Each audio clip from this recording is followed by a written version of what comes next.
Hello everyone on YouTube, welcome back. It is time for another episode. Sure, we'll call it an episode. We'll call it another episode of Warhammer see if I can edit it, I can fix that, but there's no way to edit it. We're editing that. So it's raw, it's staying there. We're doing it live. Well, we are. We're live here on Twitch. It's time for another episode of Warhammer 40K Rogue Trader, our dogmatic playthrough with Stormgar and crew. Last week we had done the DLC and have gotten Solomorn, which is the Arbites, and now we're heading to the planet Tharassa to do the DLC quest. So, and then we're going to continue on from there. Maybe going into the new chapter today. We'll see. But that is the plan. But here we are, live on Twitch. So, let's make our trip to Tharassa.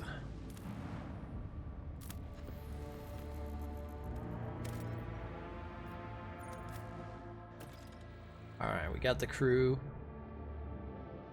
Okay, so before I was thinking about who I wanted to take out of the crew here because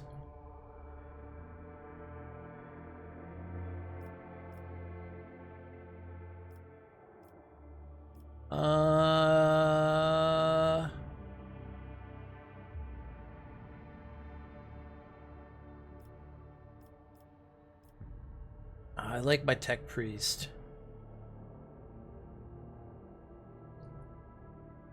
I feel like maybe Heinrichs and change it up for Ulfar. Like Argenta's fantastic because she's got all the fire. Pascal's my sniper. Cabela's basically just my melee warrior. Solomorn's my shotgun and obviously the dog.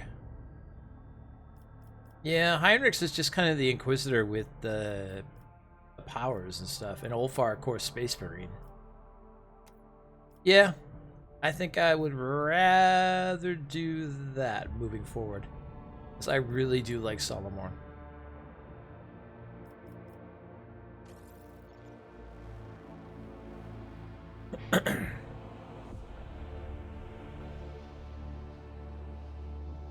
I mean, who doesn't want a Space Marine in the crew, so. Especially a Space Wolf.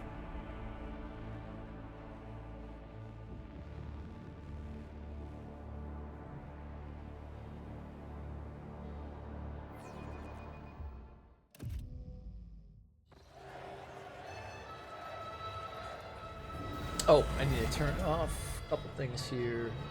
We don't need these right now. I'll turn off the trophy stuff. Whoops. That's not the one I want.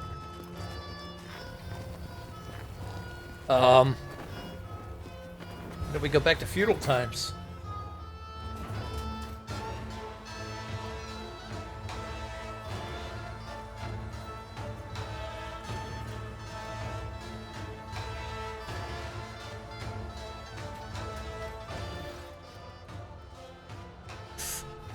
A richly dressed man riding a sinewy horse breaks off from the procession. When he approaches you immediately, you notice a strange detail. The man's face is pinned to his head with precious fastenings that stretch the skin across his skull. Oh. Let's hope he doesn't take faces. Celestial guests, there is no higher honor for us than to extend our hospitality to such noble eminences. His Celestial Highness the Rogue Trader and an illustrious adjudicator of the Imperium. All of Tharassa clamors, trembles, and cheers. Roldo the Fairface, Governor of Tharassa, at your service.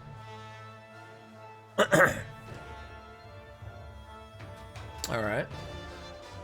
I thank you for the courteous welcome, Governor. However, we have come here to address a grave concern. But of course, your Celestial Highness. It would be my pleasure to discuss whatever topic you have in mind. That said, you have had such long and perilous journey behind you, like any self-respecting host. I must first propose... Uh-oh, who's this? The Jester's coming out now?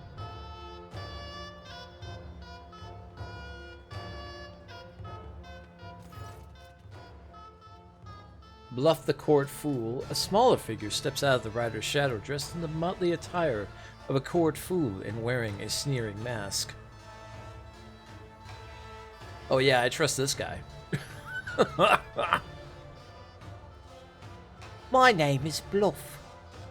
I am Lord Rudelow's Goodmood. I tickle his governmentship with... I don't want to know what he's tickling. With well-spouted jest and itty-bitty gossip, and now I merrily doff my cap to our celestial lords and ladies and hand them here the ski to Thrasa as a token of our boundless loyalty. The fool bows and offers you his gift.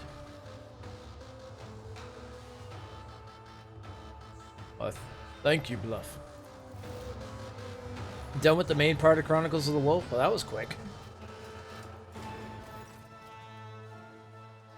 The fool parts with his offering and then jumps away with an irritating giggle. Being the paragon of grace that he is, would my celestial lord perhaps also deign to feast his ears on the latest Thracian gossip to go with my gift? Yeah, let's throw in awareness. Let's see what's going on with this situation. The governor's heavy gold-stitched jacket adds a certain presence to his figure, but it cannot hide how poor of a rider he is. The way his boots stick into the horse's sides, his hands fiddling with the reins, his trembling fingers all speak of nervousness and lack of control.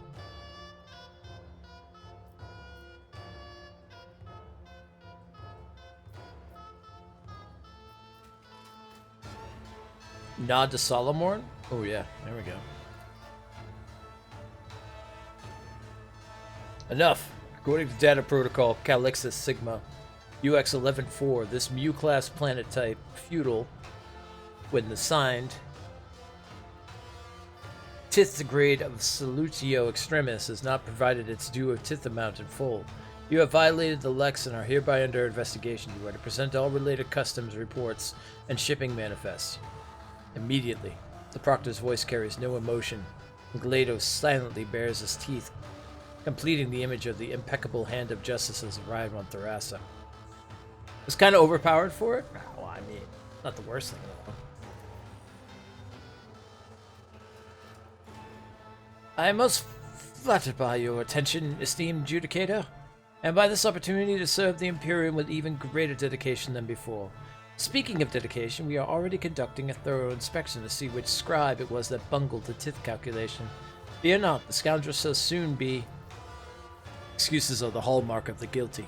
Do not make your situation worse, Governor. Ooh. Rudo clasped his hands together and says meekly, Of course, Master Judicator. I'll provide you with all the documents as soon as our internal revenue is complete. I assure you it won't take long, and the report itself will be exhaustive.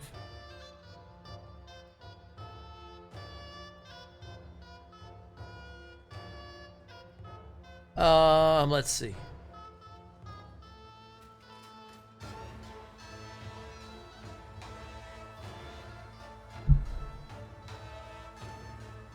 You heard the Proctor. Take us somewhere we can have a serious conversation.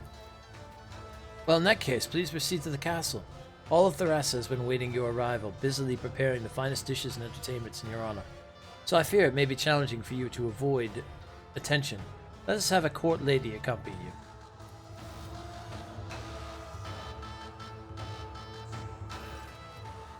Oh, another new person. Maeve? Okay. A thin woman emerges into the torchlight, looking at you with a mixture of fear and awe. Her diminutive figure is practically drowning in her velvet and silk dress. A resplendent necklace of blue stone adorns her neck. Maeve, my celestial lord, at your service. Solomon leans closer and says in a lowered voice, Based on my experience, I would say we have been assigned to spy under a pretense of generosity. But this is a good thing. We will use this young woman as a source of our information about the world. For now, it would be wise to play along and question her thoroughly once we are away from prying ears.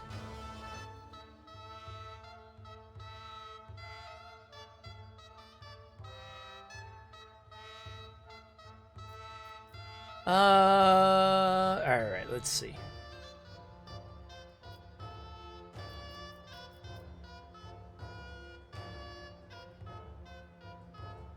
Yeah, we'll throw this out.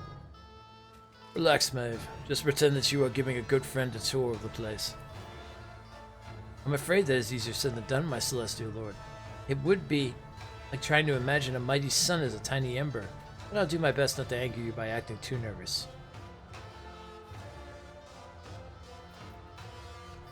Very well. I'd like to see what this place has to offer. I can tell by what I'm hearing that our executioner has already lit up the philosophers, the Morpheus, ready to give the condemned a warm welcome, which means the governor's official scoop collector, that's me, has a whole lot of important business to get to. And so I must leave you now, good sirs and ladies, lest I miss out on the hot batch of juicy tales. Terribly pleased to meet you all, honored Judicator. There we go. Bluff grasps Solomorn's hand and gives it a vigorous shake.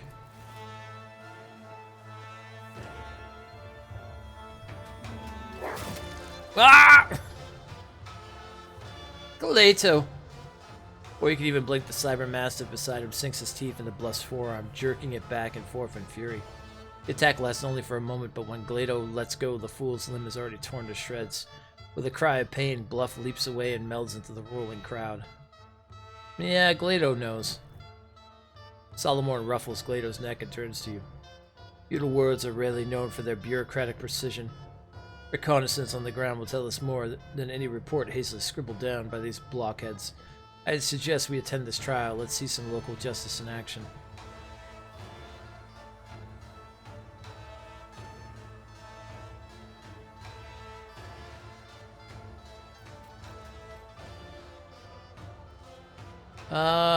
Let's see.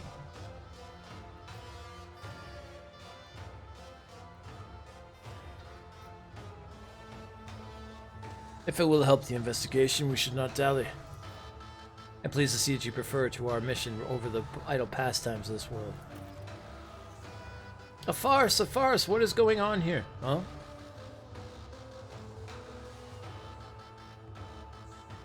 Solomon looks at the crowd staring at you in wonder and trepidation. So, Celestial Lord, your coming is a historic event for these people. They'll be watching your every step, and your actions may well transform their lives on this underdeveloped world. Yeah.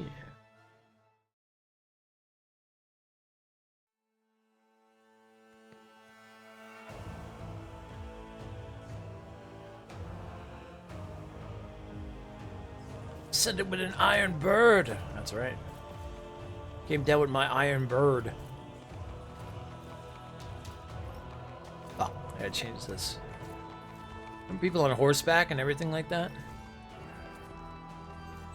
There's knights and everything. Interesting. Oh, it's treasure. With each step, I forge my destiny among the stars.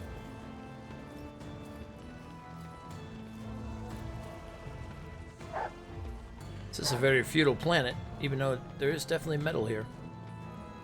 There's metal.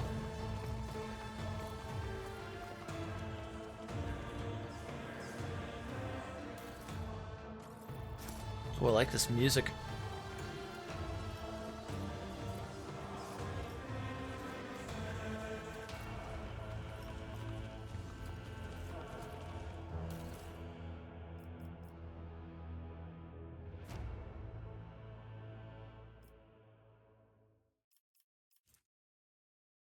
Chronicle of Fates.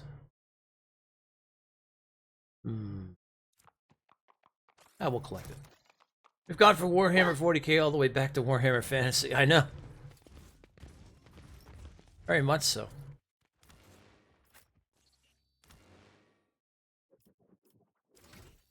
Also, Ulfar leveled up. Okay, what do we got for Ulfar?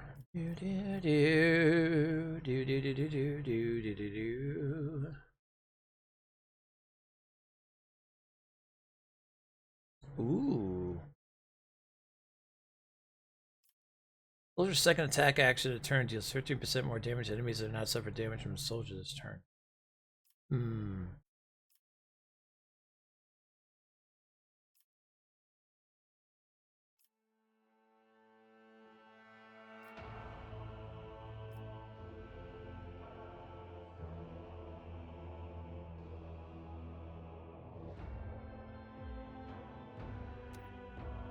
Integrity sounds good.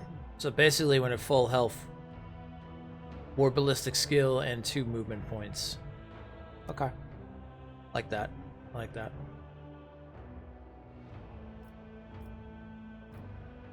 Let's see. What's our Space Marines' best stuff here?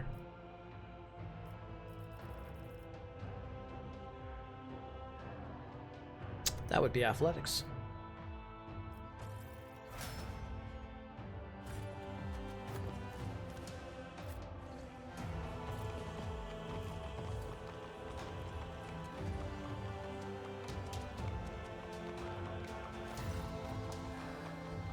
Ooh, what's this? As you approach, the nobles bow gracefully. Their sewn-on faces are wrapped tightly around their skulls, and their eyes gleam with earnest observance. One dares to address you. "O Celestial Lord, grace us with your regard. When my brother and I heard of your arrival, we immediately sought to surprise you with an exceptional gift. The ancient scrolls tell of a wonder, a clockwork sage by the name of Kojikor. It knows the answers to all questions, can make other machines do its bidding, and may even predict the future. My brother and I have borne many a hardship, but we managed to acquire this magic contraption for our much cherished guest." Walks in front of you, presumably the Kojikor.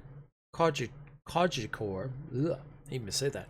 They speak of exudes a strong odor of ritual oils, made of thin planks that is covered in so many purity seals that seems to be held together by them alone. A stack of filmy rough paper lies atop it, and there is a mica panel with malachite buttons attached to the front. A thin slit is visible among the buttons. Ah. After a chrono turn of heavy silence, Pascal finally intones. "I'm registering an active imitation of sanctity. This cultural phenomenon is typical of undeveloped tribes. I also anticipate the discovery of a cave pictograms dedicated to the divine arrival of the more advanced units." Listen to the sound. There's a barely audible breathing coming from the box, which whoever is inside wants very much not to be noticed. Oh. Leto stalks towards the box and bares his fangs, while Solomon frowns grimly at the device. Really? Then again, what else could you expect from this ignorant world?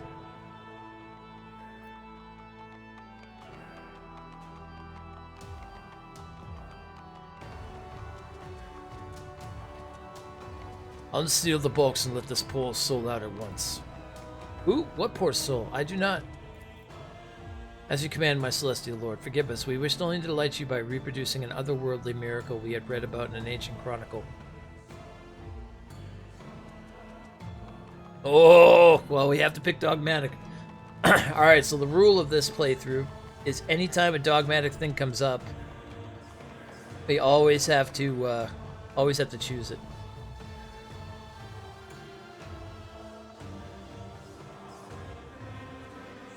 We saw a post online yesterday that mentioned that due to the number of purity seals the Imperium uses, the Imperium must have dozens of worlds dedicated solely to bees. That's gotta be a thing. I will inform the governor of your stunt. I hope that a few dozen lashes will teach you to respect the Omnisire. We dare not defy the Celestial Lord. Mm-hmm. Get him the lash. Give him the lash!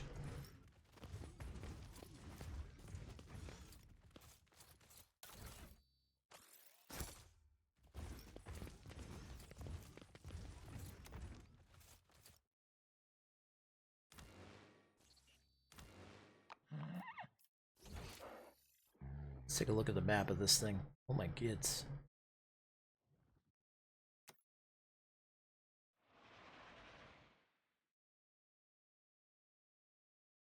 Oh, okay, so I guess we're going up here. Alright.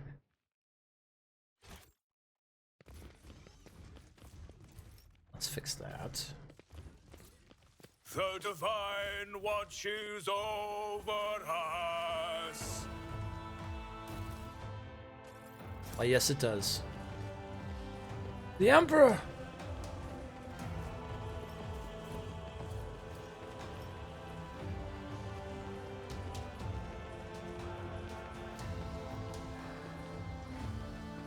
Ooh, look around. Ooh, let's see.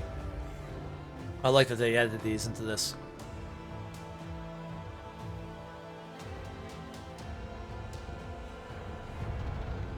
Oh, this place is cool looking.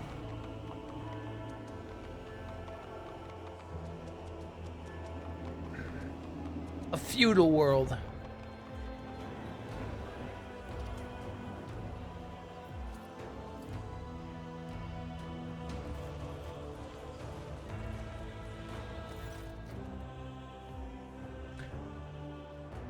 The sculptor's mechanical hands crawl over the rough stone, their many-jointed metal fingers remaining in constant motion.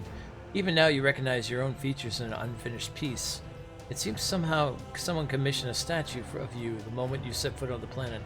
The old man turns his wrinkled face to you and you see crystals where his eyes should be. Is my celestial lord here to gaze upon his destiny? Alas, my creation is not yet complete.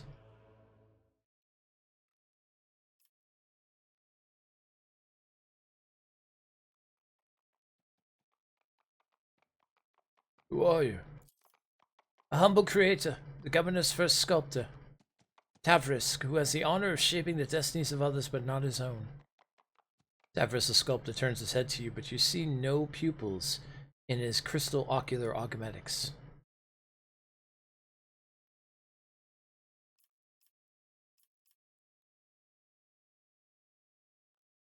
Your hand augmetics are most impressive. Such implants are impossible to come by in a feudal world. Where are you from? Lord Rulado had many limbs replaced before he took me from my home planet. It was so long ago I have since forgotten what my land is like to the touch. The sculptor's mechanical arms are pierced by sticky tubes, and the elbow joints have all but worn down. It must have been a decade since these implants were last serviced. Such neglect often poses a serious threat to the person's life, and yet the old man's skin looks relatively healthy in spots where flesh and metal meet.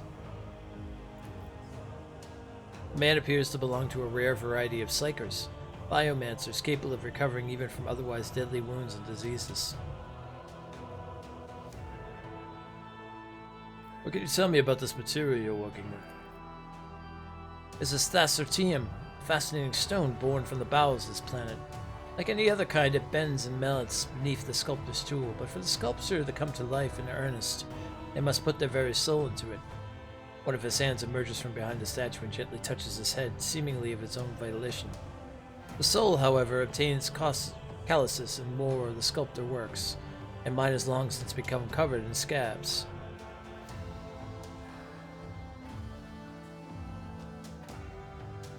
I'm here to look at the sculpture. What has my destiny got to do? When I sculpt, your celestial highness, I see people's destinies in the forms I create. The visions that come to me shape not only the stone, but the person's fate as well.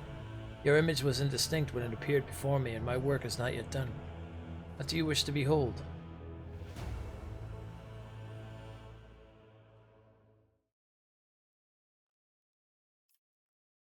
All that I'm accomplishing in the present.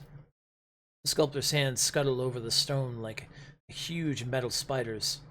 Somehow his sightless gaze perceives exactly those details of your appearance that you are proud of the most. Your destiny will soon be complete, my lord. I will have it delivered to your celestial vessel. The glory so far effect, duration permanent. Scusi? Your very life's path has been carved into stone, one whose lives in the present has no reason to fear the future. But sooner or later the future catches up with everyone. Increase the character's fellowship until the end of the mission on Tharassa. Ooh. Okay. The odd sculptor once more turns his unseeing gaze to the patterns in the stone before him. Nice. Let us walk this path to the end.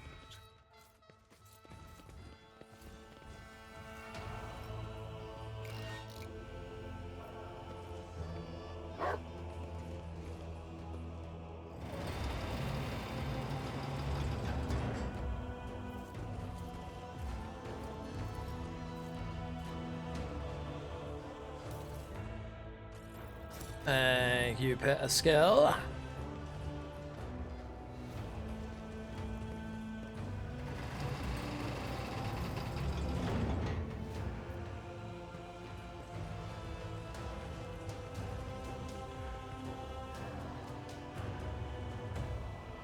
Been waiting for you? Okay. Oh, it's locked fast, alright.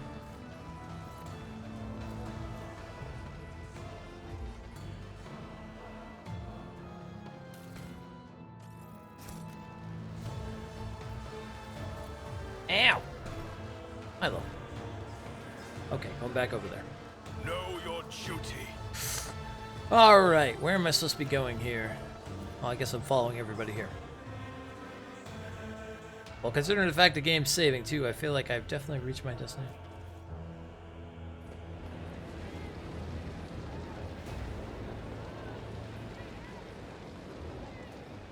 And who's burning in there? Tattoo of the Scorch. You see a man with a cruel grimace on his face. His hands disfigured with burn marks. Behind him stands a ghastly-looking iron mechanism bearing the likeness of a saint. Flames lick at the smoldering eye sockets and mouth, which is fixed in a silent scream. The man clearly the executioner bows his head. The very messengers of the sky have come to decide our fate. We are honored, your celestial highness. What is this structure? The instrument of punishment is a pure personification of the great Vesmorpheus the martyred, who accomplished the legendary feat of slaying 300 heretics. As is glorious tradition, all mutants who affront the Emperor's gaze and stain the face of Tharassa must enter the saint's iron embrace.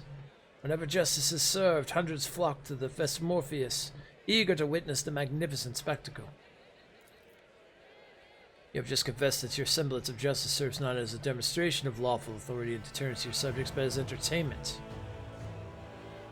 Solomon utters the last word with disgust, as if there could be no fouler profanity. Who is inside the statue right now? Another heretic who violated the holy laws of Thasara. And since his body is already turning to ash, such will be the fate of his name as well, to be scattered to the winds, that it may never again defile the lips of any who live upon our sacred world. Never again defile the lips. Ave looks ready to faint. She seems a little terrified and nauseated by this sacred rite that has drawn so many onlookers.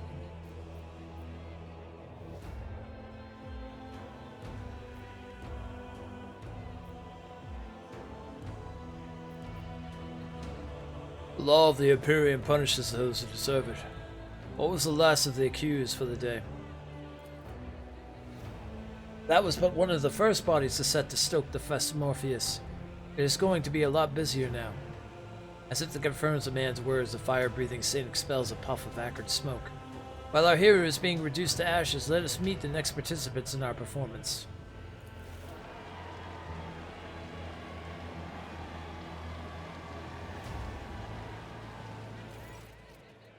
Two people or something resembling people are pushed onto the stage. They are mutants, hideous parodies of humanity forever tainted by the imperfections of the flesh. One of them is dressed in stained yet expensive clothes. The other wears the tattered uniform of the local guards.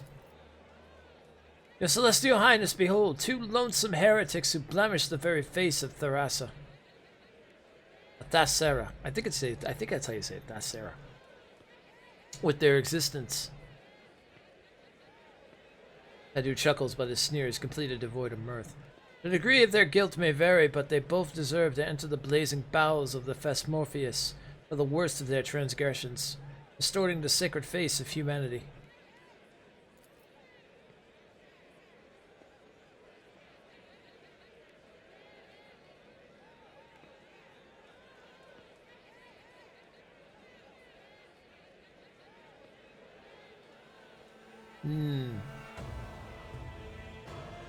What exactly are these heretics guilty of? Tattooist smiles maliciously.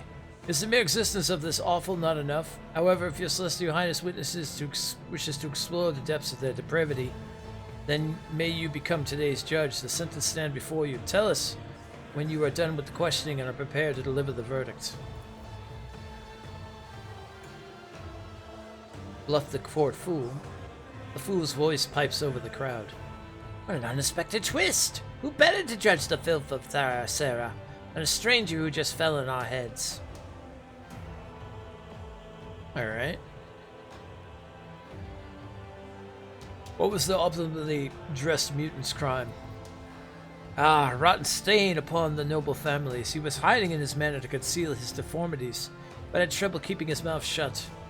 Proliferating filth in tracts that he later sent out with his servants, he declared the choices of one's own fate to be slavery. cast aspirations on the very traditions of the world, was insolent, slow, or profanely condemned those who had chosen a new destiny.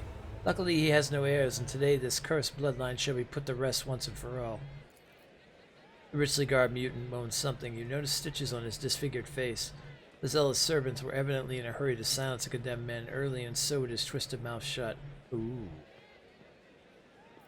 What's of the mutant in the guard's uniform?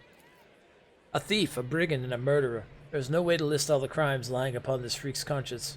However, his willingness to change his destiny against all odds merits this mutant at least some honor.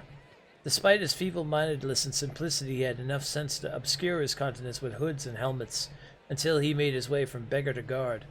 It was not long before his excessive passive for fighting and stabbing gave him away. The mutant utters a foul curse under his breath and immediately gives you a frightened look and falls silent. The mere sight of the celestial lord seems to instill a reverent awe in the common denizens of Thessera.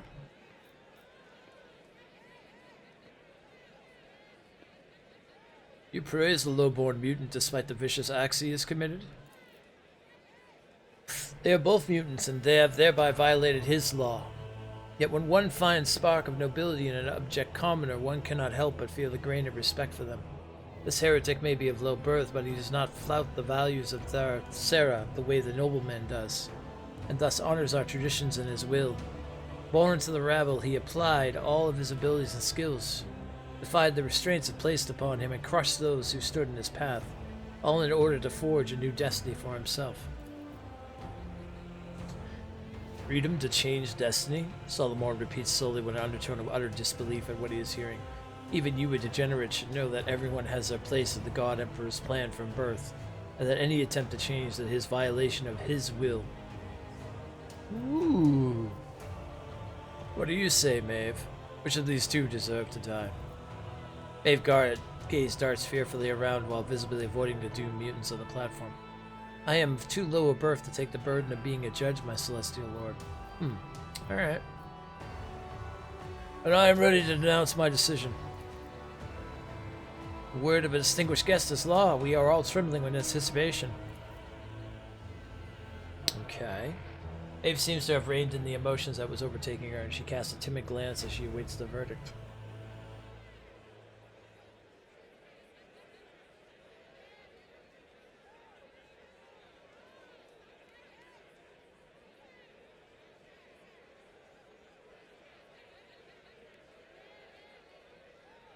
Oh, this is an interesting choice. Okay. So the guardsman was a thief, a beggar, everything like that. The nobleman...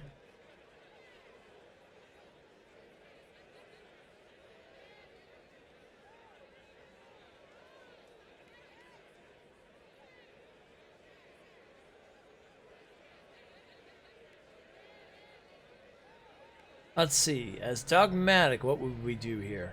I think we would burn them both, to be honest, but well... The nobleman really doesn't have anything going on that's that bad, and they sewed his mouth shut, meaning that they're stopping him from speaking up about something.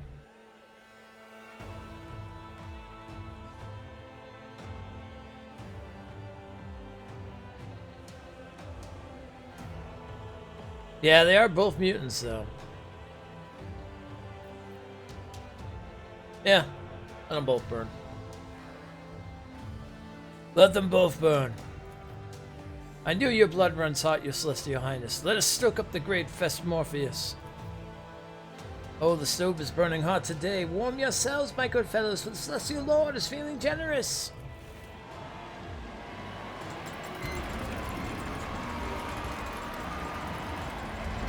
Oh, gods. Well, they're just walking in there with no problem.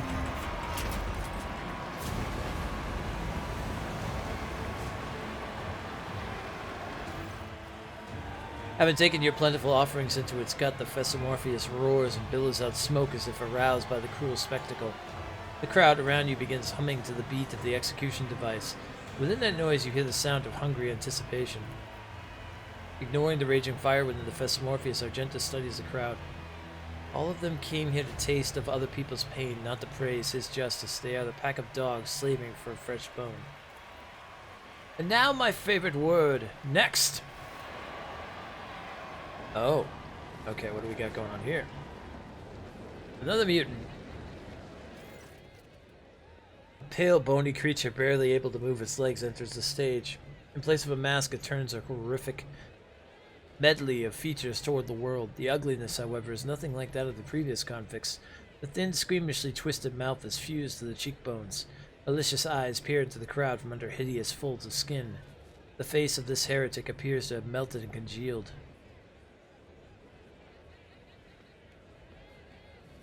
What happened to his face? Is he another mutant? Thessarian fever. You need not worry, Your Celestial Highness. It is not contagious. What is the heretic guilty of? Executioner does not answer right away, but makes you wait for a moment. His crime is more grievous than any of the scaffold has ever seen. He was granted a new destiny, but chose to defy it. He turned away the greatest gift that can be offered to the loyal sons and daughters of Thessera. The wretched man's gaze drifts over the crowd until his piercing eyes meet yours. His head twitches, his face contorting in a monstrous grimace. Shut up. Shut up before it gets in. He whispers in a sudden frenzy. I won't give up. I won't give up. I won't. Oh, no, no. We didn't come here for you to stay mum. Squeal now and squeal louder. The crowd takes up the fool's outburst and begins demanding more screams. The rabble grins and cackles like scavengers at the feast, you lot. What amuses you so?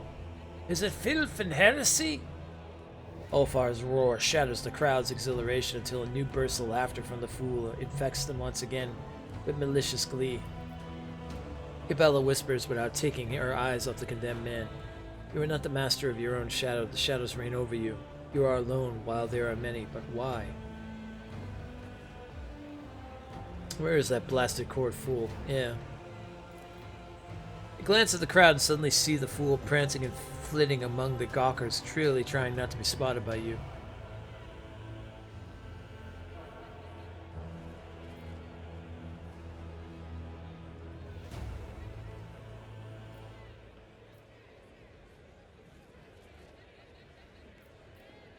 Shoot bluffer's insolence. Nod to Solomore. It's time to teach this gathering a lesson. Oh, I mean, they're not praising him. They're praising the entertainment.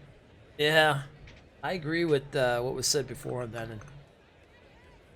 It's time to teach this gathering a lesson.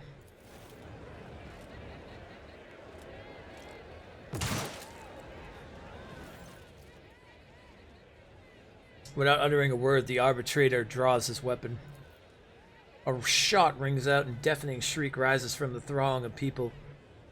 You catch the sight of the bloody, wounded fool disappearing into the crowd. Maeve cries out in horror and immediately clasps her mouth with both hands, trying to lock her voice inside. Enough deaths. Let him go. As Tito opens his mouth to say something, the convict takes a step to his clumsy, spindly legs and then another. The face, pretty strong, shining. A gnarled claw points directly at you. Give it here. Give it to me now instead of the one I bear. Take mine. It's not mine. Take it. Take it!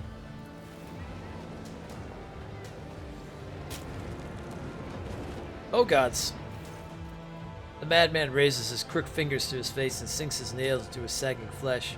Shrieking with what sounds like relief, he tears off a piece of his cheek and then another and then one more.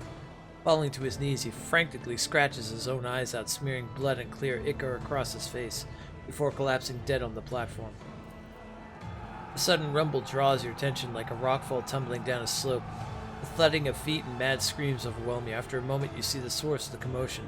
A throng of mutants is charging straight at you. Oh shit! The mutants are uprising.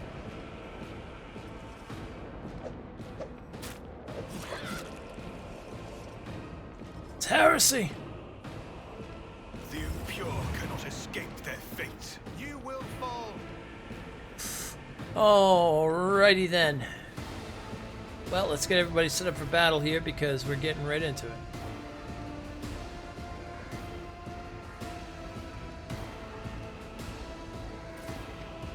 Alright, we'll set up Storm there. Let's set up Argenta there.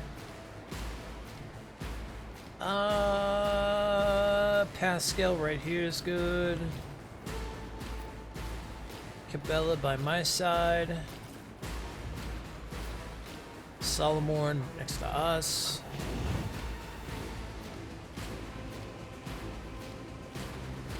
Oh, buddy.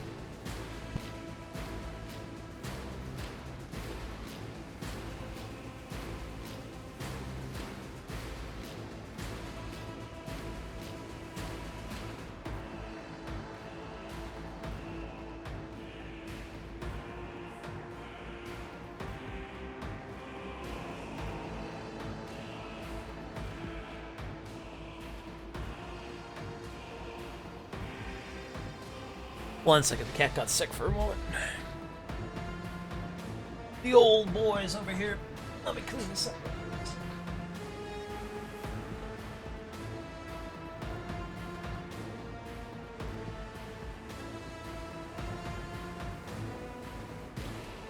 Luckily, it was just a very small amount. Okay. Solomorn's good there. Gladius will be with him.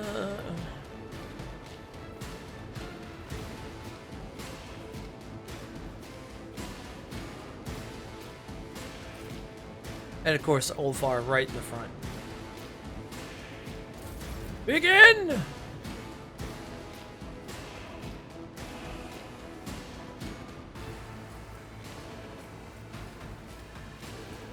Alright, let's make her more elusive.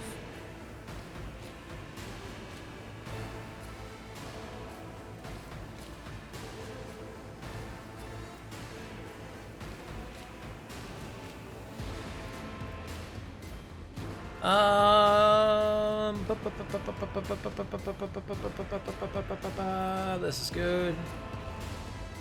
We will move up here.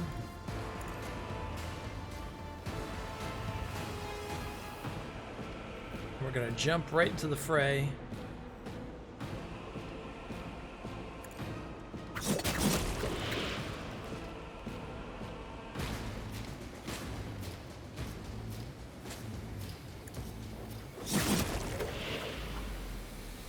She's gonna just kill everybody.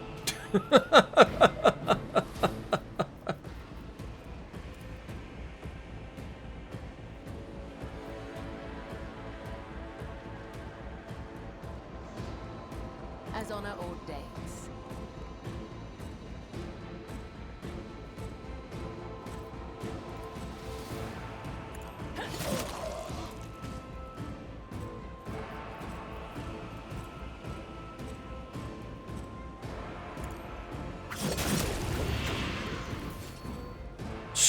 Jesus.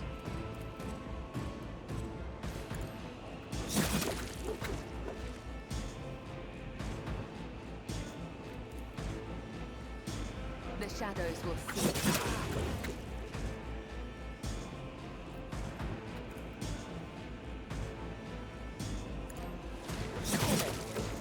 Brings me no pleasure.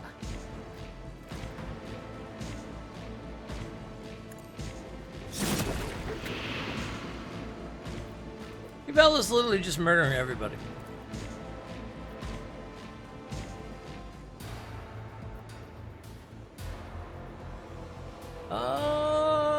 Okay, hold on. We can do this.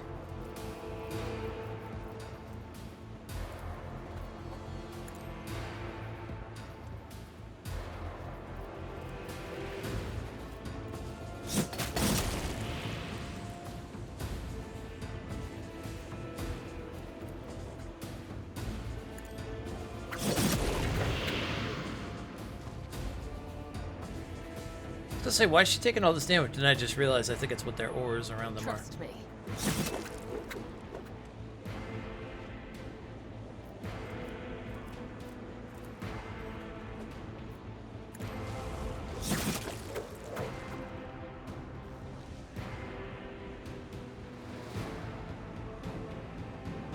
Did we leave anybody alive?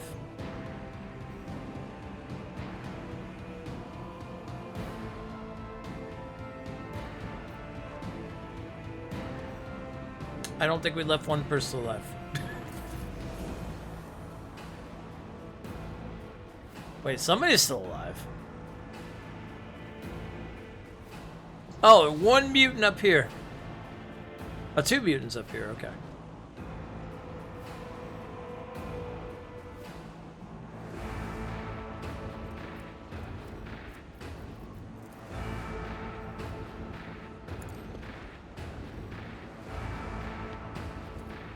Get him, Glato!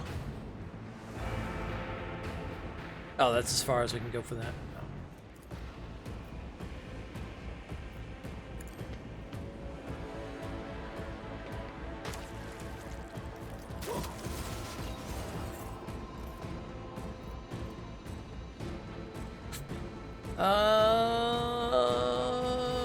Let's see here.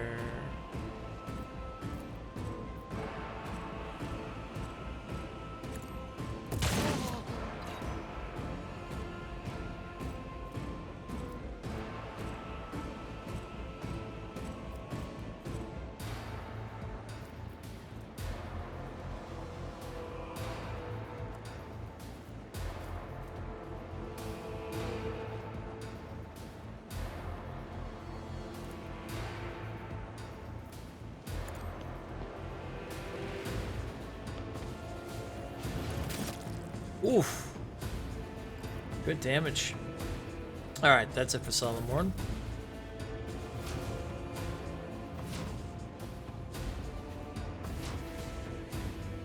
All the knights are shielding up. Okay.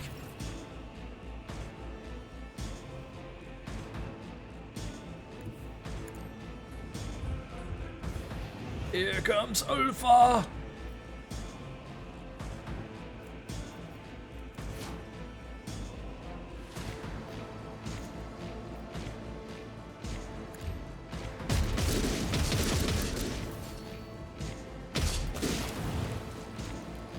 There we go.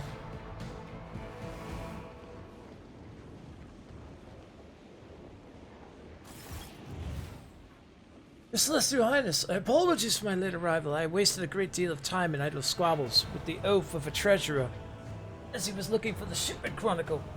I only heard about the attack after it had begun, and the elevator might as well not have been moving at all as it was so slow. The treasurer at the elevator. Who are you going to blame next, Governor? Are you the ruler of this world or a casual onlooker? You will take measures immediately and restore order. I will conclude that you are sabotaging the rogue trader's visit either by intent or simply due to your own ineptness. I never thought... The culprits, of course. The culprits will face execution post-haste, my Celestial. Survey the square. Impressive silence hangs over the previously bustling plaza. The people are taking in the carnage, clearly avoiding looking at you, but still catching your every word. You notice Maeve standing nearby, gazing around with horror in her eyes. Find those responsible and bring them to me. The condemned mutants broke loose and attacked the townsfolk. It has been a long, long time since anything like that happened, Your Celestial Highness. They must have sniffed out that today is a special day. Executioner's lip curls, split by a blow during the fight. The commander was responsible for guarding them. He got careless. His armor rattling, one of the knights steps forward. I am Lucra, commander of the fortress. I can attest to that the ungodly mutants were restrained properly. It's the Fesmorpheus. The smoke whipped the brutes into a frenzy.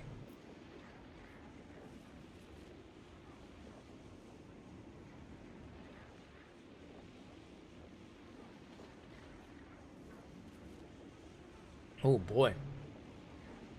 So it's either the commander or the executioner, is it? Then I shall now make my decision. My Celestial Lord, I swear on my life that my knights and I did everything we could to keep you safe.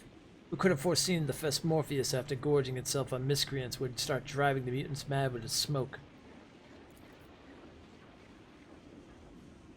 Lies! The Fesmorpheus does not taunt heretics, it fills them with terror. To shift the blame for your own failure into a sacred weapon of justice is a heinous crime in and itself.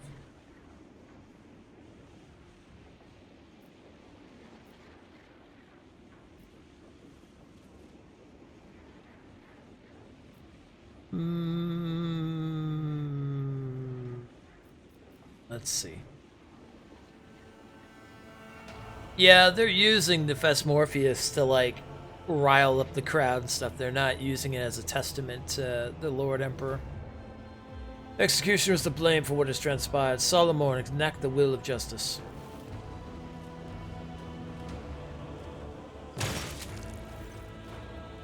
There's no change in Solomon's expression as he performs the execution. That dude with the scourge expires without making a sound. You are our savior today, your celestial highness, and in gratitude, please accept this personalized sword from my treasury.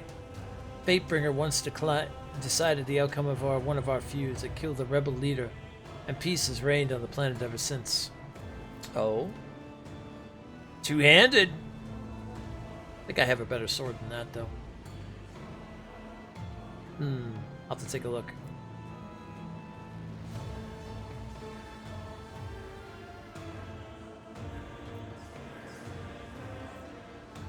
Thank you, Ruloto. Governor bows at your feet. Look at Maeve. Having dusted herself off and resumed her proper bearing, Maeve stares off into space. Despite the shock, her lips are pressed together firmly, and her back is impeccably straight. It appears your celebration is over, Governor. Not in the least. I will not let some beast ruin everything we have worked so hard to prepare. I suggest we distance ourselves from this place and return to our corner of revelry and peace. By your leave, I'll be waiting for you at the head of the table. Oh God, Emperor, give me strength. It amazes me that idiot just underpaid the tithe that did somehow lose the whole planet as well. Solomon pauses pensively, watching the governor leave. Fine, a feast it is. I'm sick of the stench of burnt meat. Let's try a change of scenery. Her pace pale, Maeve raises a hand. My celestial lord is only a few steps away. The noble lords are already lifting their glasses in their savior's honor, waiting arrival. Shall we proceed? To the feast! We shall reclaim what is rightfully ours. After we pick up all the stuff. Swords and shields for everybody. Blessed is Von Valencia's bloodline.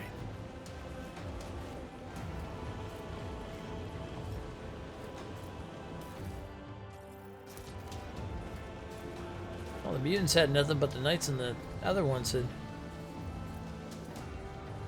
Alright, let's see how the feast goes. This will be interesting.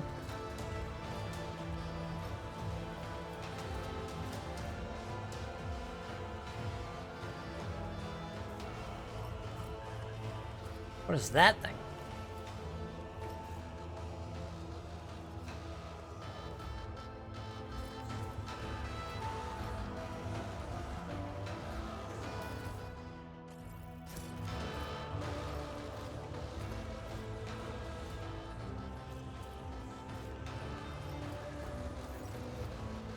Noticing your gaze, Maeve turns to you, my celestial lord. They say you are the God Emperor's anointed. Have you truly seen him?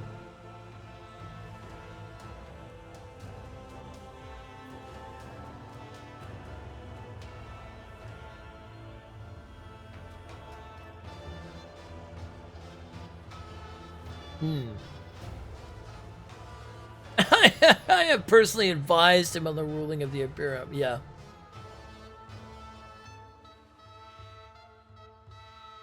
Alas, no. Our God Emperor resides on Holy Terra. Many light centuries from here. To behold him is a privilege denied to all but a few. Maeve lets out a forlorn sigh. I wish I could see him, but I'm sure his splendor is so dazzlingly bright that one glance upon his visage is enough to blind a person on the spot. Oh, pardon me. You probably wanted to ask me something, didn't you? Delamore casts a quick glance around as if looking for someone, then nods at you confidently.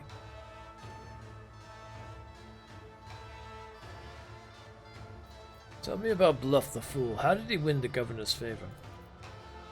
He's the best among all the court servants. Maeve looks down, but you catch the fear in her eyes. He always knew how to make the noble lords laugh, but at first, Dane's jokes were just funny pranks and puns. Those were wonderful, almost impossible times. Something happened and Dane changed, did he not? That is his name, yes? Yes, he seemed to retreat into himself all of a sudden, and he started snapping back at people, saying sarcastic, scathing things. His jokes were simple before, but now there is also a nasty bite to them. And he started exploding at every little thing and ordering me about my own brother. Having said all this, she freezes in fear, turning white as a sheet. Apologies for my lack of restraint. For a brief moment, a deep wrinkle cuts across Solomon's forehead. So your brother is not his usual self. The world is a tangled web indeed. How do you find living at the governor's court? I dare not complain, my celestial lord. Lesser nobles such as myself sometimes receive punishment for angering our lords, but that is good in a way. I think it makes me cleaner and brighter on the inside, helps me to better serve the God Emperor, the holder of all key to all destinies. Maeve makes a sign of the Aquila and turns a reverent gaze upon you. Okay, we like her. She gets to live.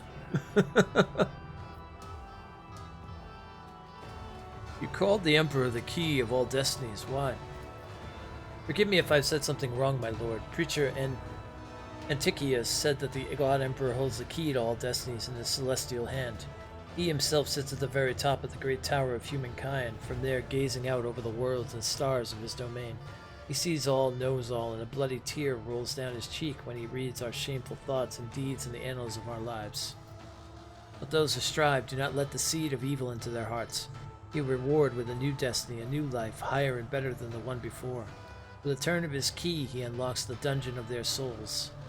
I live in hope that one day he will come to my door. Maeve's smile is one of sad resignation. How fascinating. And what are you going to do to get a better destiny? I can hope, pray earnestly, try to be virtuous and diligent, and if I manage to please the Celestial Lord, then maybe, just maybe, the Emperor will take notice.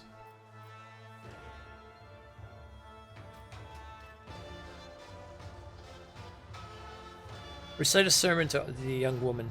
Child, your faith has strayed far from the Imperial Creed, but I will teach you the true dogma.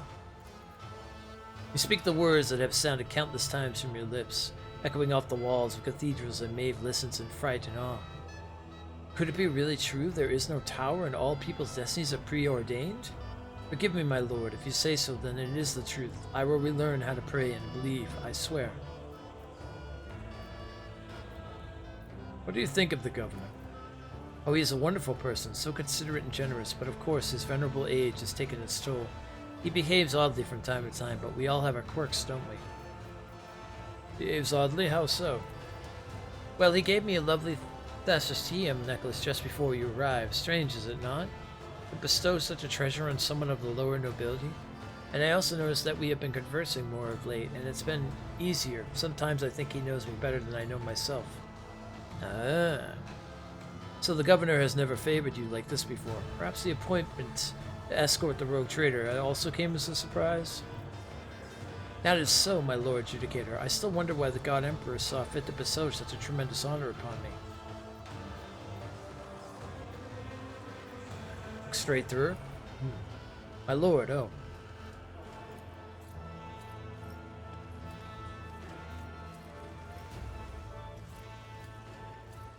I thought we were going to the feast.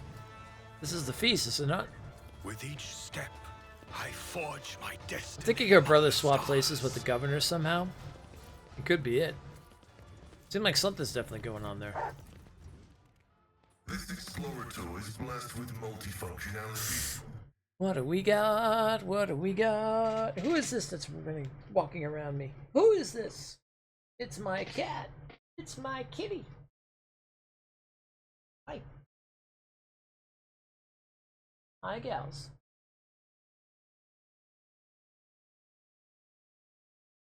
I want to see the info on this. Armor of Iron Will.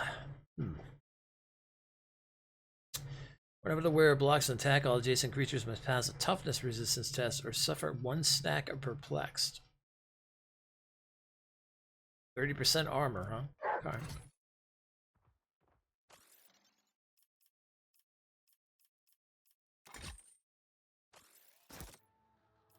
Take a look at that.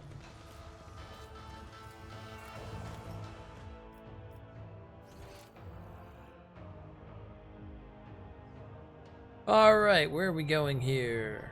Oh, no, this is definitely not this place where we're going. Or is it? The Divine watches over us.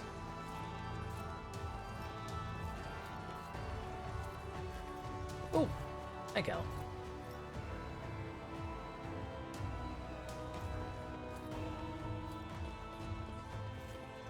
You surprised me.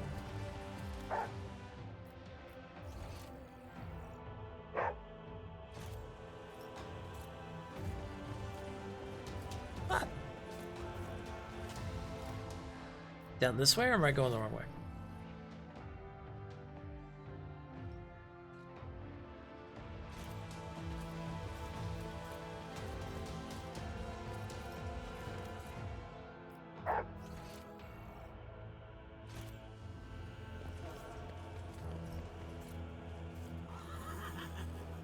Horses glance at you with an odd curiosity. One of them pulls its muzzle closer and clacks its teeth.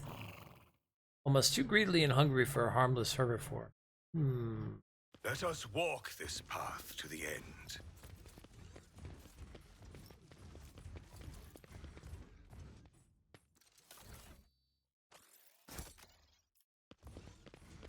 So many goods.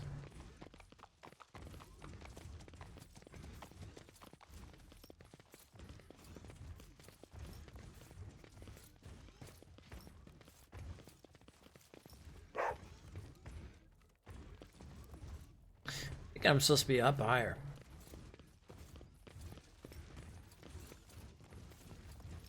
Ba-ba-ba-ba-ba-ba.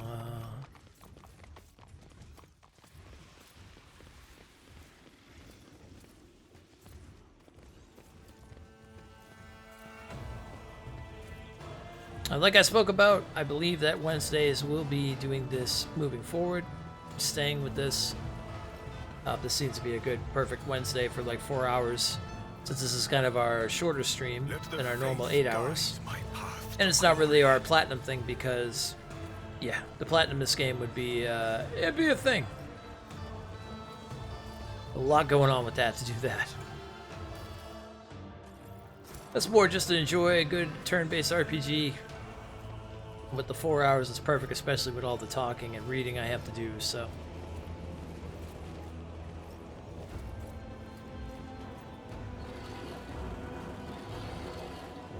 Oh.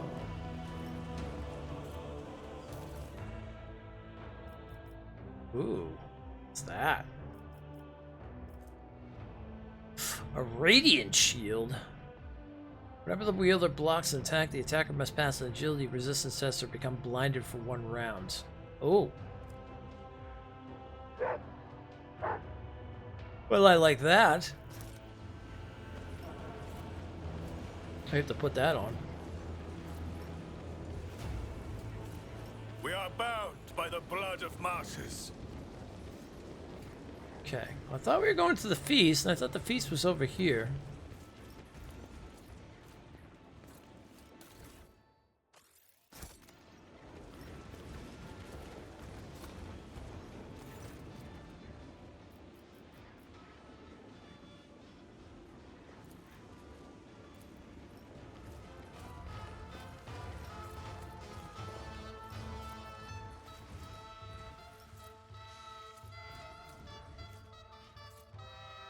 Alright, let's see here.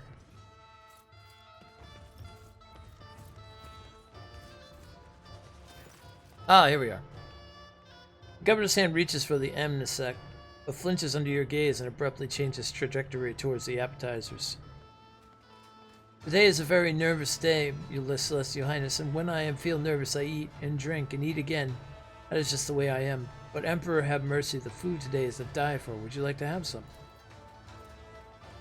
I recommend you try the fried alcedone, whose horns were still glorying my hunters just the other day. And we have some 5-tailed shrimperiuses and stewed black eye sauce. These fellows need to be eaten quickly before they scurry off the plate. As for the side dishes, you simply must have a taste of these crispy blobbered shells seasoned with blue gut. The spice scorches your tongue, but it follows with some amnesec, and it will make the waters of life itself, or feel like the waters of life itself. Attack the adolescent ham. Vanquish the 5-tailed shrimperius.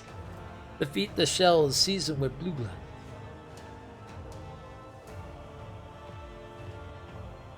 Sure, we'll defeat the shells. You pop a fried blabber shell into your mouth, first one and then another and another. The blue gut stings your tongue and throat, but Stormgarv and Valencius is made of sterner stuff than all these milksops. Eventually you crush the last blabber between your jaws before wiping a napkin over your chin and tossing it victoriously onto the table. The guts of iron effect? What is this? Increases the character's intelligence and willpower in the next combat. This is a one-time bonus, disappears after the combat ends. Oh, okay. Incredible, but how'd you accomplish it? My fellow revelers, let us raise our cups to the unbreakable strength of the God Emperor's emissary. Alright, let's attack the ham. Yeah, all far. You sink your teeth into the greasy morsel and definitely nibble it to the bone in front of the entire court. Watches you with morbid fascination. Now that you have prevailed over a giant leg of Elsadone, there is an obstacle you cannot surmount. Character strength and toughness in the next combat? Oh. Magnificent! Not even the rock serpentid that recently ate our cobbler could match you. Unlike your celestial highness that spent 5 entire suns chewing through him. My agility's down to 25%. Yeah, that sounds good.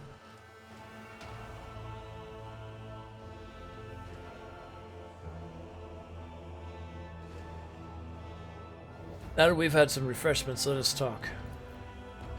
Verily, your celestial highness. He reaches his ring-studded hand for the goblet, but stops at the sound of May's voice. My lord, remember what the physician told you. Temperance is the best cure for your ailments. I fear that you have disobeyed his wishes again today. And now I'm paying for it with a compromised sense of balance and a regrettable inability to admire the disguised imposters. And the hunt is already in full swing. Someone leans over to you. Road trader, once you have had your fill of the governor, let me ask a few questions.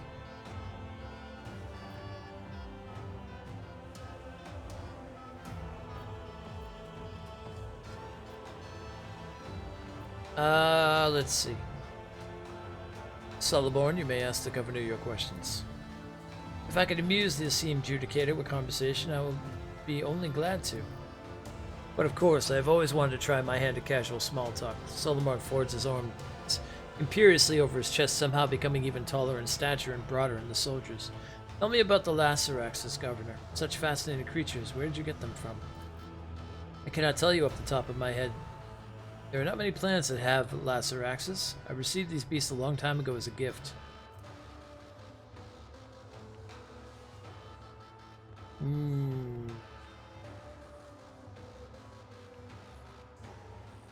Cormorants?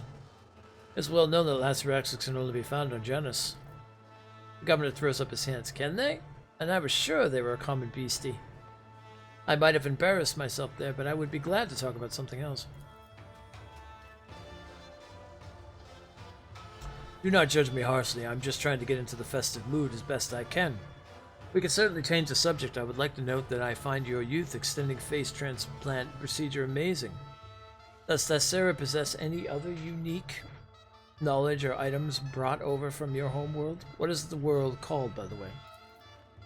Ah, my native Idex.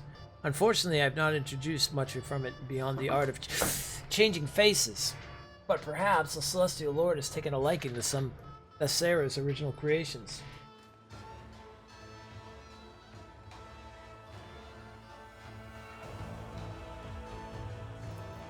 Ah! I don't know what I picked there because I was literally just had a claw in my leg for a moment. Ow! They're not exactly Idexian garments, but who cares? Just say the word and the hold of your celestial vessel will soon be bursting with Thracian investments after celebration, of course. I was interested in the musical servitors. They could only have been brought to you by the common Crimson Priests, correct? Can you tell me when they visited the planet? What? Ashrimpius wiggles free of the governor's fork and drops into his goblet. Yes, it was the foreigners who delivered the clockwork musicians. I'm sure I mentioned them yet.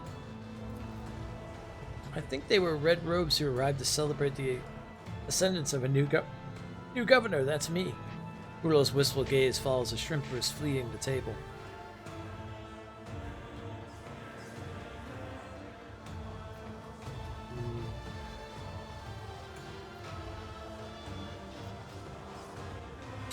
Yeah, something's up with the governor here. Your answers are rather reticent and tentative, Rulodo. Almost as if you were merely a chance passerby and not the governor. The man's face becomes stretched to the limit of its fastening, signaling deep offense. My celestial lord, I ask you do not insult me so. I may not have been used to having such lofty conversations, but believe me, I'm definitely the governor of Tassera. I would never question your title, Governor. Solomon gives you a long look. And the rogue trader hardly wishes to offend you either. Thank you for the conversation, Governor. I've learned everything I wanted to know.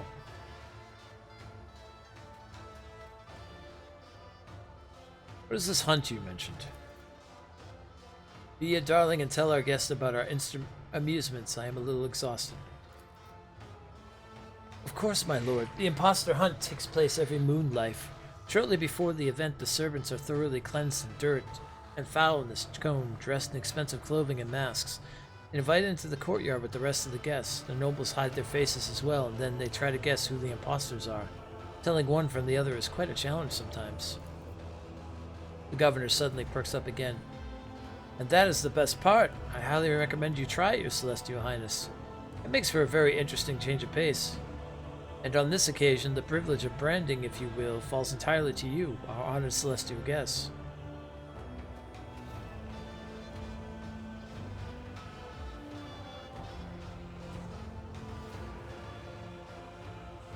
Well, suppose I found all the imposters, what happens next? Dave produces a shimmering slate featuring a string of fine inscriptions.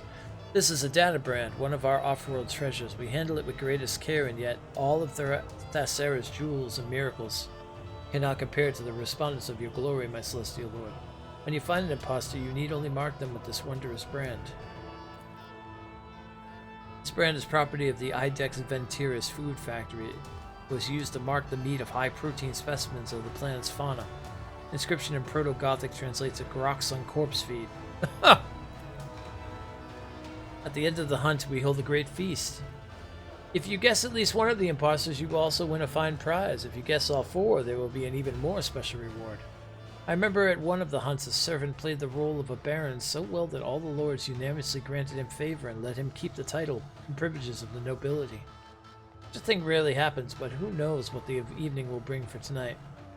It is you who will determine the worthy, my celestial lord. Did you just admit that there is a masquerading rabble amongst the Thracian nobles, illiterate with no idea how to collect taxes or, by the throne, actually explain so much? Go ahead, Governor, commence your charade. The sooner we start, the sooner we shall finish. The governor lets out an audible gulp. It shall be done, your capital, celestial highness.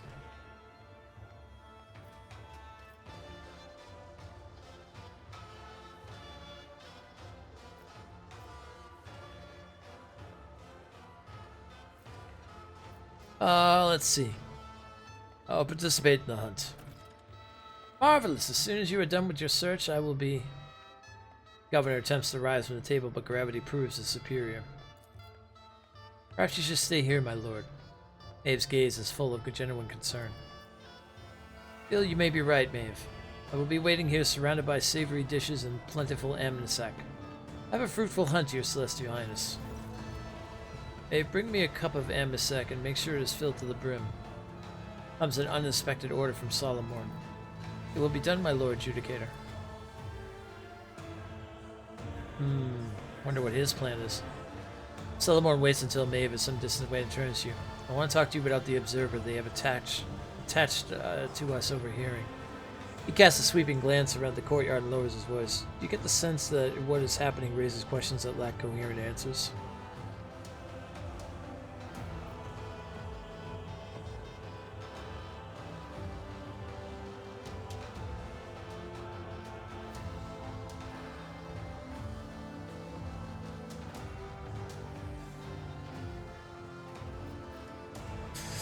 I am uneasy as well on account of certain unusual circumstances. Which ones in particular? Let's see. Stranger's remarkably lavish gifts, a change of personality, all of it just before the arrival. The governor barely manages to stay in his saddle, which is odd for a local nobleman. The government is not Thracian, and yet he seems utterly clueless about what is happening outside his planet. Remember the last mutant from the public X? Something was off about him, and it wasn't just the physical deformity. The local beliefs, what is this about altering your destiny?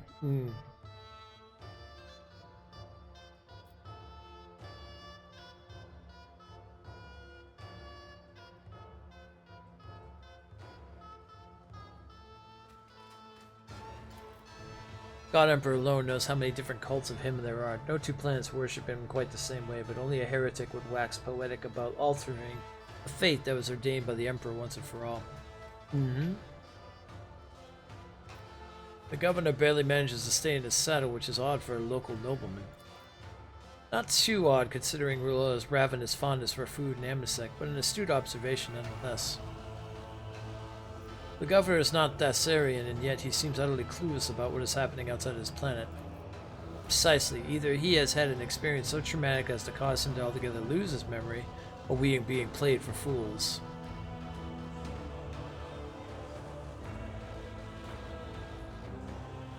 The sculptor Michael Rudeau is not a local, but more importantly, he is a sanctioned psyker. His work with locally mined stone may be a harmless pursuit, or it may not be. In any event, the fact that the governor employs a sorcerer who is working on his own project is enough to raise questions. Remember the last mutant from the public execution? Something was off about him, and it wasn't just a physical deformity. Yes, mutation is a corruption that seldom leaves a person with sound mind, but what the madman spouted on the scaffold and what he had done to himself was beyond the pale. And the governor's strange behavior, the remarkably lavish gifts, the change in personality, and all that just before our arrival. You're not wrong. In particular, I would like to note the governor granting perpetual treatment to our attendant. Perhaps he needs her unconditional trust to ensure that she does something, or, on the contrary, remains uninvolved at just the right moment.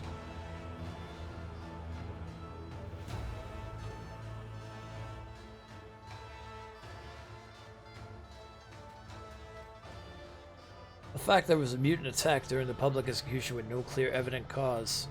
The attack is unlikely to have been planned. It looked too messy, shall we say. On the other hand, perhaps that's the best this backwater planet can do when it comes to plotting scheming. I also do not like the way the governor is using every means possible to stall our inquiry into the Tith. Indeed, at first one could mistake it for psychophancy, an attempt to appease the celestial guest, but the longer it goes on, the more apparent the criminal intent behind the stalling of the inevitable becomes. So what is your conclusion? I have a theory, but I would like to hear yours first, lest my opinions influence your reasoning. Let's see. Ha! This is a cult.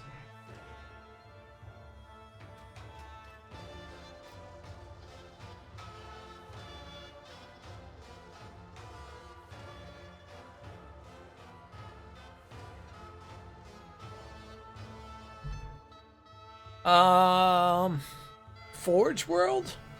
Nah, I wouldn't think that.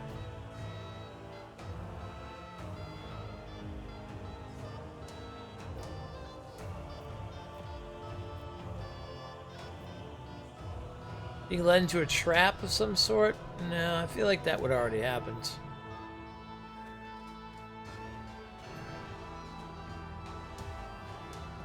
I feel like that might be the closest one, although the trap is kind of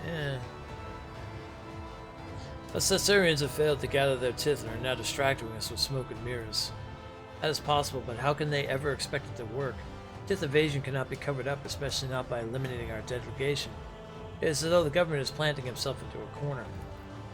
My hypothesis is that this is not about the Tith. This is merely pretext to keep us here long enough, but for what for? We should play along for now. Let them think we've taken the bait while we wait for an opportunity to seize control of the situation. For that, we need to agree on a signal to launch a coordinated attack.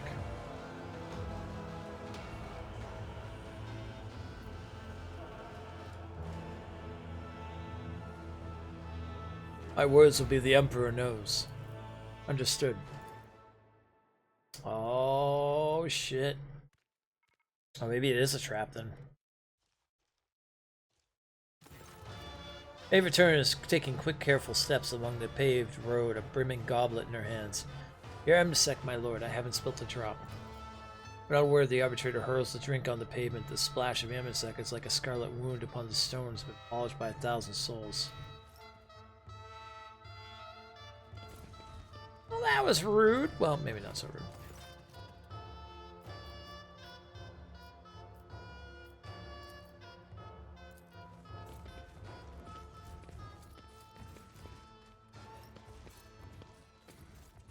Man in a jacket. few nobles had gathered around an older man to find Jack, and his eyes dart back and forth between them. I have come from an honored dynasty. You can't. He keeps trying to approach someone, but they all recoil from him as if he was a leper. The mob's instigator, a lady in a golden mask, exclaims furiously, "Oh, listen to the songs of this chimney sweep. He thinks that the bath they gave him makes him look like a nobleman." Upon noticing you, the crowd parts in a perverse voice. The woman draws, "We ask our celestial lord, brand this peasant." Among the hushed crowd, you single out a young woman in a half mask and a gorgeous dress who is watching intently from the side.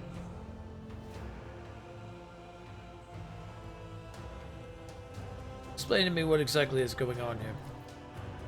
The lady in the golden mask curtsies gratefully. Your Celestial Highness, we have exposed one of our impostors. There he is, the one in the jacket still clinging to his facade. You ought to brand him quickly.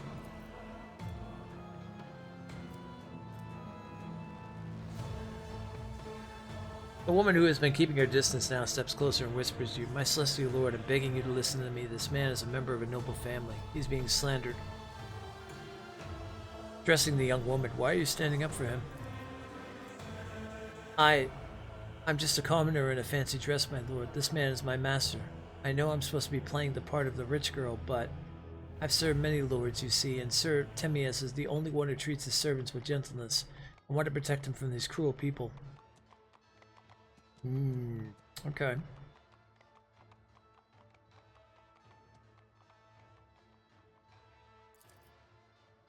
The old man is terrified. His hands are clutching an expensive cane bearing an intricate family coat of arms.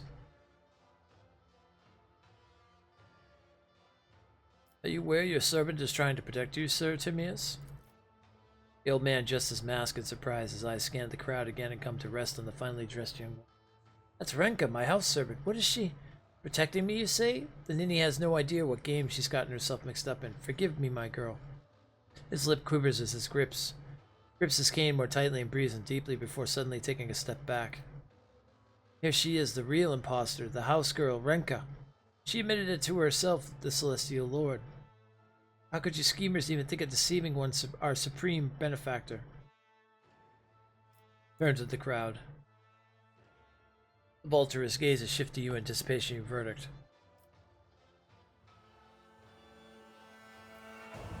This man is a noble. Why are you so intent on painting him as otherwise?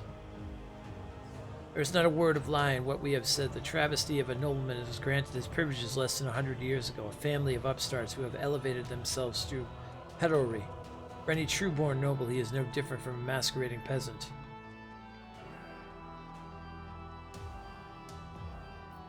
You truly believe this man to be a commoner in disguise?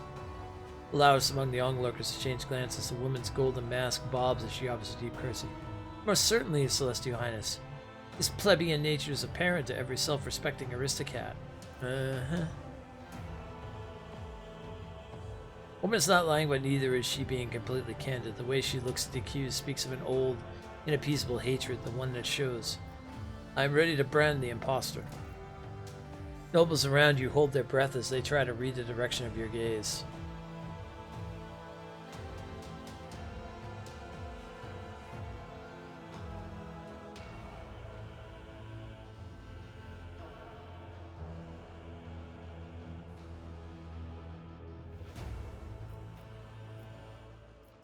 And the data brand to the servant. I call on this young man to make the decision in my stead. Place the data brand on the woman in the golden mask. Place the data brand on the young woman in the fine dress. Oh, we could turn it on them, but we're not being iconoclast here. And we're just serious and down to business. One step ahead. You assembled all the evidence to expose a conspiracy. The young woman's face turns pale as marble behind her half-mask. She casts a seething look at the man in the jacket, then lowers her eyes. The man, meanwhile, sighs with relief and says, "Thank you. I knew that no intrigue could fool the Celestial Lord." With each step, I forge my destiny among the stars. Well, that's one. That's a knight.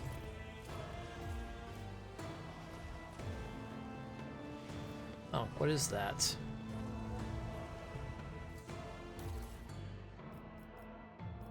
Interesting. Oh, some chronicles. I see.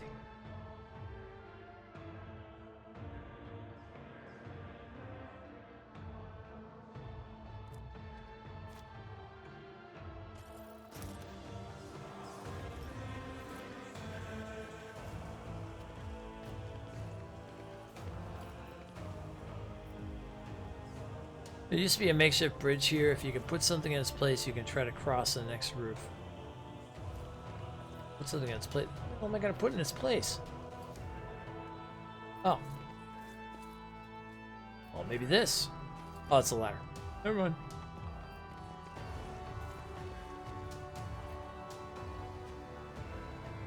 Oh, wait a minute.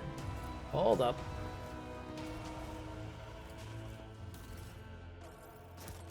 The Divine watches over us. Bet I could take this thing.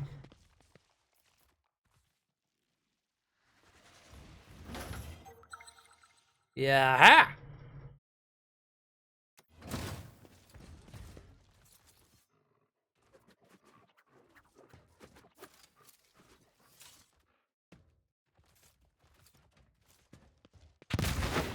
Whoa! Okay. I guess we didn't see all the traps.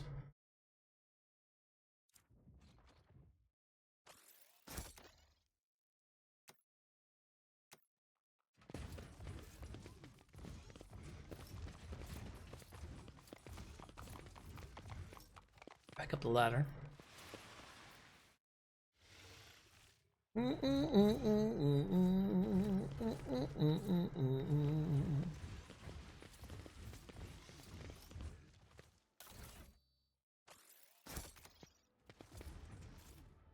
Know your duty. Thracian, Thessarian.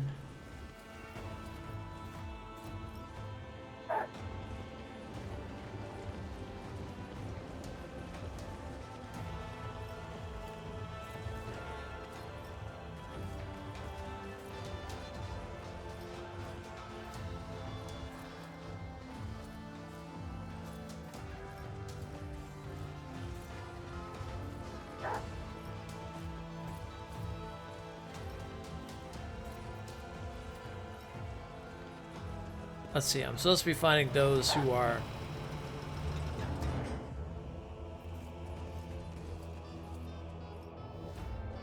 What's this? The young noblewoman's hair is disheveled, her bodice stained with grime and her mask pushed clumsily on top of her head. Holding her skirt high, she is trying her hardest to fight her way through the guards blocking the door. Just let me go, please, for throne's sake, she exclaims when the guards yet push her aside. The woman notices you and attempts something resembling a curtsy, but stumbles and falls to her knees. I'm done, I just can't take it anymore. You are our celestial lord, aren't you? I am, but do not look much like a noble lady. I am Etika, your graciousness. I am not a noble, not one bit. I just do the laundry and bleach the linens. I've never mixed in high society in my life. Forgive a fool, your graciousness.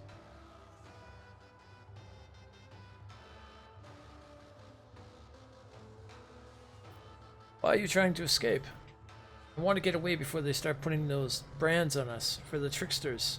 I'm no kind of trickster, can't you see? I couldn't fool a Grox. Why are you telling me this? According to the rules, you are meant to pose a noble, then you get a reward. I don't want no reward, my lord. I want to go back home. The woman hangs her head and clutches the lace frills of her dress. Her breathing steadies as she is racked with silent sobs. Why are you participating in the masquerade in the first place? It's not like they asked me nicely, your graciousness. They grabbed me, shoved me in this dress, and threw me in here. Nobody here was asked, but I don't want to be anybody's toy. I have 3 boys and a girl. We starch our lords and ladies' undergarments, and we work our fingers to the bone just to get enough scraps for the day. So what should I do with you? Gripping the frills of her fabulous dress in her coarse, white-knuckled hands, the woman looks up and, please, your graciousness, by the God Emperor, just let me leave. Nobody who gets put in one of these get-ups ever comes back. If I stay, I won't see my home again. I just know it. I haven't done anything wrong. No one comes back? What does that mean?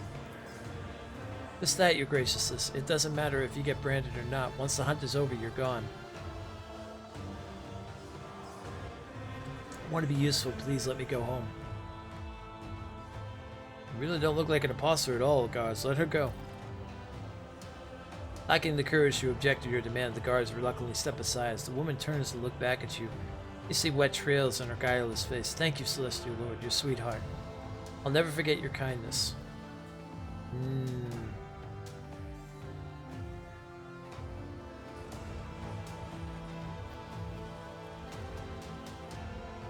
We shall reclaim what is rightfully ours.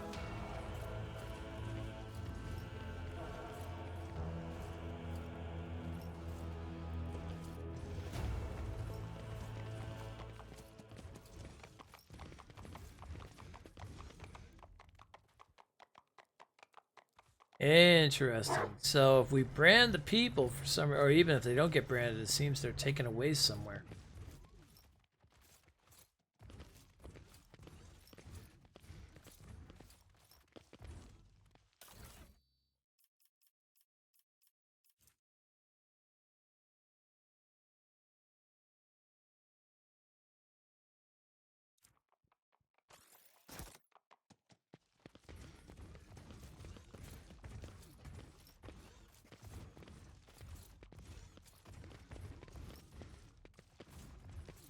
We just condemned that other girl then? Whoops. It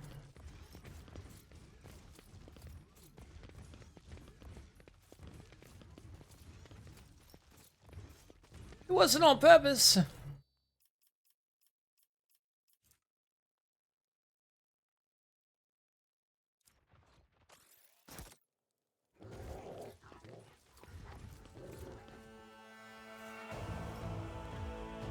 And with scissors.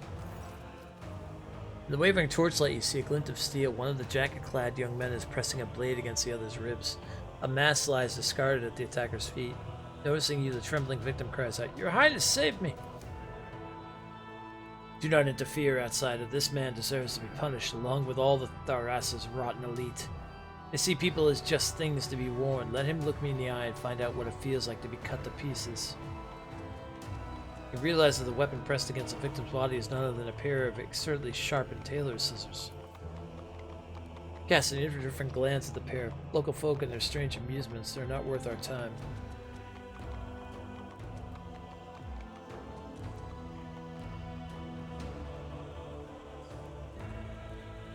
What's going on here? The victim sucks in a ragged breath. He's a tailor from the lower city. He's gone mad. He thinks I'm wearing the face of his brother, my valet. Attacker visibly loses his cool. Admit it, you killed him and took his face so you could wear it instead of a costume. I haven't heard from my brother in the moon life. Examine the victim's face. The noble's lord features are stretched and distorted. The edges of the neck, forehead, and cheeks are fastened at the sides with fine gold thread. Peering into the nobleman's face, you realize that the stretched skin is his own. You see no scars or stitches. It appears this is merely his way of improving his looks and imitating people of higher standing. Intervene and free the victim. Capture the scissors and deftly plunge them into the attacker's knee. Sensing a tormentor's grip weakening, the victim slips free and hides behind you. This madman bribed the guards so they would ignore my cries. I'm sure they'll be singing a different tune when they find out the Celestial Lord has intervened personally. This man has never undergone the local facial replacement procedure. He is wearing his own face. Do not be deceived. Look closer. The scoundrel is simply hiding his stitches. He thinks he can trick an expert tailor, but it's a wasted effort.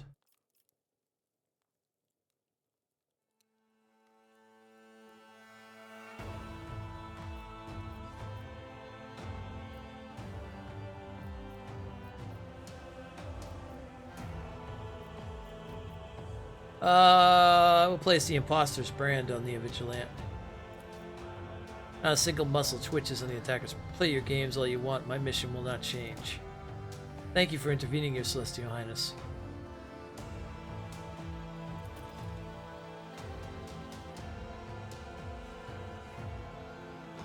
Third imposter has been found. The last one, what did it say?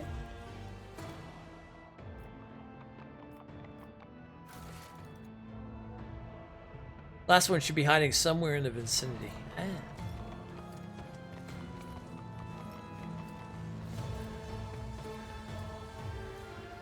are bound by the blood of martyrs.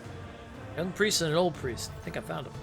The two men in the clergy robes are bickering loudly. The older of the pair is eating with great appetite, while the younger one watches him in disgust. Your Overland Dungeons is pure hypocrisy. A true servant of the faith would have abstained. The old priest shoots his companion a glance over the plate. A true servant of the faith must keep his strength up so he may offer the God Emperor not just words, but deeds as well. The young man flushes when he notices your gaze. Celestial Lord, how fortunate is your arrival. Only you could solve this conundrum and decide which of us is the true clergyman of noble birth and which is the arrogant impostor. I need to ask a few questions first in order to identify the impostor. The old priest gives you a reserved nod. Meanwhile, the younger one turns his entire body to face you like a student being evaluated.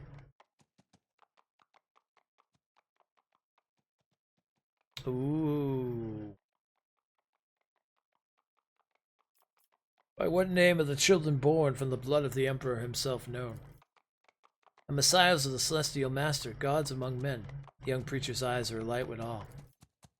Ulfar shoots the young man a stern look but limits himself to a sad shake of the head. The Emperor's angels, they descend upon the land to smite down his enemies. You see respect in the old man's eyes and fear. Yeah, he got it. What would you say is the role of the knowledge in the Imperium? There are no barriers to learning the word of the Emperor and to conquering all that he has given unto us. I fear he has left his craft behind now, but his research shines with light of the true worship. Knowledge depraves the soul, as does reading letters that are not meant to be read. The old priest furrows his brow at the young man's passionate words. What awaits the Emperor's servant after death? Both priests ponder the question for a while. The older is the first to speak up. Should they serve faithfully, the Emperor will preserve their soul in his halls. The young priest, it is customary on Thasera to believe in sacred reincarnation, lest the worthy may serve the Emperor for all eternity. This fool says he yearns for everlasting service. He does not hear the undying one laughing quietly at his words. It is not this man's destiny to serve him into her eternity. It is mere leave meekly when he whispers it. It is time. It is beyond obvious to you as a true adept of the precepts of the faith that the young man's words are heresy. The path of every righteous soul ends at the foot of the golden throne, and there is no greater reward in death than to behold its light. I am ready to pass my verdict.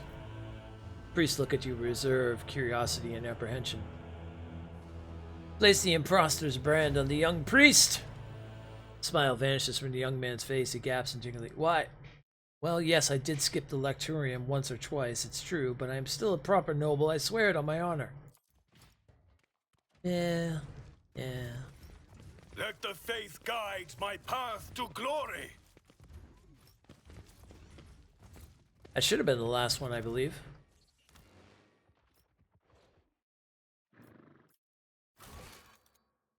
The final imposter has been found. All is left is to inform and bring the hunt to a close. Well, we got 3 out of the 4 because one we left go, but we got to find out why supposedly they're being taken away.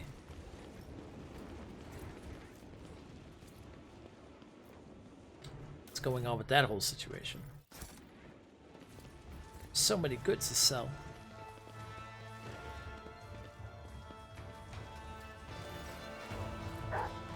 Down, Gara. Bad beast. Very bad. I apologize, Your Celestial Highness. How is your imposter hunt going?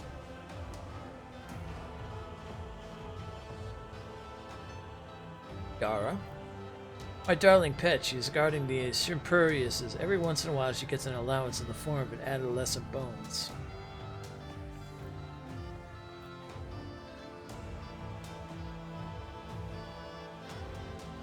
They say people go missing after the imposter hunt. What do you make of this?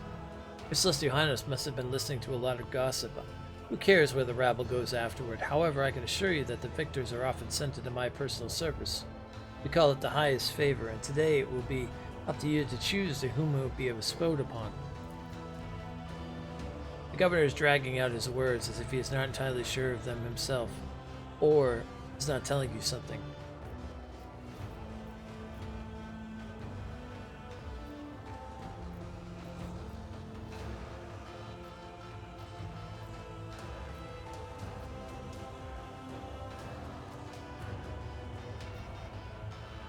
What if you too are an imposter, Rulodo?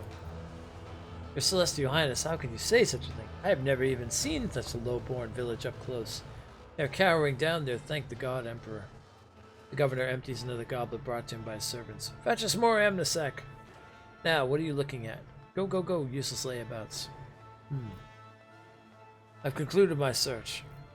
Delightful, I immediately summoned the court for a final celebration of Hipcurpacy. And who knows, perhaps today one of the imposters will be lucky enough to earn your favor. Straining to add a note of gravity to his voice, the governor proclaims, Most radiant ladies and noble lords, I hereby declare the imposter hunt officially over. The participants of our masquerade already stand before you. Did you guess correctly? Did you expose them all? Please don your oculars and have a good look.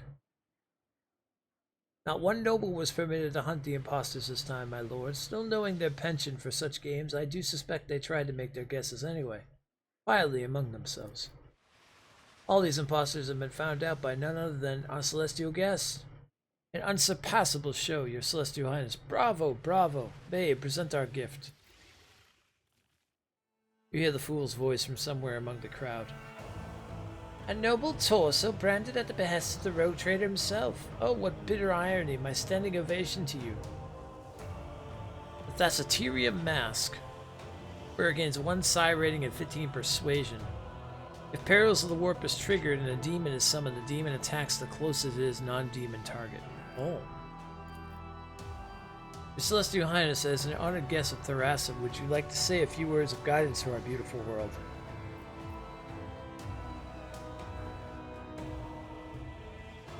Oh my gods, yep, there we go.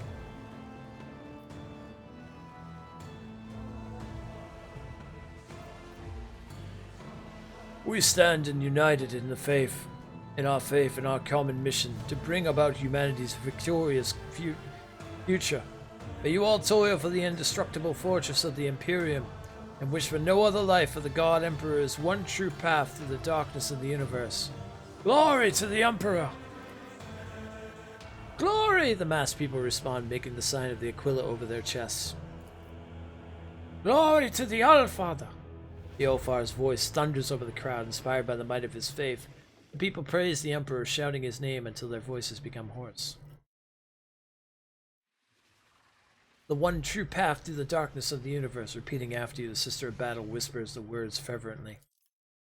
Even after the divulge of cries give way to the reverent silence, Argenta's eyes remain bright with zealous fire. May the God Emperor be merciful to this world steeped in mistaken beliefs. That was a grand speech, thank you. Rollo sniffs loudly, dabbing his face with a handkerchief. And now, good lords and ladies, the time has come to make the fateful decisions. There is not but one true reward, the highest favor that any branded impostor desires. Please, your Celestial Highness, tell us, is there among these people one worthy of the rogue trader's favor?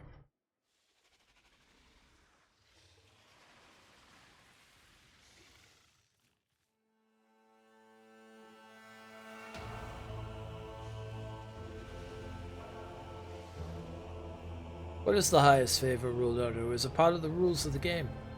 That's correct, your Celestial. Whoever you grant your favor will be showered with all manner of honors and go to serve in the governor's palace.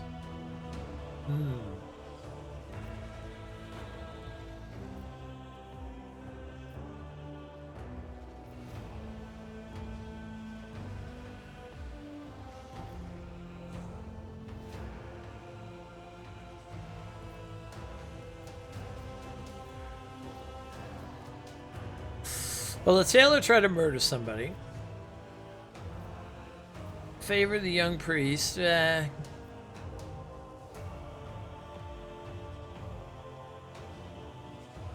She was trying to help her lord, so... So Timius, the servant, I grant you my favor. You are so very kind, my celestial lord. The woman smiles hesitantly and turns to the castle. With a shuddered breath that betrays her recent tears, she heads towards the stairs.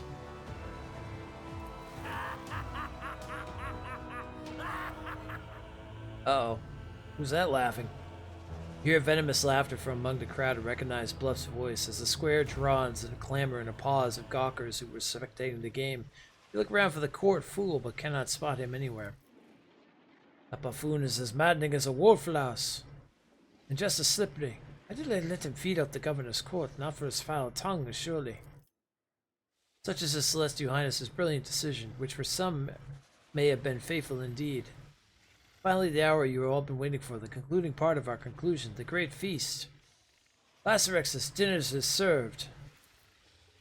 Cyber Lacerus's lumens glow blood red. Before the condemned can even scream, the beasts pounce on their prey with hungry snarls. It was a trap!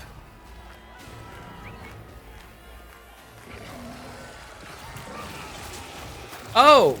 Oh no, never mind. They ate the others. He tricks me. Gotta stop on the master. Maeve, help! Maeve, I'm sorry.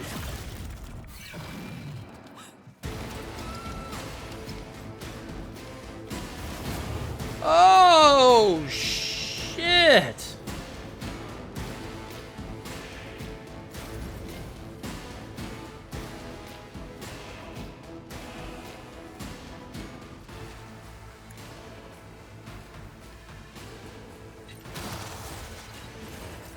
Oh, that wasn't that good of a bite there, Glado.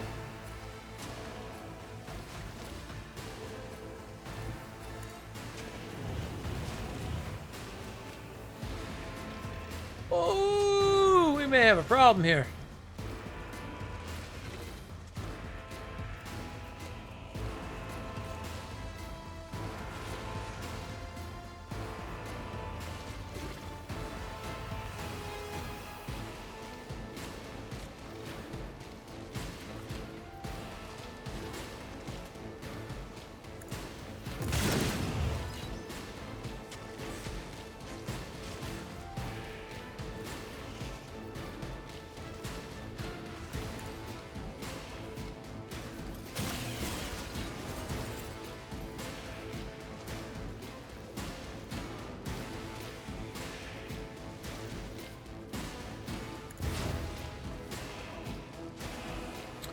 Oh, alrighty then.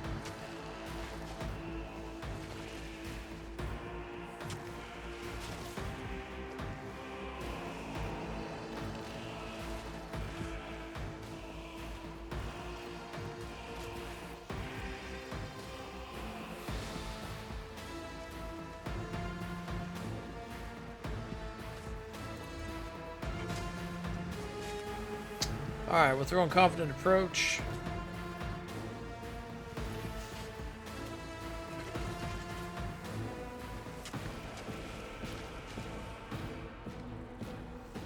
If I do that, he's going to shoot everybody. Oh, wait, what about this one out here? 28% out this one? Well, we could move up here.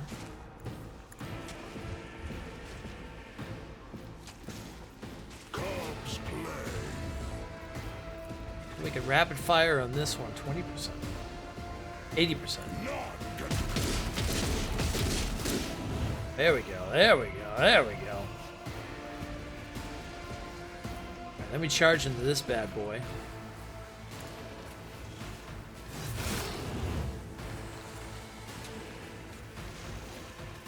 Let's give him a kick. Good old Space Marine kick there. Move in a little further.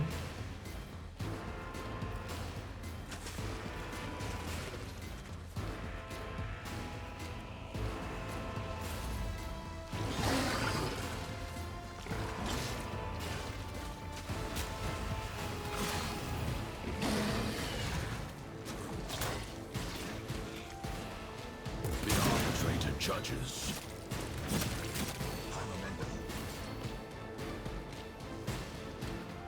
My man, what are you doing? Alright, let's make ourselves elusive.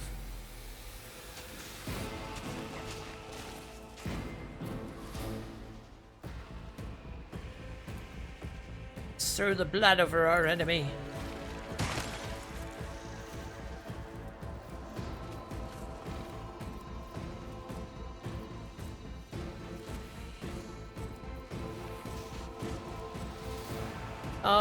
Let's see. Dispatch blade dance used step for a buff against target enemy without spending a charge, immediately making a melee attack against an enemy. I will do that.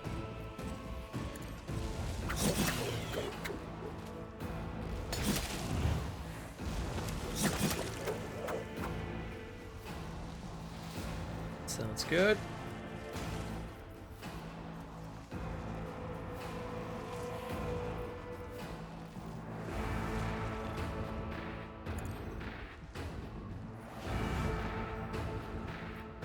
Alright, let's see if we can dance Macabre over here. Then we'll do a jump.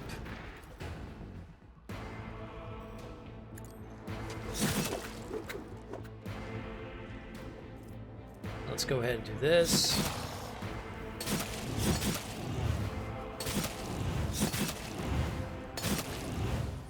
Nice. Dead!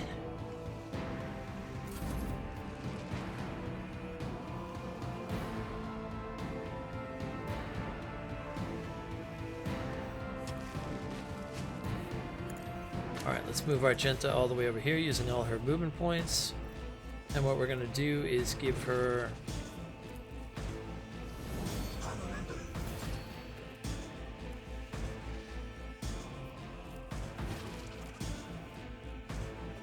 I am his will made manifest. Firearms mastery, then we're going to go ahead and do a run and gun. So we can move up here.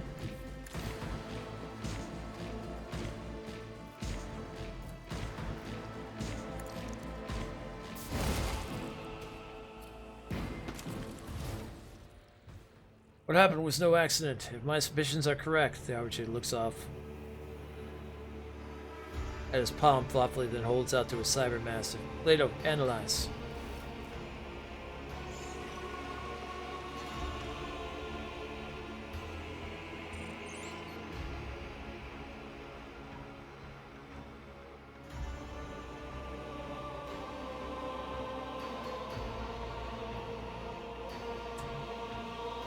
That's a lot of analyzing. The dog's visor shimmered and scans the skin with a mesh of rays. Finally, there was a metallic clink. Click, clink, click, and the descending hum of cooling servo motors. The Proctor's augmentics respond with a soft buzz. Analyze complete. Data transfer. A data brand. The court fool put it on me when he shook my hand. Then the Lacerexes attacked everyone who had been marked. However, the beasts were not all eager to tear you apart, Rogue Trader. It appears that you are wanted alive, but without my protection. Oh God, Emperor. Dave presses her hands to her chest, the signs of Aquila. Forgive and protect the soul. Forgive and protect. Lodo mentioned being stranded before he died. Can you scan him too, Solomon? As Master's command, Glado directs the scan rays of the dead man's severed hand, which has somehow avoided being reduced to shreds. Along with the rest of the body, the Cyber Master's augmentics emit a warning signal. Lodo was branded too. He couldn't have known, or else he would have not doomed himself like that. I assume this is likewise the work of that buffoon. The only question is whether he was acting of his own accord, or at the behest of someone more important. Whose soul are you praying for, Maeve? My brother's, my lord. I had a feeling he wasn't acting himself lately. If I had known he had fallen in with scoundrels, I would have found them and strangled them with my own hands. What reason could your brother have to want to get an arbitrator's blood on his hands? It's a mystery to me too, my celestial lord. I think about it, I can't even imagine why, but lately it's like he's not himself. He keeps muttering these awful rhymes about blood and fate. And it's like he's waiting for something, but I just can't understand what. Heresy! Ludo called your name before he died. I have no idea what's going on. I'm so confused. Is this just a horrible nightmare? Could it be I'm just dreaming? For a second there I thought, oh, I'm sorry, it's impossible. You thought what? I thought it was my brother calling my name, not Lord Rulado. But Dane wasn't there, meaning I just imagined it in my fright. Oh, I think Dream got it. You think back to Rulado's last moments, it's hard to tell for certain, but it really did seem as though his voice had changed. It sounded younger and less strained, as if he had cast off a mask. So who is considered the governor now? If I only knew, my celestial lord, if I only knew.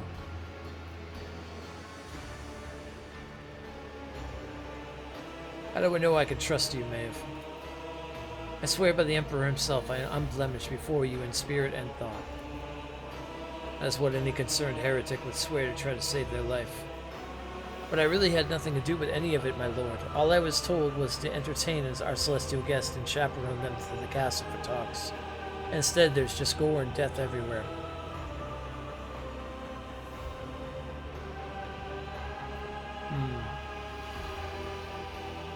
I need to take a look around.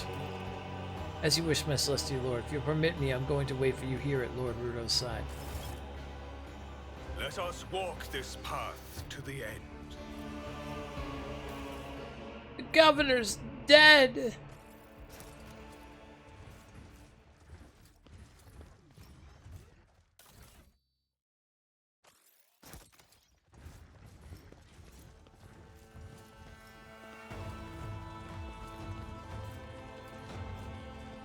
So my guess is the real governor's corrupt as could be. It's probably been corrupted by the archenemy. Decided to make her brother be the court fool. Or to make their brother be him.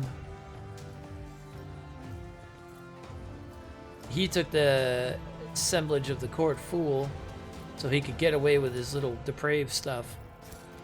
And then deemed his attack. So we could...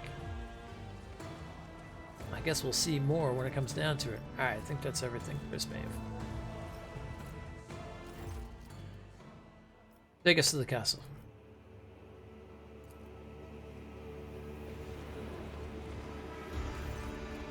Please, Maeve breaks off as Solomon walks by, brushing past her with his shoulder before examining the elevator with a fault-finding eye. Not daring to speak again, the young woman makes a gesture of invitation and steps on the platform herself. No sooner have you stepped on the elevator than a short metallic clang comes from somewhere above you. It's a trap!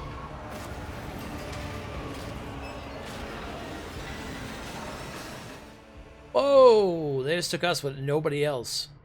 Oh, that's interesting.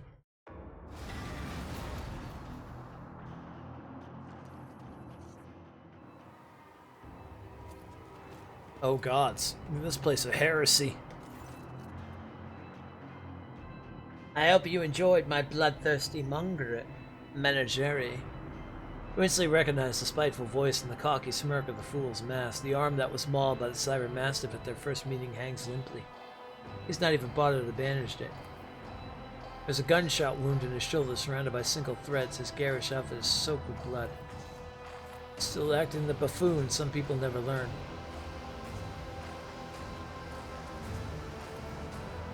Pulsing light draws your attention. Against the far wall, an old man stands behind an ominous-looking altar. The heavily augmented man stares at wonder at the flashes of blue light snaking through the veins of the thesterium and the floors and walls. The crystals in his eyes sockets gleam and go dark with time, with the flashes. At once you recognize him as the sculptor who offered to carve your visage out of the thesterium. The old man does not seem to notice you. All his attention is focused on the strange altar. Nearby, Lucra, the fortress commander, keeps a sullen vigil. His hand never leaves the handle of his weapon.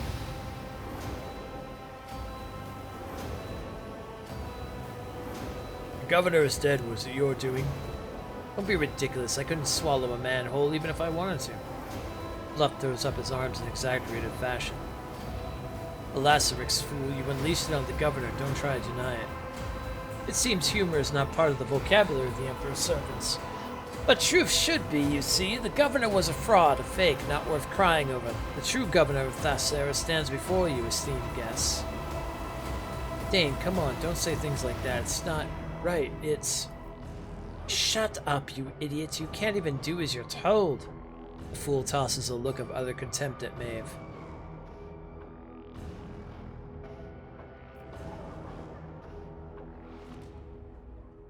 Take off the mask. I want to see with whom I'm speaking to. Wrapping his hands around the face of the mask, Bluff begins to slowly pull away from his face, squirming and sobbing theatrically. Suddenly the moans turn to a gurgling laughter and the fool removes his hands from the mask. I jest you'll have to examine this face very thoroughly. What was it that Maeve should have done, Bluff? Bring you here to the altar of change and not ask questions. So simple, but she couldn't even manage that. And I, according to your plan, was supposed to die. Solomon raises the palm of his hand that holds the invisible mark of the data brand. Exactly. I don't need you, but don't worry, I planned for this as well. Tavrisk, are you ready? Bluff smirks, clearly enjoying his imaginary power, or is it real? Solomon turns slightly away from the fool and makes a series of furtive hand signals telling you to stall, while the Cyber Mastiff gets into position. Oh, shit! We got some Zeech up in here. The preparations are complete, my lord. Barely able to take his eyes off the dark altar, the sculptor hobbles toward the edge of the balcony.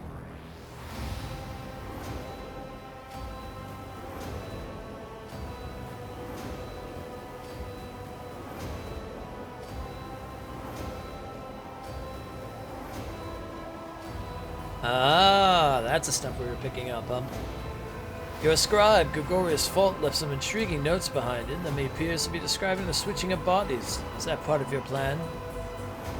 You are perceptive my previous experiments were failures. You have met some of them, particularly Fault himself. Remember the crazy mutant by the Fest Morpheus? Oh, you should have seen your face. And you will. This time it will work. You were the real governor. Why bother masquerading as the fool? I've always preferred masks to those mugs. Besides, who would take the poor, wretched fool seriously? Who would suspect? I found a replacement. Rhoda wanted to play at power, and I graciously lent him. Pity he didn't rule for long. I, on the other hand, had a costume change and took a seat among the spectators. I sharpened my wit. I even began to enjoy it. Oh, excuse me. How much reading? And all of that for this one day, this exact moment. Arbiter gives you a subtle nod, the Cyber Master close enough for a decisive lunge.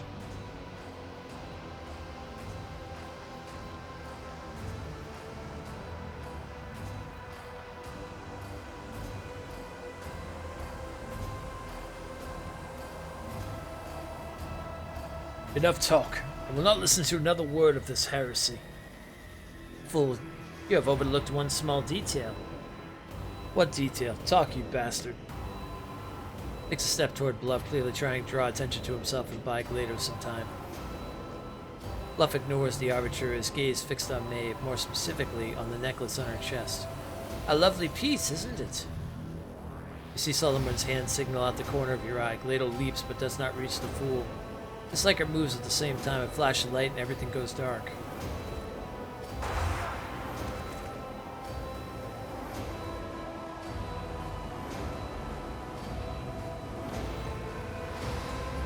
You're surrounded by the smell of old rust. The darkness reluctantly retreats. The pain comes first, throbbing in your head, then the metallic taste in your mouth, and finally the feel of the hard floor chafing your stinging cheek.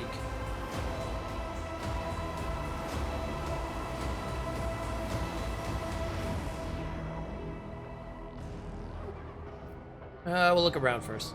You see Bluff through the bars of the cage. The mocking smile on his sinister mask seems to grow even broader. Or is it a trick of the light? Maeve, as white as a sheet with a dark abrasion on her face, weeps quietly as she stands stock still beside the fool. There are markings on the floor at your feet, a crooked circle bordered by unholy symbols. Bluff is standing in the center of the identical circle. You hear a quiet, measured scraping sound and an old man's muttering coming from the depths of the hall. The few words you manage to catch sound nothing like Gothic. Road Trader, can you hear me? You turn to the voice. Solomon is trapped in one of the side cells. Apart from a bleeding bruise in your forehead, he appears unharmed. Solomon, are you alright? I'm fine. He looks away for a moment and then back at you. Under Bluff's unwavering gaze, he cannot communicate any more clearly. Piercing pain in your head makes it hard to parse Solomon's cryptic signals. Maeve's necklace is more than just a pretty bauble, I take it. Much more. You see, with the right knowledge, the right tools, and some complex rituals, people can transform a simple, dirty blue pebble from the depths of Tharassa into something truly special. However, it's a bit late for you to do anything with that information. When I get out of here, you are dead. Enough chit-chat. Tavris, begin. The old man with the Thraciterium eyes, wheezing raspily, spews a torrent of unholy word. Hold on a second. Just realized this like music is super loud. You know, cut this down a little. It's great. It's just a little loud.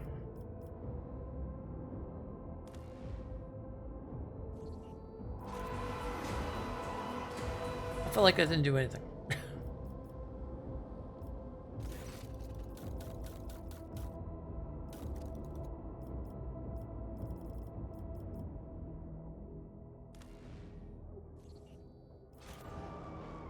Alright, there we go.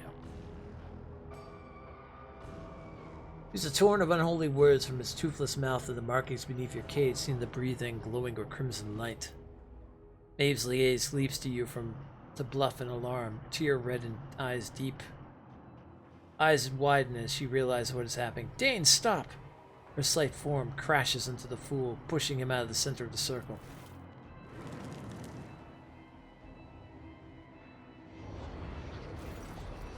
The world explodes into shards, suffused with a blinding light that burns out your eye sockets. Incinerates the air in your lungs and makes your heart judder in your chest, and finally darkness descends. Impenetrable and absolute, encompassing everything, it cradles you, dissolving everything that was once you, everything that once was. You are bobbling like a boat tossed upon the waves. Colors and sounds meld into a cacophony, stirring up nausea and exhausted body. You blink and the patches of color fall into place, or do they? Across from you in the cage, you see a frightened, disoriented face, an expression you have never seen in a mirror.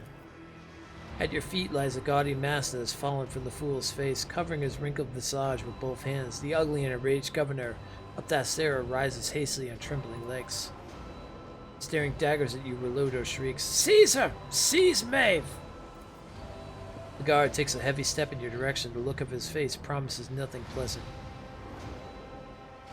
Try to strike the guard. Take a swing and lose your coordination. Maeve's delicate body cannot even muster strength for a slap. Leto, attack! Your head swims, and through the haze you recognize the figure of a guard coming closer and closer with no sign of stopping. Your gaze sweeps over the room, searching for a way out, for a solution, until somewhere at the periphery of your vision you notice a streak of scarlet. It is the Cyber Master's visors lighting up, giving you a chance to run.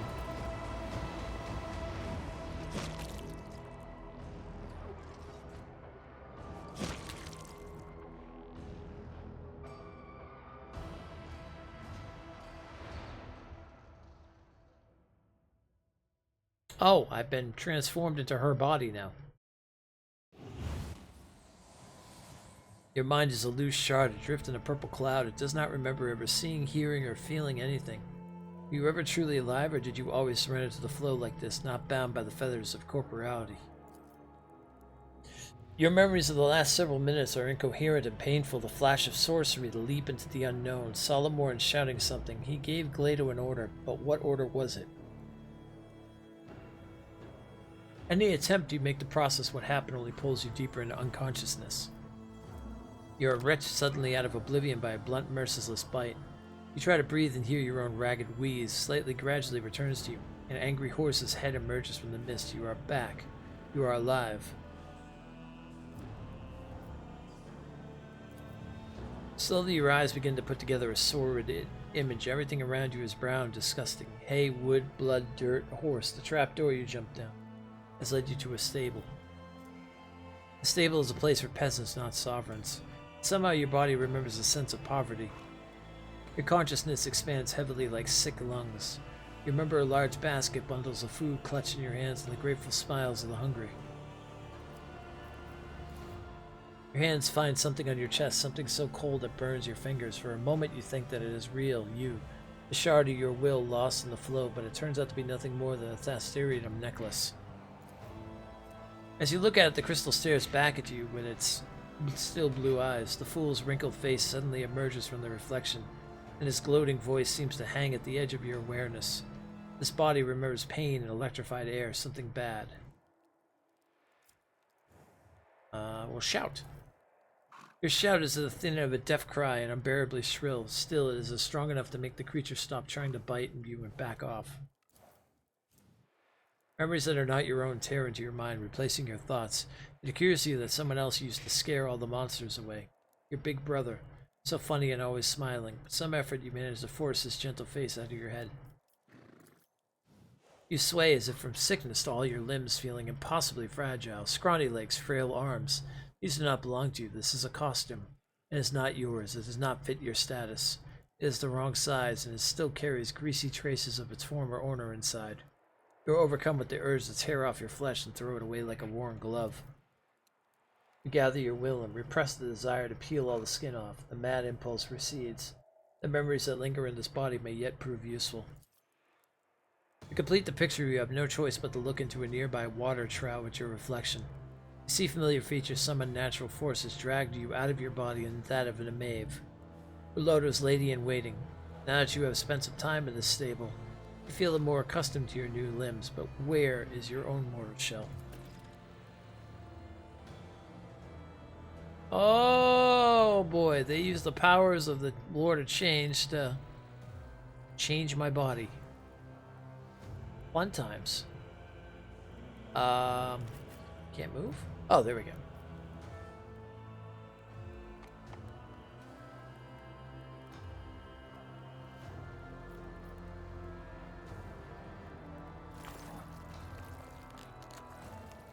A mountain of vegetable waste rises up ahead, next to which stands a rusty pitchfork.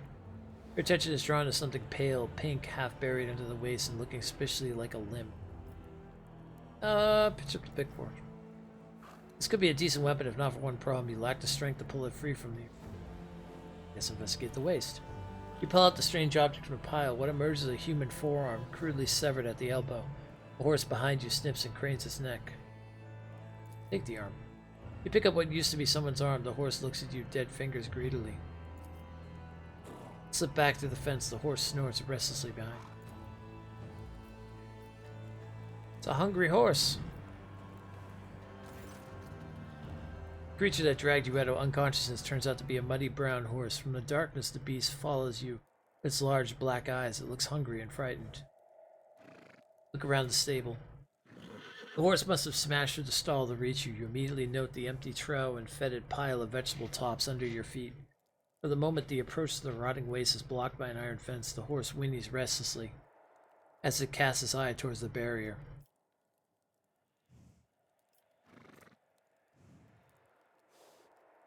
Examine the horse. The horse snorts and shows you its large teeth. It is unclear what this creature usually feeds on, but right now it would be happily munch on your fingers.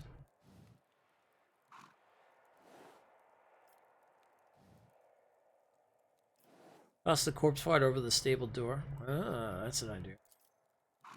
The animal's nostrils flare in agitation. It pauses for a second, watching the arm's trajectory, then trots after it, the treat with a rumble.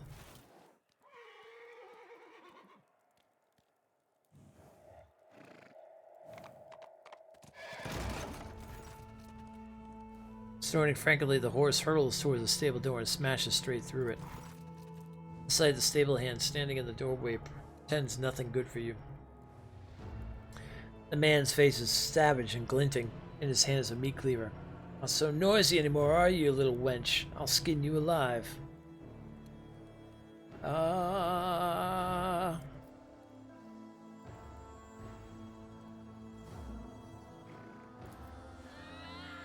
Take a deep breath and scream as loud as you can. Your voice rings pitifully. This cry may be your last. You see a reflection in the blade of the cleaver. There is no way out. At least this foray into the life of the Thracian peasantry has been a short one. An abrupt metallic clang rattles the stable. Something very heavy is coming your way at terrifying speed. Leto!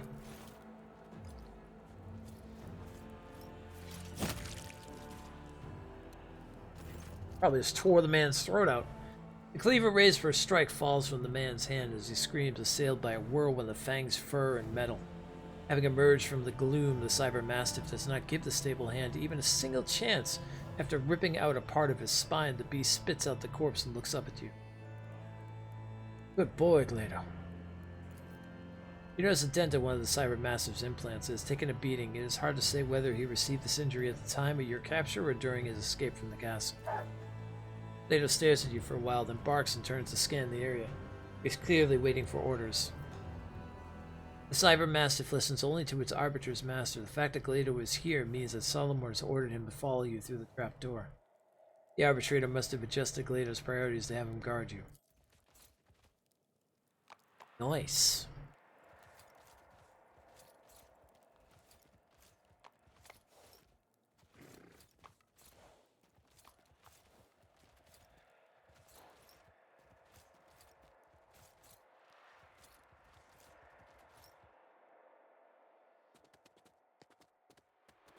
Uh-oh.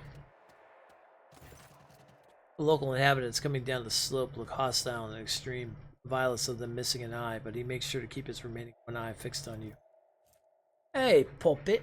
Where'd you get that dress? You know my bride-to-be would love to wear a dress like that on her wedding day. Would you lend it to her? The one-eyed bandit glances at your dirty yet expensive clothes. Something tells you that these people will gladly peel the dress off you right along with your skin.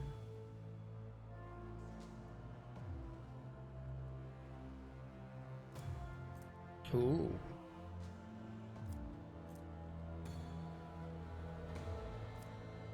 Of course I'll lend it to you right after I flay you where you stand, scum. Something in your gaze causes the bandit's smiles to disappear. One of them whispers something to the leader. The one-eyed man clicks his tongue to mask his trepidation. Rock shit off with you. Putting down nutters makes more of a mess than it's worth. The bandits let you pass, having seamlessly lost all interest in you. Damn right.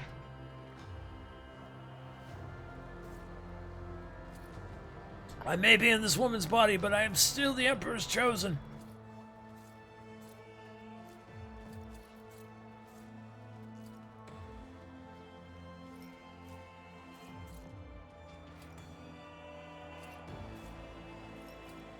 Say a great big thank you to his graciousness for me. I'll never forget his good heart.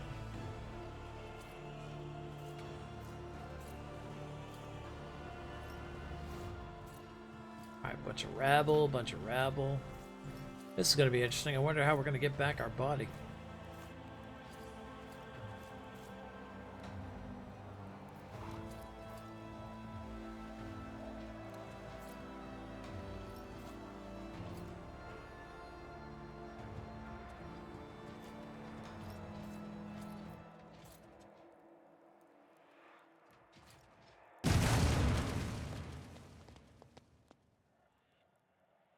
Pop your powdered face, you stupid girl. What if it fell on someone's head?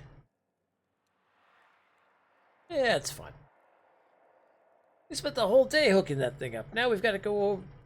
Got to do it all over again. Get out of here before you break anything else. Uh-huh.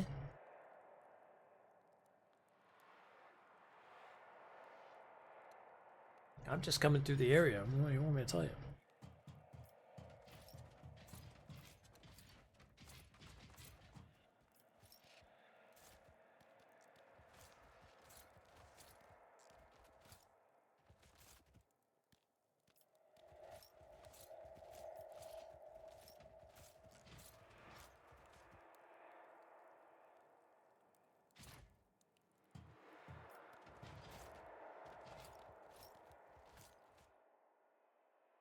Back to the upper city.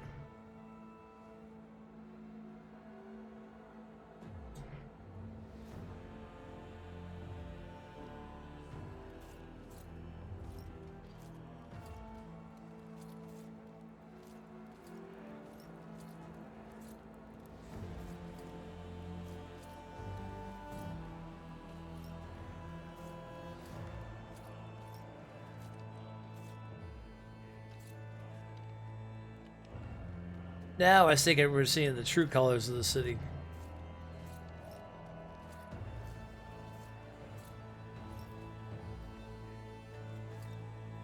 What are you doing here, girl? Get out of here.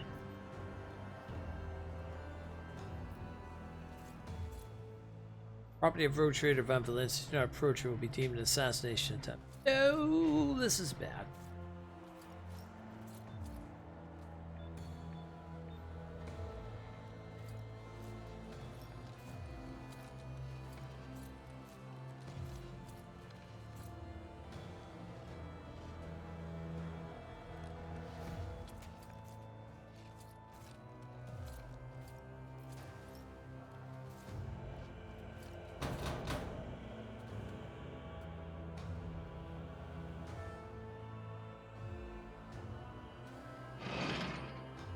Did you get any faster? Just curious.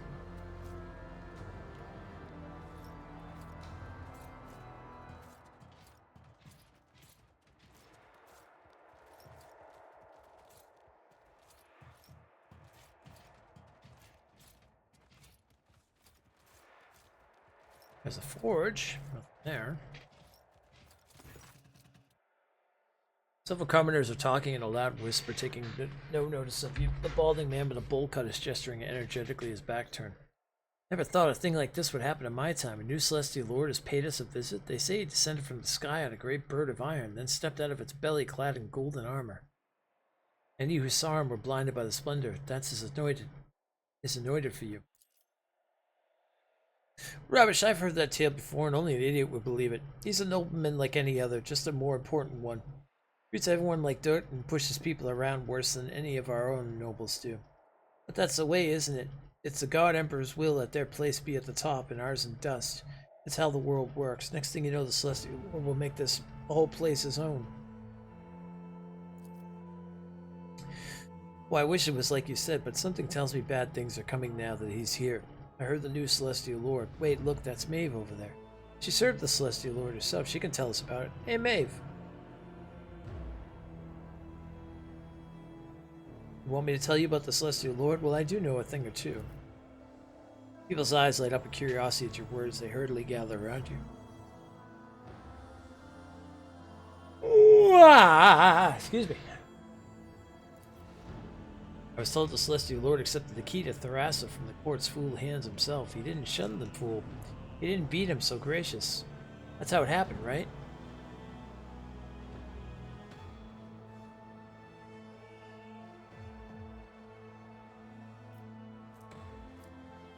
Let's see.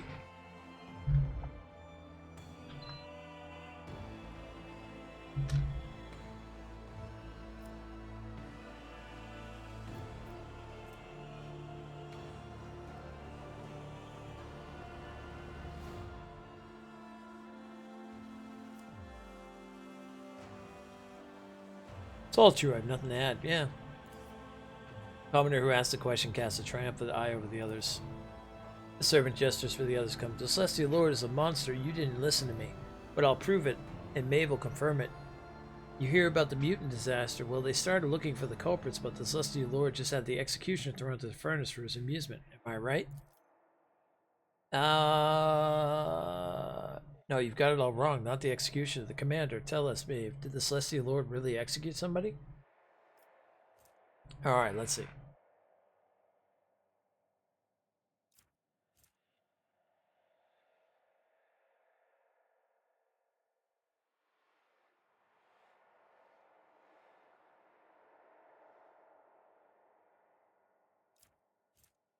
The Celestial Lord never forgave the man for his misstep. He had his family brought before him.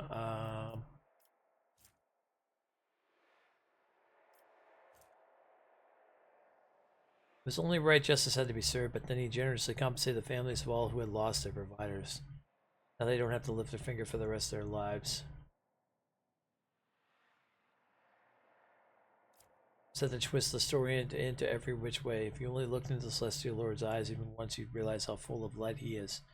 Whenever he orders something done, you can feel it in your heart that it is the God Emperor's talking through him. That is the truth, and who are you to fathom its truth? I mean, it is very true. Three nudged each other in the side, nodding towards you. The details had clearly impressed them. The Celestial Lord is honorable and righteous. Naysayers envy him, so they want to drag his name through the mud. All they do is prove me right. I wish I could get a closer look just for a moment. Just one look is all I ask. The trio falls for silent for a while, each lost in their own thoughts. Maeve, you got closer to him than anyone else here. How did he treat you? Yeah, Maeve, tell us, what's it like to be around the God Emperor's anointed?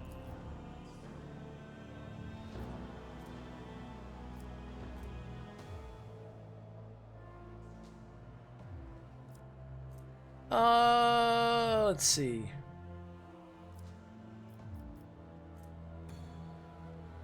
Yeah. Commoners nod their understanding as they continue to hang on to every word. It's a quick glance, just to walk on the same ground he stepped on. If we had rulers like that, we could all breathe more freely. Why can't they make mercy their new custom instead of wearing those sewed-on faces? Oh, have you heard about Lord Grimley's new wife? Potbelly's servant and the other two attention now. Alien clues are losing interest in their previous topic. You could no longer hear a word they're saying. It would appear the trio has forgotten about you completely.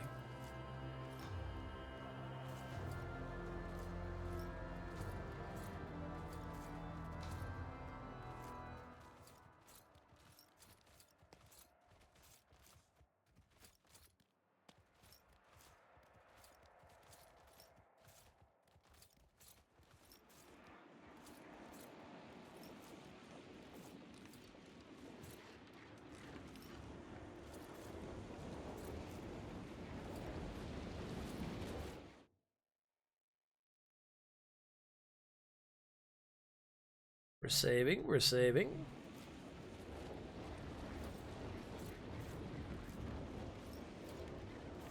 This has all been shut down? Okay.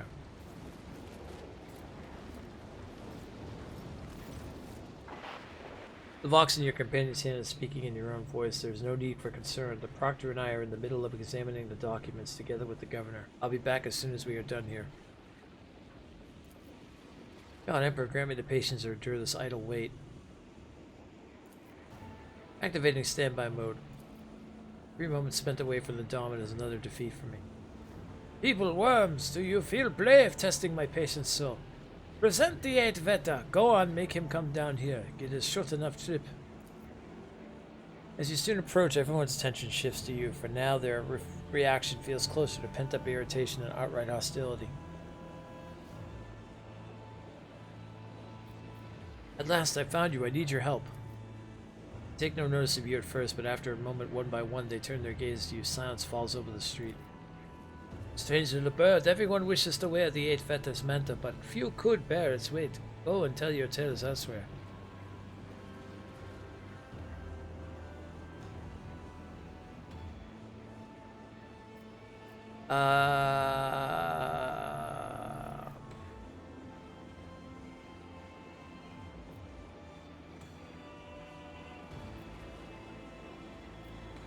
Okay, so it seems I'm telling them what's going on.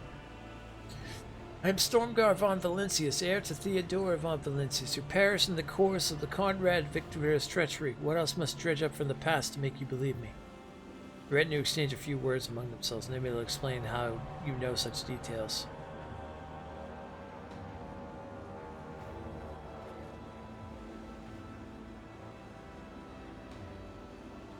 Look, I have Solomorn's Cyber Mastiff with me.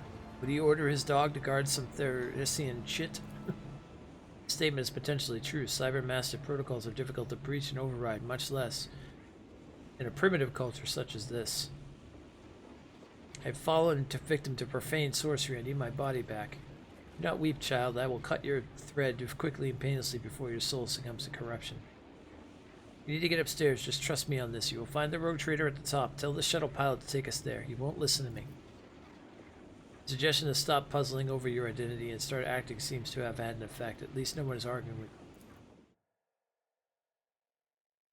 you. You know, I mean, pretty much just tell him, you know, I passed.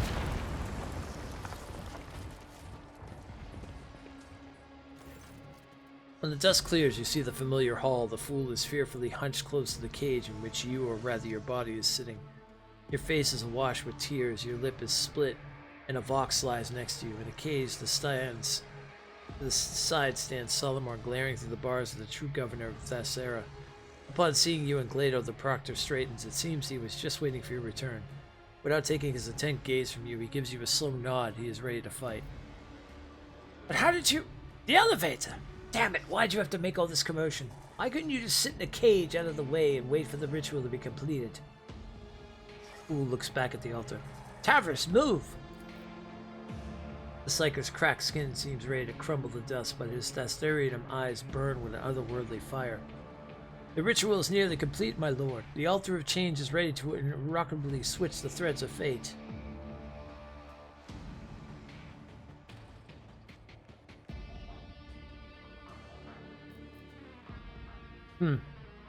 Emperor knows I was trying to give you a chance. How very generous. Allow me to repay you in kind. If you leave now, you may live out the rest of your days on my planet as a dunce of a woman.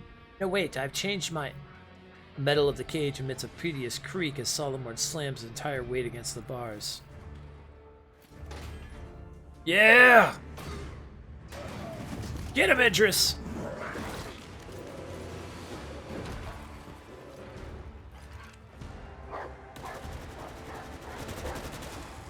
Oh, shit!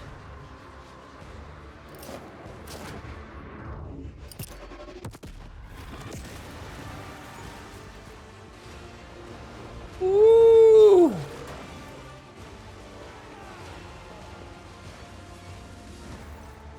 Struggle to open your eyes. After the world has once again taken shape, you realize you are staring at your own palms from your own eye sockets. You move a hand with each muscle responds gratefully.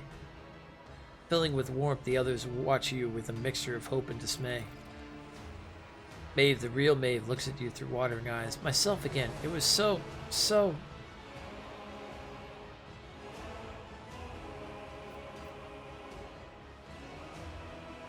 Oh, here we go. Governor Rulodo, with the crimes of stealing my body from me, practicing heresy, and all-round monstrous, you are hereby sentenced to death. Attack! How dare you order anyone around in my own palace? Tavris, do it!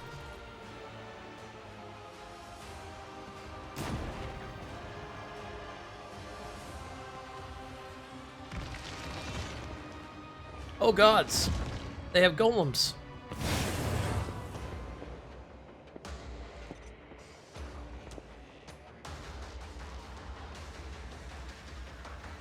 Alrighty then, we're preparing for battle. Oh, we got a lot of battle around us.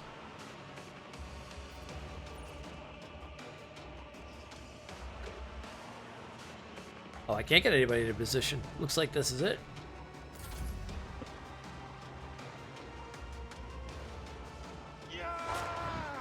A colossal mistake. Crush the feeble!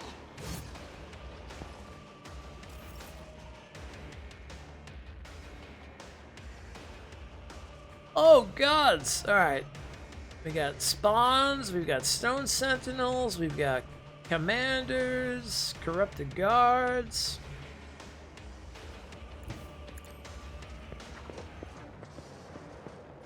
Alright, let's start with the... Perfect. And we're gonna go ahead and we're gonna hunt down some prey on the stone sentinel. On the spawn. And on the commander.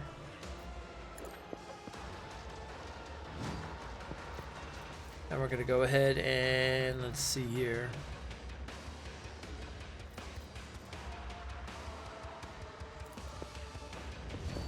Gonna put that on.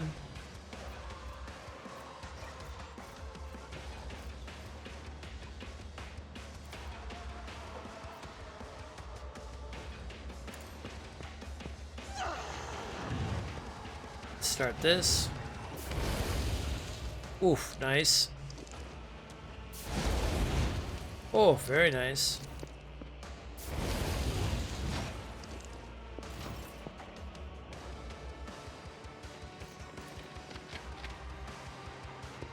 Reload.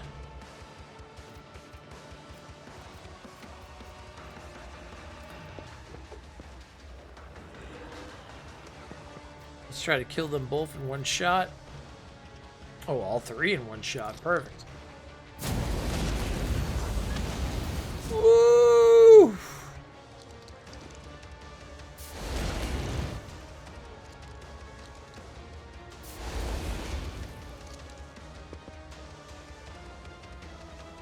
Faith without deeds is worthless.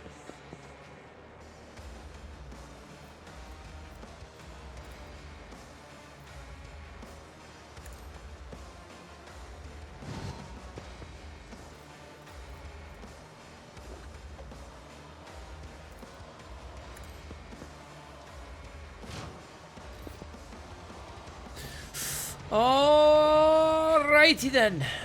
Cabela's up. Oh, I can get right into the mix of this, huh? Well, let's go take out all these good old happy people here. Put down some elusive. Captive audience.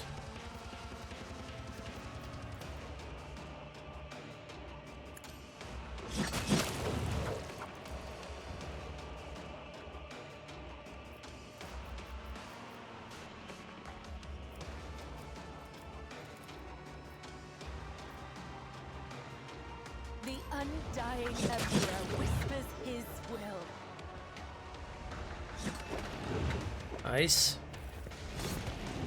Nice. Nice.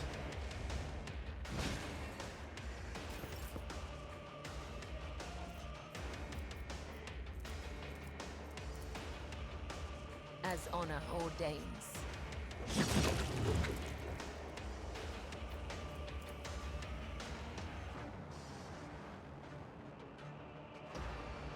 I shall not fail. Oh, this man is dead.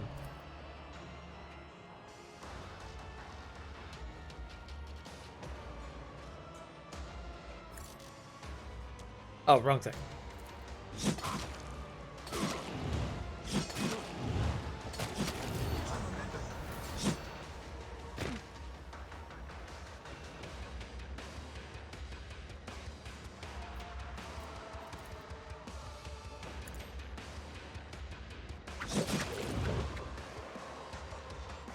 Doesn't help that also we're like, I think this is meant to be like a lower level thing, and we jumped into this later, so it's like, and we're playing on story mode, but on top of all that, yeah, we're just annihilating them because like literally these are not even like high level to us anymore.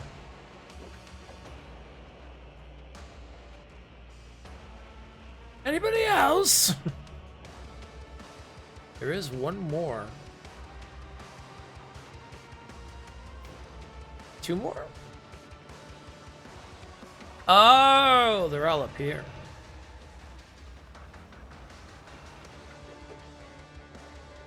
Up, and there's one back here. Oh, the sculptor himself is back here.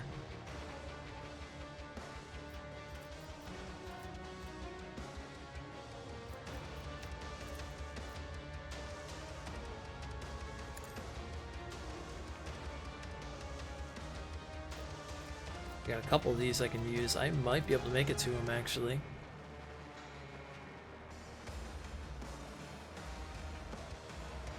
The shadows will see it done.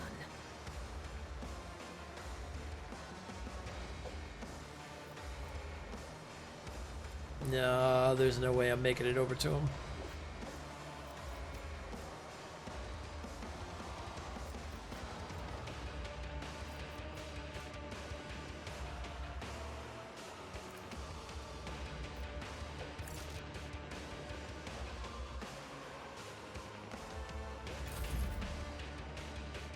Alright, Argenta. I don't think she's going to be able to hit them from there. Possible. Well, actually, if we move up here, hold on. And then if we do a run and gun, oh, we get a free dash.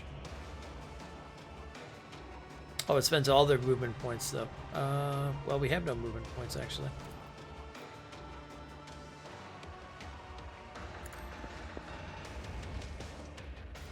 Okay, then we can use one to run and gun. Come right up there in front of everybody. I will bathe this battlefield in righteous fury.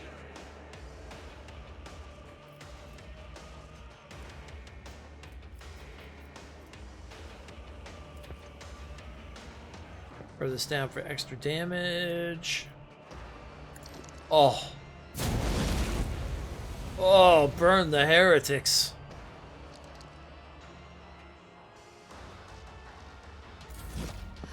Emperor protect me.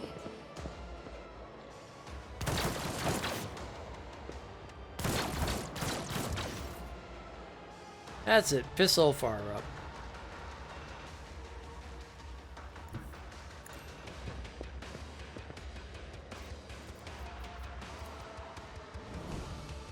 Sing the war hymn.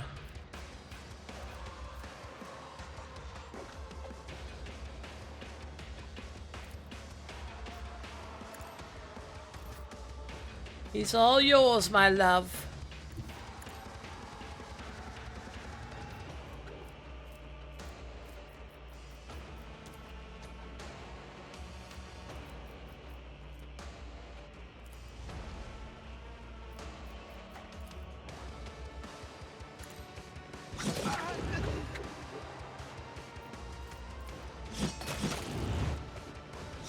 Oh no, he fell off in the abyss. That was like an emperor thing from Star Wars. Just knocked him off into the eternity. Well, he's done. The more we could really do with Stormgar. Alright.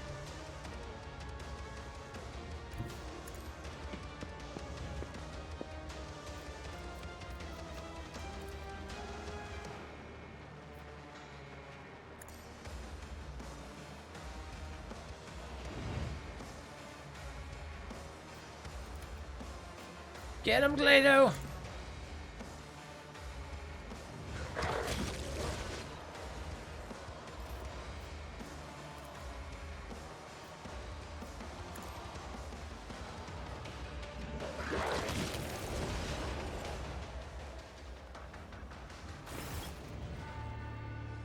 In the ensuing silence, a gurgling snicker becomes clearly audible. 1, 2, 3, 4, 5. I see our guest is too alive. 5, 4, 3, 2, 1. Start the gutting. Stop the fun. An ugly shambles that had Rulov's face dissolved into a semblance of a smile. Oh, he took the mask off. 7, 8. Shut your trap. You may open it when you're asked a question, and your answer had better be honest and to the point. Or I swear by the Lex, your execution will involve Glado gnawing off your limbs, and he could be a very slow gnar. Are there any other victims of your ritual that survived? No, I didn't count the dead. The ritual is a complex one to perform, so it took Tavrisk and me a long time to calibrate it. And you were the one it worked on. To think of all the possibilities it opened up. Using the Altar of Change, I could have body swapped my way up to the Lord of Terror. What are you talking about? The very suggestion. You sick degenerate. As my father used to say, if you've come a long way, keep going. I'm a dead man as it is, so I might as well dream a little. Be silent, heretic, or you will find yourself washing away your blasphemies with tears of blood until the pain makes you beg the Emperor for death. Thassaterium, what are its properties? This wretched little world had nothing worthy of attention save for Thassaterium. When I started having dreams about it and about changing bodies, I thought it was going insane. And I shared this with my sculptor, and now late Tavrisk. He helped me to understand the essence of the mineral. Experiments and studies followed, mostly carried out by Tavrisk. I don't have his gift, but oh, the things I could do if I were a sorcerer.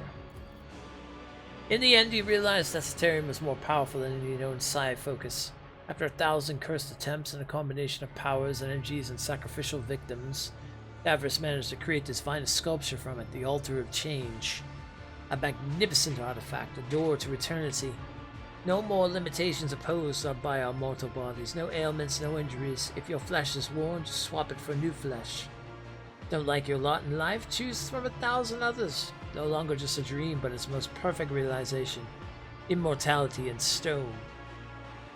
What was the point of the whole masquerade with the fake governor? A governor attracts too much attention. I wanted my hands to stay untied. So I offered my court fool a fair bargain. He would become me, ruling the planet, living the good life, getting whatever he wanted. While I would be out there flying towards the stars. We traded faces, clothes, and lives. And because I had gotten the local nobles into the habit of sewing other people's mugs in their heads, the swap wouldn't have noticed. But the swap was only the first part of the deal. Naturally, I didn't mention the second part, the removal of witnesses. If someone is going to rat you out the moment there's a knife at his beloved sister's throat, you can't afford to keep him alive. I want to talk about your plan. What was your goal here, Rolodo? The plan was simple and elegant. Now Sarah starts underpaying its tithe. The Arbiters swallow the bait and send their messengers here. That's when I spring my trap. I change it to the body of the Arbiter or Proctor who lands here. Pack up the altar, board the Arbiter's ship, and wave a goodbye to this ball of dirt swinging in the void. A rogue trader would have been even better, but greed has a way of spoiling a good game of regicide. The plan had not changed. The Undying One has whispered your name, and the execution of his will is nigh. Of course, this game involved one key piece, the embodiment of freedom of choice, my magnificent altar. So much accumulated potential from years of experimentation is damaged, but it still beckons waiting to be used. I advise you to keep it safe. Who knows how many thousands of lives it will claim if something happens to it, unleashing all that power. I've learned all I need to know. You may execute the heretic, Solomon. Since you are done, Solomon points his weapon. Lodo, you have been committed unthinkable heresy, and I refuse to acknowledge you as a human being or rate your verdict as befitting a criminal. You are a stain of Thasera's history, and it is time to wipe you from it. Although he executes the governor quickly, you see a fleeting expression of absolute disgust, perhaps even hatred, pass over the proctor's face.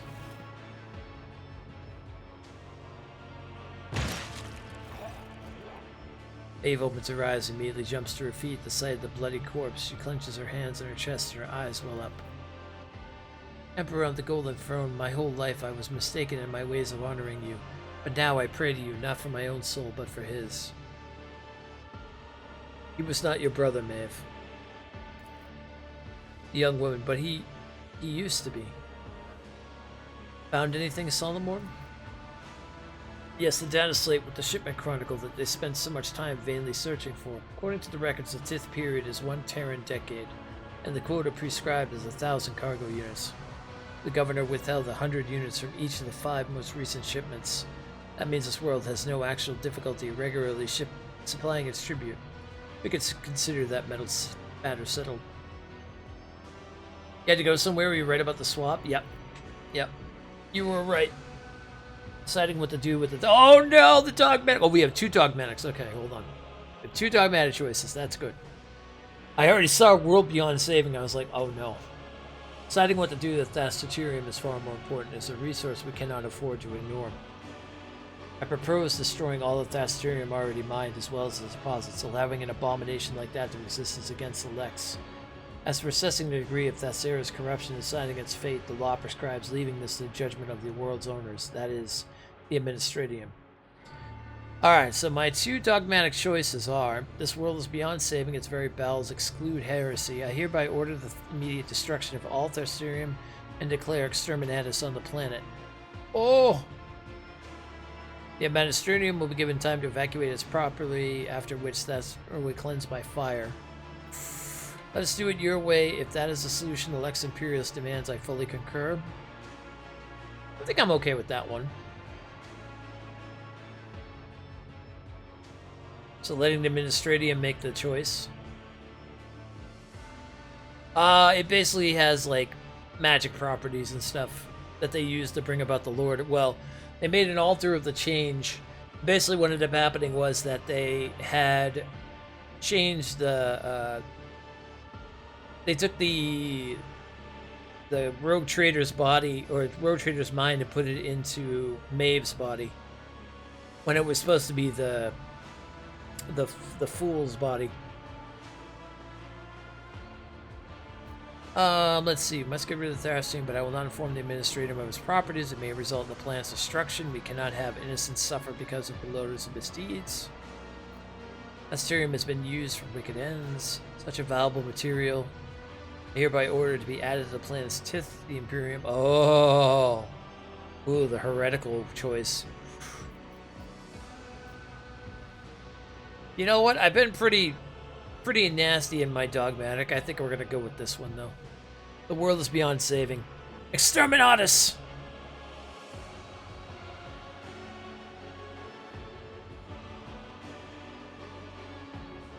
It reeks of heresy.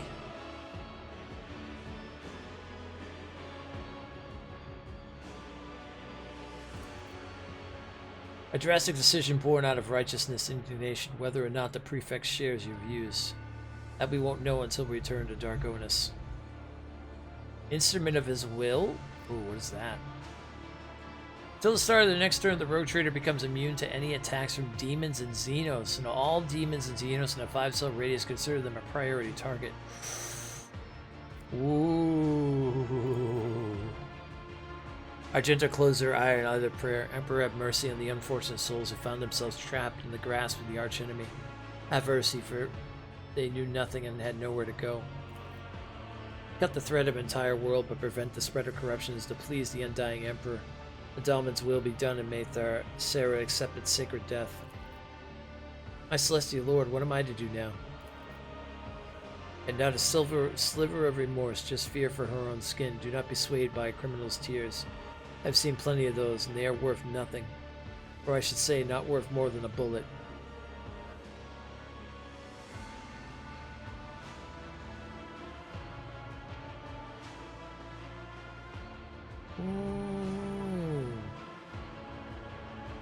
Well, we can't really make her a new governor, considering the fact we're going to ice this planet, so...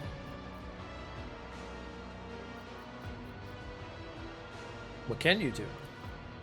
I can brew, recalf, I can do sweet with foam, or cream, or strong with special spices. I can dance, sing, carry scrolls, and data slates.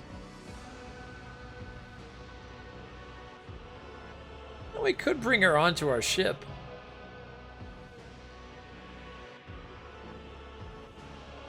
You're coming with me. Thank you, my celestial lord. You are my savior. You're going to trust a heretic with brewing your recalf? And you ought to take a dozen local commoners along as well to taste anything a criminal has handled. But that Zara's fate is decided, and there is no point in staying here any longer. The heretic mentioned that destroying the altar would risk deaths among the local population. Whether he is lying or trying to manipulate us is irrelevant. The abomination must be destroyed. As for any casualties, the Emperor will know his will. I mean, we're destroying the whole planet anyway. Well, I don't have any other choices beyond that. The sacred fire of my ship's orbital cannons will raise the palace to the ground before this cursed artifact can corrupt another soul. We will fill this abomination with tons of ferrite and hide it as best we can. That way it won't hurt anyone else. Yeah, Icon class is like, is as much as like, I mean, Warhammer is not really, there's no really good guy. But Icon class is definitely more of like for the people and saving people all the time and things like that. Dogmatic is just, woof, that's a thing. The sacred fire of my ship's orbital cannons will raise the palace to the ground before this cursed artifact can corrupt another soul. As you look up at the altar, ringing in your ears intensifies for a moment. Rupturing your eardrums, the altar roars, threatening, promising to take thousands more with it. But you are deaf to its pitiful threats. You're interrupted by an anxious voice from the Vox. Hello, Captain, do you read? The shuttle pilot reported the rescue operation. Forces are on their way. What is your status? Are you alive? Come in. I'm alive, but just prepared to depart. Copy, Lord Captain. Oh, shit. Everyone went up in the level, too.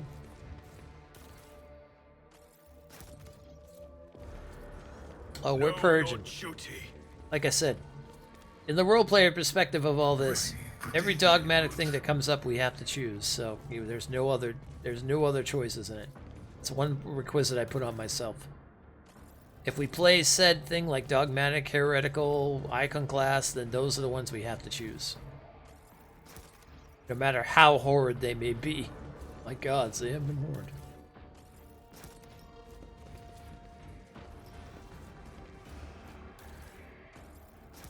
Blast entire planets.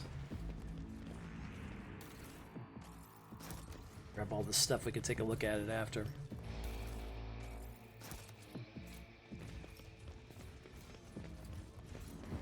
I think that's everything.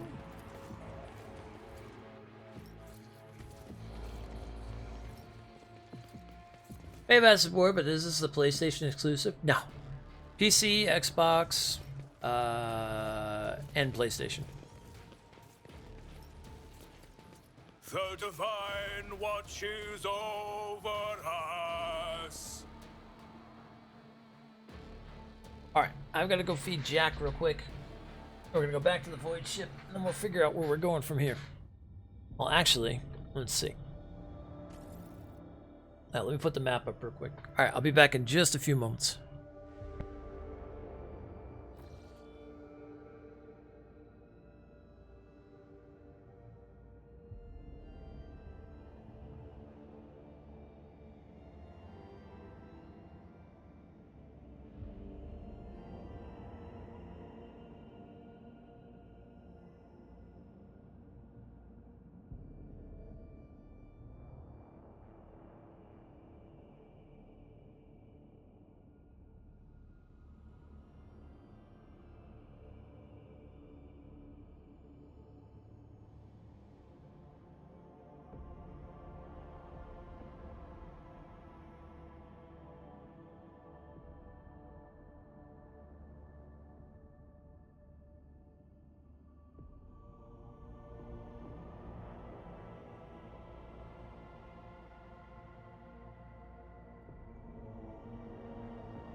Alright, I'm back.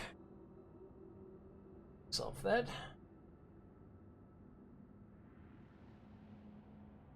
Let's go check out these two systems that are above us. And then we'll head our way back to Dargonis.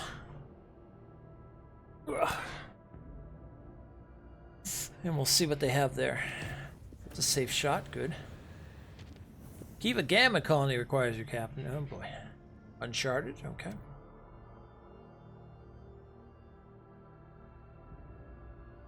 Let's see what we got. This is also part of the DLC, I believe, so.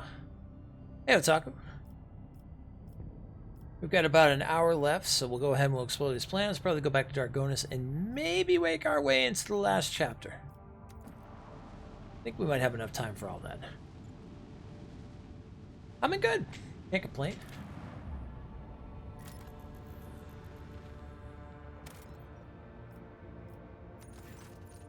The Tile colony is buried in an enormous yawning pit, the edges of its civilian structures barely visible even beyond the shuttle. Split the surface. Settlement is destroyed when the ground swelled up under it. The forlorn bones of dead colonists are strewn amid the rubble. On the edge of the crater, the scouts discover a tunnel entrance. Apparently there was an explosion in the cavities beneath the town, whose unsuspecting people fell instantly into the chasm that opened as a result. Near escaping Ma's shuttle is overturned and blackened by the blast, forever motionless. We'll investigate the shuttle. Lying next to the shuttle are empty bomb containers and corpses clad in characteristic armor. The Voidcraft belonged to the Adeptus Arbites. Surviving records suggest it was the Arbitrators who planted the explosive and collapsed tunnels on top of their dwellers. Interesting. Searching through the papers, you find the demolition plans. The Arbitrators knew that detonating the tunnels would bury the colony, but prioritized eliminating the criminals over preserving the lives of ordinary settlers. The documents also include a map of the Kronos Expanse containing encrypted data. It appears the Arbiters were aware of another smuggler's cache, but in a different system. Okay. Well, I think we've got enough on that.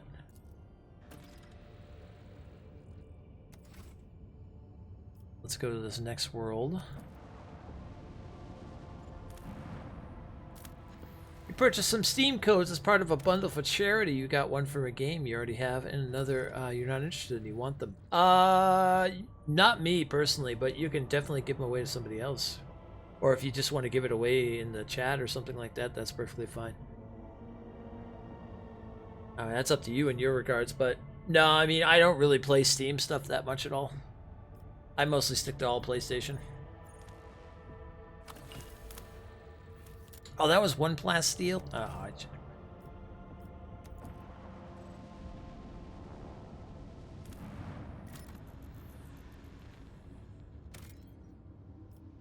I appreciate the thought, though. Thank you.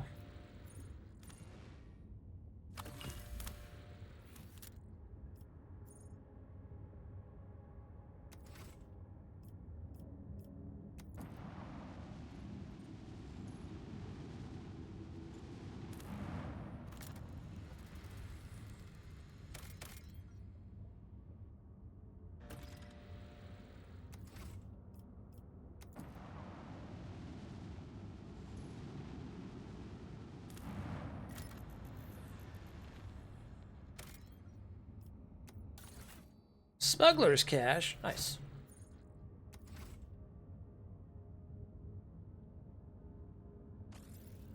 Alright. That world's been taking a look at. Let's take a look at the other system.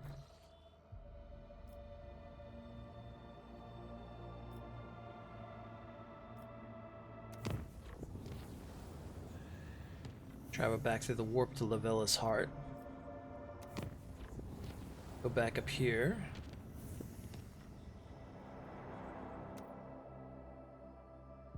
Let's visit this area and see what they have, and then we'll go back to Dargonis and let them know what we found. Oh, we got some ship combat up in here. The enemies of humanity have shown themselves.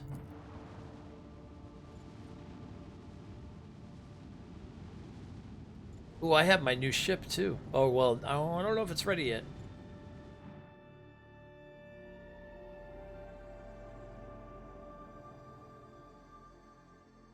Oh, it's time to do some purging. You know what we say to that? Purge the heretics.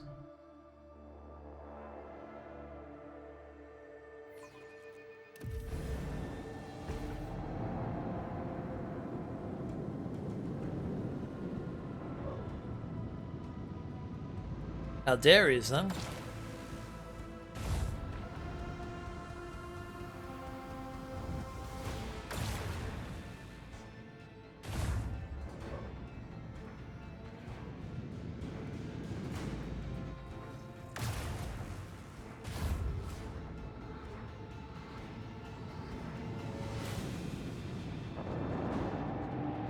Oh, the Heartless! Yep. It's now part of ours.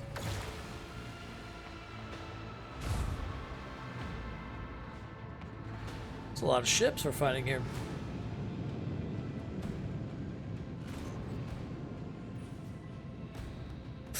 Alright, let's see what we got going on here.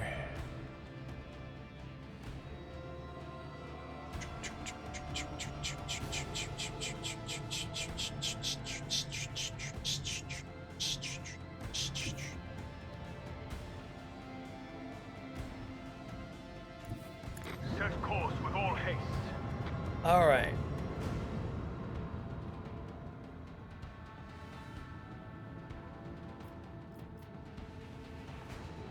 What does this ability do again? Boarding party? Hell yeah. Send in the boarders! Blow up the ship from the inside. Nice.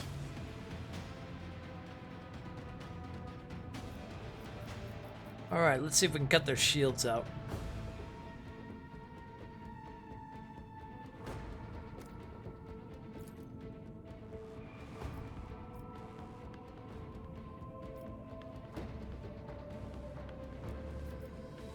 Oh, we're not close enough yet? Alright, we can move in a little closer.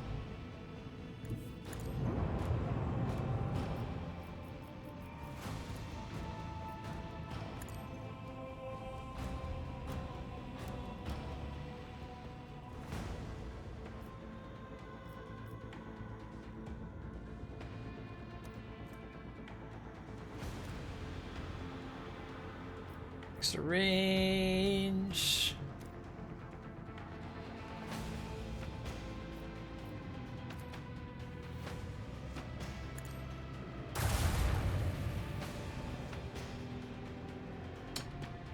Well, this ship is just about done.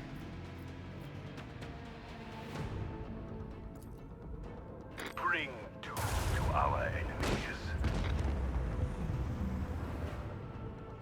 Goodbye!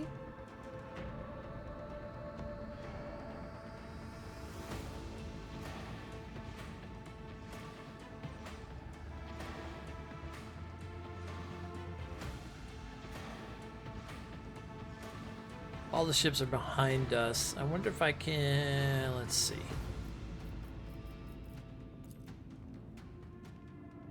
Do a roundabout? Maybe go this way? Oh, yeah.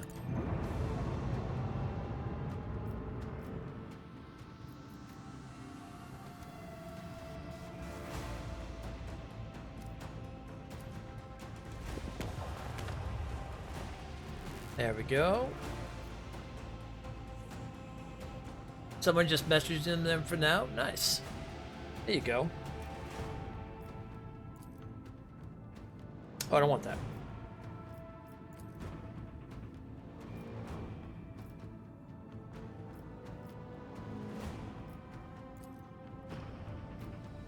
Unleash a barrage of destruction. Hit them with the macro cannons.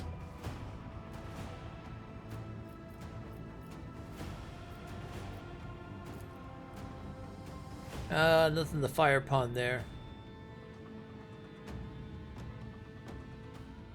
Look at the dredge from Titan E. Wonder if that's where they got the idea from. Broke the shields. Nice, nice, nice. Yeah, what did I call that ship? I used to call that something. I think I called that the Thunder. Thunderhammer. Oh yeah, that's what I call it. I call it the Thunderhammer.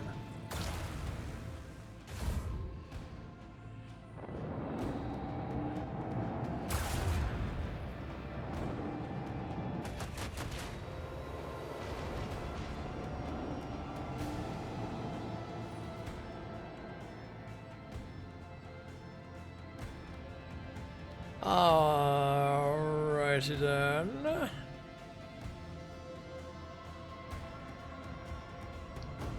Well, if I do this, I can turn. There we go. Actually, let's see. Let's do this because we can still do that.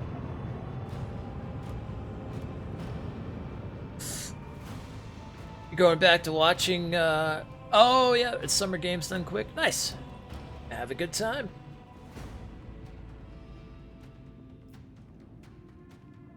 Let's do some boarding. Board this ship.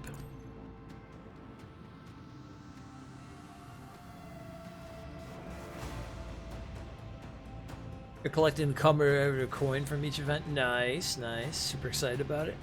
Yeah, I usually end up watching it like after it's done and stuff. Depending on certain ones I want to watch from it.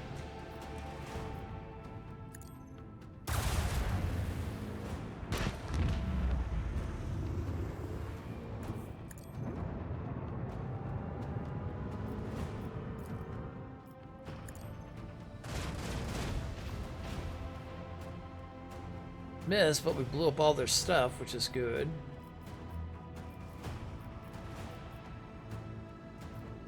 Alright, nothing more I can do on that end. Can, however...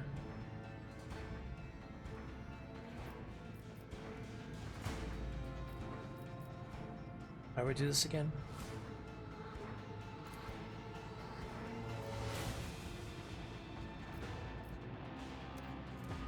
No, it's not that one. Which button is it I gotta hold down?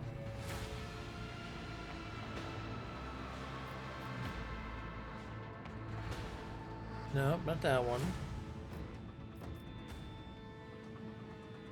God dang it, I can't remember the button to hold down. There's a button to hold down on this one.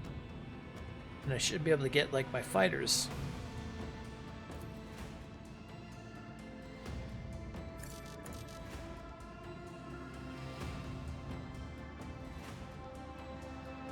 Rain destruction upon our enemies.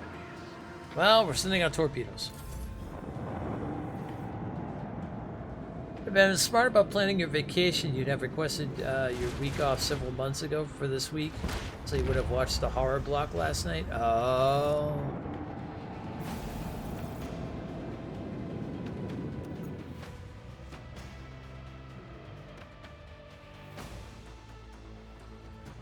It is very cool.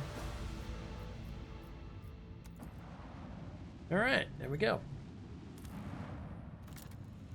Enemies of humanity destroyed. Idex is a planet of no particular note. However, the small station suspended in its orbit sends a distress call to your ship. The man in the hurried Vox transmission introduced himself as the planet's governor and asked for the rogue trader's assistance in a delicate matter. He promises to supply the details in the private Vox conversation. Study records concerning the planet. It appears Idex recently suffered a major coup. One of its noble families seized power and made outcasts of the former dynasty. Such plots are not uncommon, although notably Idex has become less prosperous under the new government. Demand he have formal talks with you if he has nothing to hide. The governor's transmission is interrupted by an official request from the planet. Idex authorities are claiming that the person who just contacted you is a member of a heretical sect of nobles who has escaped from the warden's custody.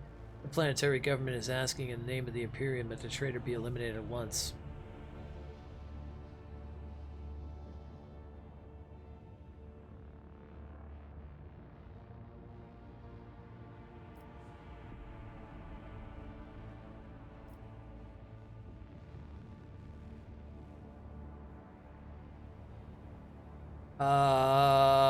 Okay. Well, the transmission came from a station.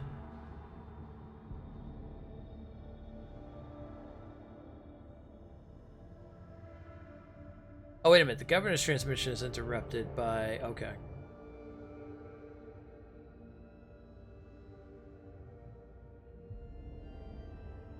Perhaps the Idex government may recall Rulodo, the man put in charge of the Thasera. Reloader used to be a member of Idek's ruling dynasty before being sent away by his own family. The government is wary of Reloader due to his rumored involvement in heresies of some sort.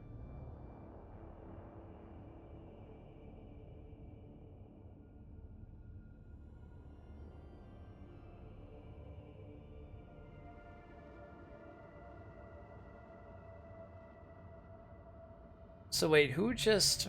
Oh. Can I see my previous conversations? Oh, here we go.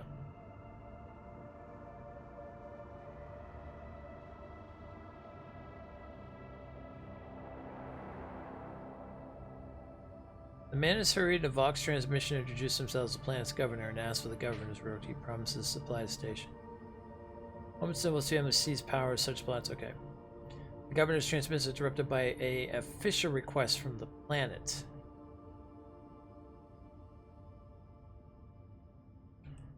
I strike at the governmental palace with macro cannons. Wherever was the planet's official ruler has been reduced to less than a Cerberus skull material.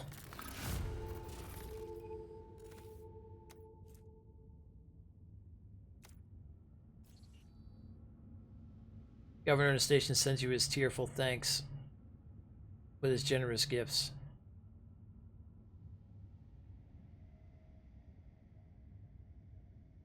Governor on the station sends you his tearful... Oh! Well...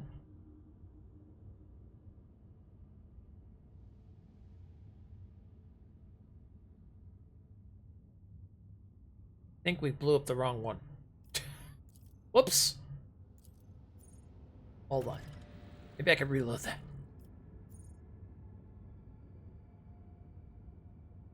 I think I read that wrong.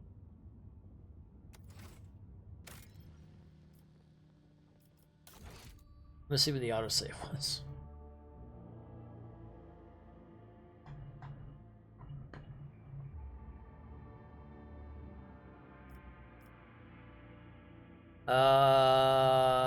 That was during the battle?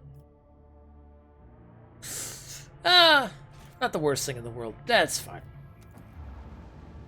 I think we would have just got different types of things from it, so I'm not too worried about it. I think I ended up reading that wrong. Xenotech? No. Xenotech. Get that Xenotech. Get that Xeno stuff out of here. Burn it. Blast the planet.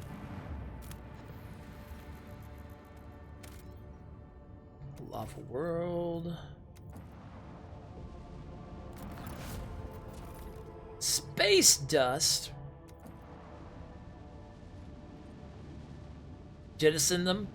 They never happen. Actually, we usually give them to the Adeptus Mechanicus. That way they can do what they need to do through them.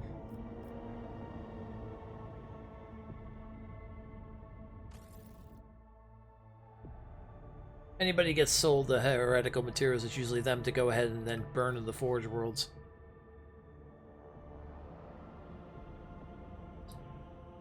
Well, hello there. Hello there, big eyes. What's up? Okay.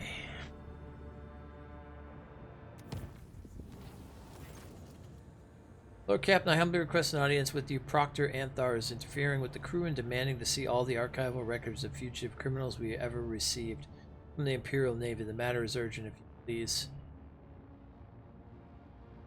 I'll meet with you both immediately. Oh boy. Okay. Idris Alba here is searching out more criminals.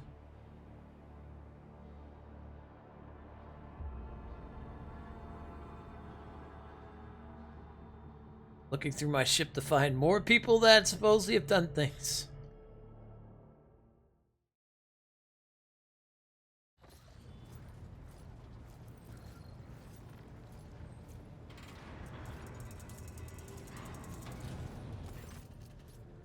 Your Lordship, Proctor Anthar is interfering in the work of the crew. He is intimidating and threatening them, demanding access to the ship's sealed archives. And as for his dog, Invictus pauses, shifting her gaze to Cyber Mastiff and tucking her hand behind her back. I humbly request that you take action. Bitches, what's wrong with your hand? Allow me to explain. The Vokmaster tried to pet Glado, which activated his self-defense protocol. I had to step away from my duties to have my implants replaced. I already apologized. In any case, what happened was an expected outcome from unauthorized contact with a living weapon of the Adeptus Arbites. Why did you try to pet Glado? I didn't. It's the first time you've ever seen the Voxmaster so agitated. I had not tried to pet him. It is not customary to keep such cyber beasts on a void ship, Lord Captain. It's my first encounter with such a creature. That Glado, it was following me all over the bridge. And you decided to interfere with his work protocol. I had studied the archives and found mention of a ritual to establish contact which involves an offering and physical interaction with the beast. We were literally talking about bribery, a pointless act. Cyber mastiffs cannot be bribed, and neither can arbitrators.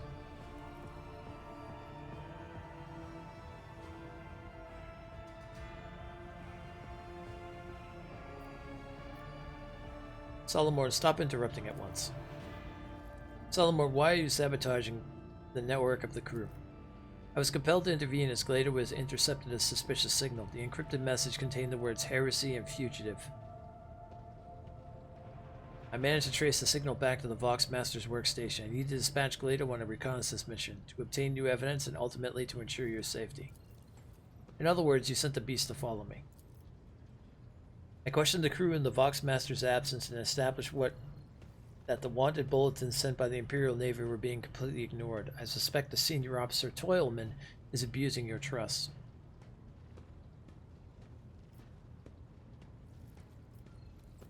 Did you know that one of the Voidsmen was a fugitive heretic? No, Lord Captain. He was not on the list of wanted criminals in the Kronos Expanse. I assume it is because of the relative insignificance of the heresies he was accused of by the Calexian authorities. Perhaps Proctor Anther had information which the Imperial Navy does not have access.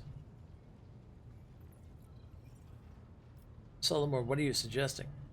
Your flagship is untouchable for external inspections because of its high status, and criminals are taking advantage of that. So you need an internal audit. You need to pull up the archives of wanted bulletins and double-check the crew records. That is the only way to identify and eliminate potential threats to you. This is madness for a ship whose officer corpse alone compromises hundreds of people. The work hours that would be required for such an audit. What do you have to say to that, Vigis? Vigis presses her hands together. Reports of fugitive criminals which number in the hundreds are of lower priority. What's more, I know that Lord Captain Theodora was most adamant on the matter. If you could forgive me, her exact words were, "We are not Groxdam bounty hunters." The Proctor would know that if he had brought his questions to me rather than interrogating astropaths and comm officers. As for the Vox transmissions, the frequency in which the senior officers communicate is encrypted. I alerted the staff to the situation with the Voidsman, who was brought to you on the bridge to stand trial. Need I remind the Lord Captain that Proctor Anther has no authority to access transmissions conducted by senior officers on the Rogue Trader's flagship, not to mention that the signal was wrongfully intercepted. Well, I've listened to you and I'm ready to make a decision.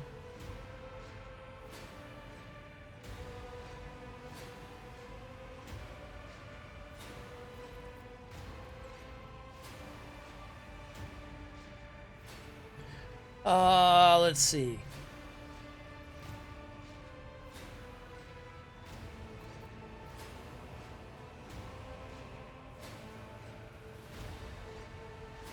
I do trust my officers. There's no need for any audit. I trust my officers to keep everything under control.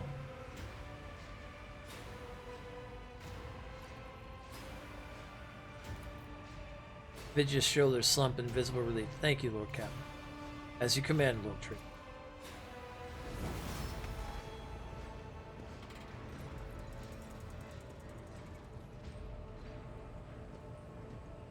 Alright, back to where I was going here because it is 7:29. Oh, I still got a half hour. Good.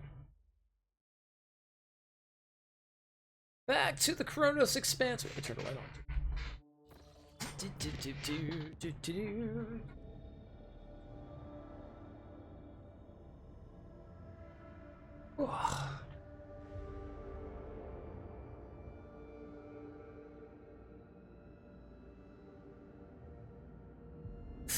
Alright, so now we gotta go back to Dargonas. Hi. Which is over here.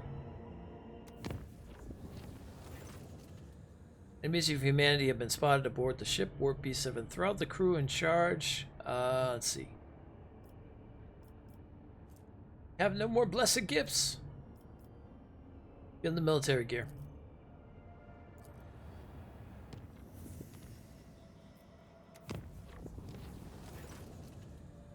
Scheduled service in the ship's chapel was interrupted in the most profane manner. The images of saints and martyrs depicted on the altarpiece started to move and step down from the canvas. The congregation was filled with terror and dozens perished in the stampede. The illusion disappeared on its own, but it claimed several priests and altar attendants. It is said that frenzied shrieks could still be heard echoing under the vaults of the chapel during prayer. Oh yeah, I gotta love the Immaterium.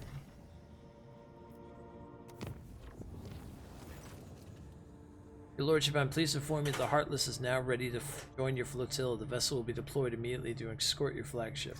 It already was. It was in the last battle. Alright, let's go see. Go back to Dargonis. And go see the Lex.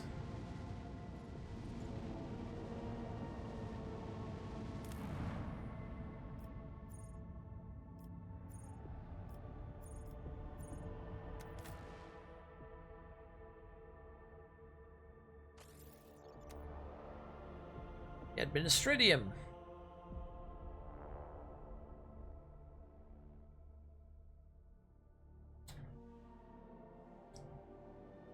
I should probably level everybody up too.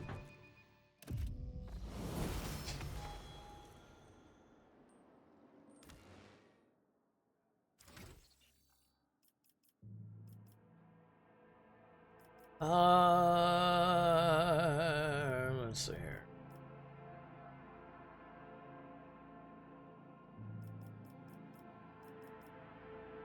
Whenever an ally uses following, that ally gains 19% more damage against all enemies in a 2-cell radius around the vanguard.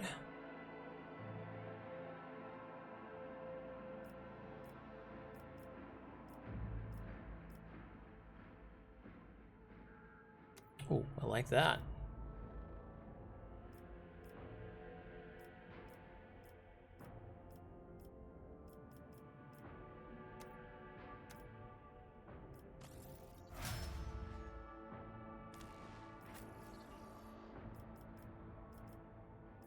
Okay, Argenta.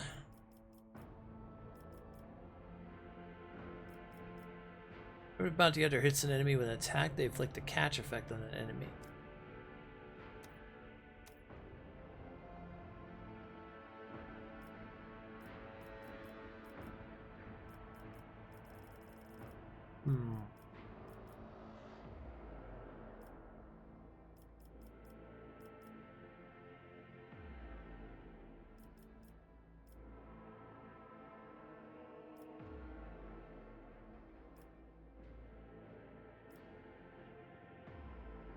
Whenever prey deals damage to the bounty hunter's ally.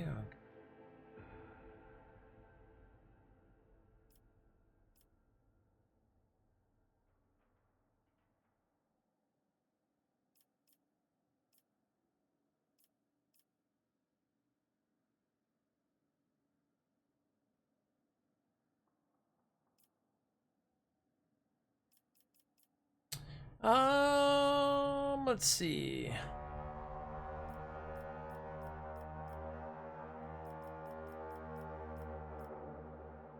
Yeah, let's go with catch.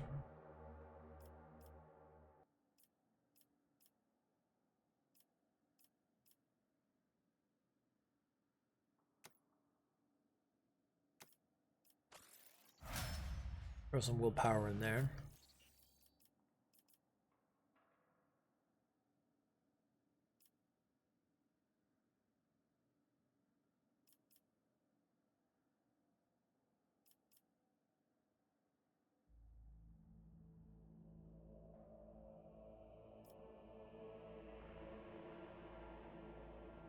Plasma and melta weapons, yeah.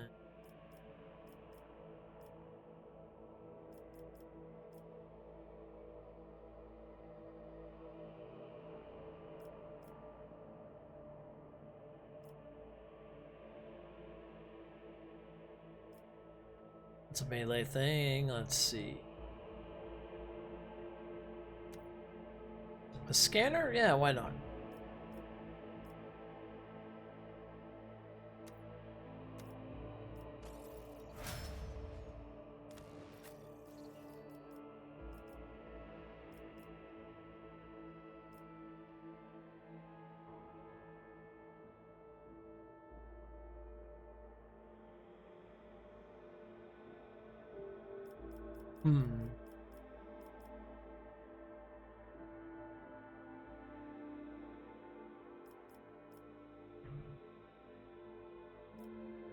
We could finish that up, yeah.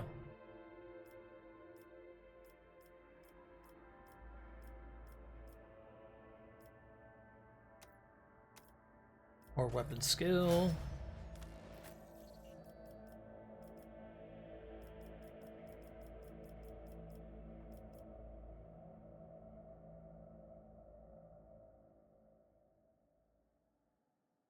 Every round, the first single target ability used by an ally on the Archmilitant grants one action that I have.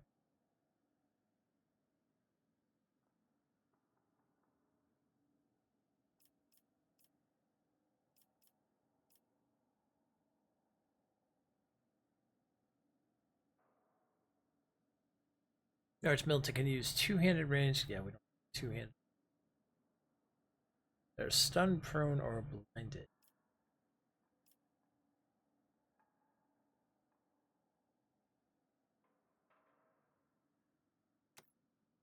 Go with that.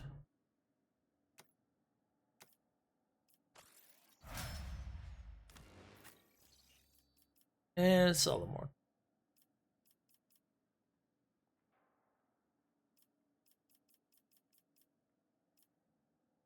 Let's return the object. I can throw a grenade. Does not deal damage.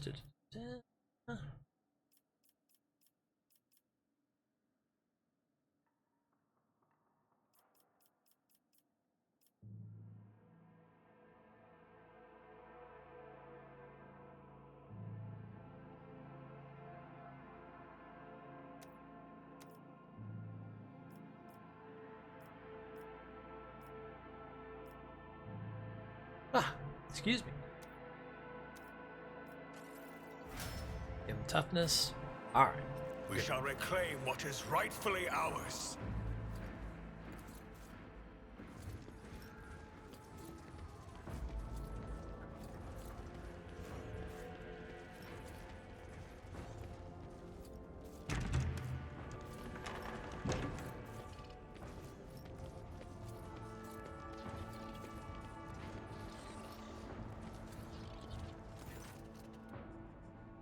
Let's see. Welcome back to the Temple of Law and Order, your lordship. I've already been informed that you were here about Thasera.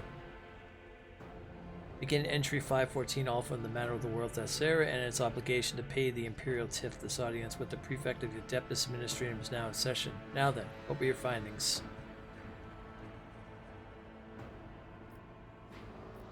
A Terratic had seized power on Tharasa. I had him executed. Exceedingly hazardous warp-active mineral was discovered on Thasera. For the good of the Imperium, I order to be destroyed. I am giving you the time to evacuate Administratum property, after which the planet will be condemned to exterminatus. I can quite confidently deem that outcome to be adverse to the interests of the Imperium. Alas, your lordship, I am duty-bound to deliver an exact and impartial assessment of events. Rotrator von Velis has ordered the destruction of the world Tharasa. Through this decision, the Imperium is deprived of a portion of the tithe total expected from the Cronus Expanse, and more specifically, a valuable resource in the form of naturally occurring psi-focused deposits. Note and read. I will be frank with you, your lordship. The conclusions that were drawn regarding the Tharasa inspection were far from satisfactory. I hope my words will help you to revise your approach to executing the Imperium's will in the Cronus Expanse in the future. Uh-huh.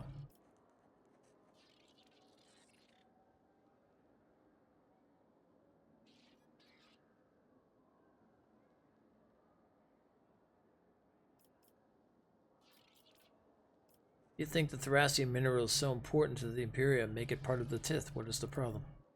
Of course, you have the power to change your decision to the snap of your fingers, but its implementation will fall to thousands upon thousands of administrative functionaries.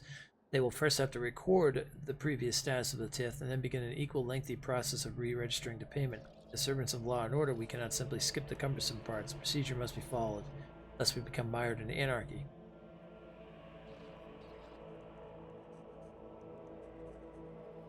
It took care of a problematic world of yours, and you were twisting the facts regarding my efforts. I, his lowly and unworthy servant, have no right to twist any facts. My duty is to assess consequences and do everything I can to make it sure the Imperium receives what is owed. That is the purpose of my existence. Speaking from my wealth of experience, if I do say so myself, taking care of the Imperium's prosperity is a heavy burden, albeit an honorable one. The fact that even a rogue trader can run into difficulties while doing it only further confirms my many years of observation. How'd you obtain such detailed information about the events? Duty dictates that the Adeptus Administratum officials always be adequately informed, otherwise our service to the Imperium's order would be of rather questionable use. Unfortunately, it is for the same reason that I cannot disclose my sources to you. Well, one way or another we can consider the matter of Tharassa closed, am I correct? Closed and recorded, yes. However, that was just the first item on the agenda. Now into the next matter. Begin at 521 Sigma competency assessment of Proctor Solomon Anthor based on his performance during the mission of the world Tharassa. Good night, Dream. Very well, Prefect. I am listening.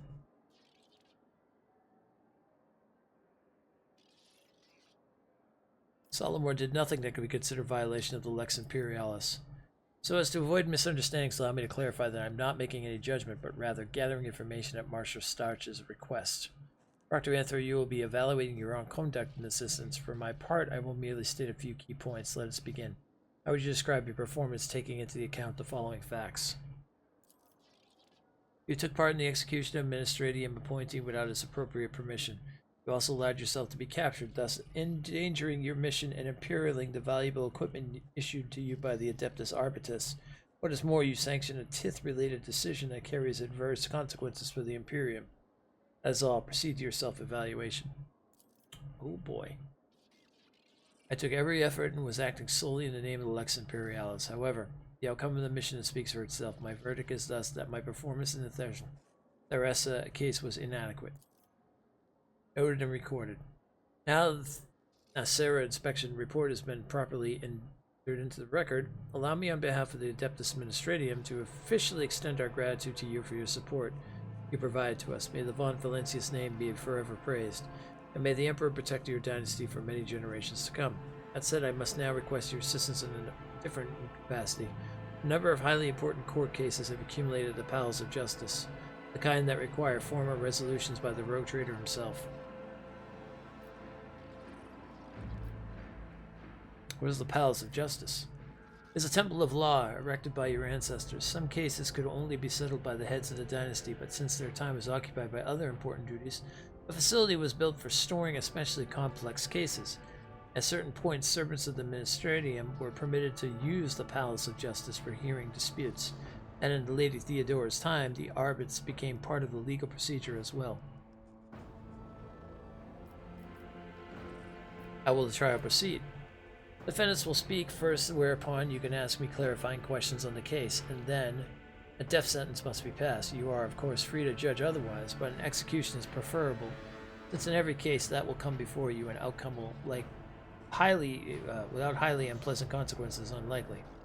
Executions reduce the number of malcontents and motivate prospective defendants to solve their problems before they come into the purview of the rogue trader's court.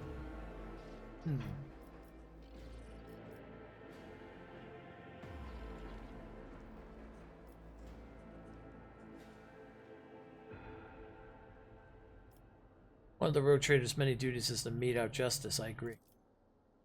There's one other thing, rogue trader. By the order of Marshal Strax, Proctor Anthor has been assigned a short-term mission. He is to take his leave of your retinue at dawn. As this matter is of extreme urgency, the Adeptus Arbiters would appreciate your understanding. I see. Good luck in your assignment, Solomon. Thank you, rogue trader. I have related my current task in advance, and thus I am ready to escort you to the Palace of Justice immediately. Follow me. Oh, okay, we're going right to the Palace of Justice.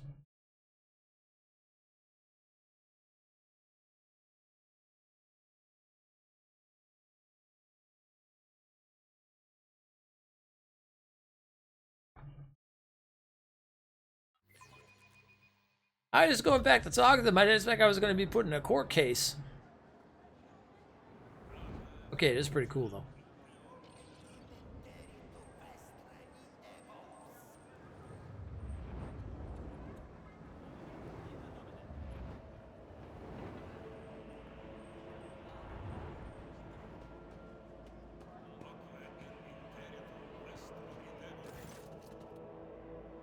You agree to buy an impeccably dressed man with a perfectly straight back and Arbites scale emblem is embroidered on his clothes.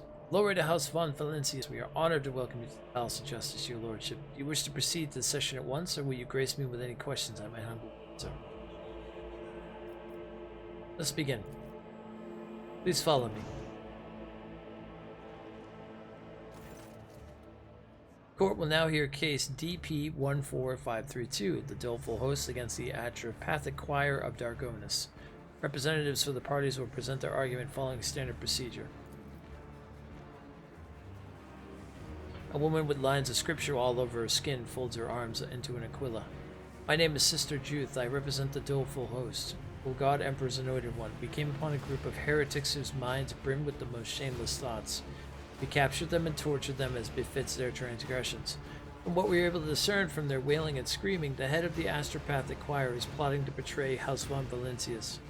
No one is a liar when the flame is caressing their flesh.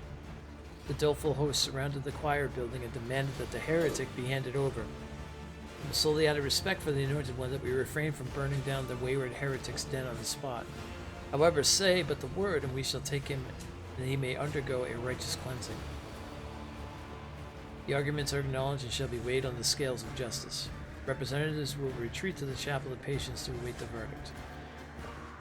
The gaunt man dressed in Astropath's robes is standing tall, but his voice trembles with fury. I am Master Angelio. I represent the Dargonus astropathic choir. These insidious and ignorant people are passing off their victims' ravings as truth. Your lordship, people will say anything under torture just to make the agony stop. We have served House von Valencius faithfully for decades. Master Prass, the longest of all, please order them to stand down.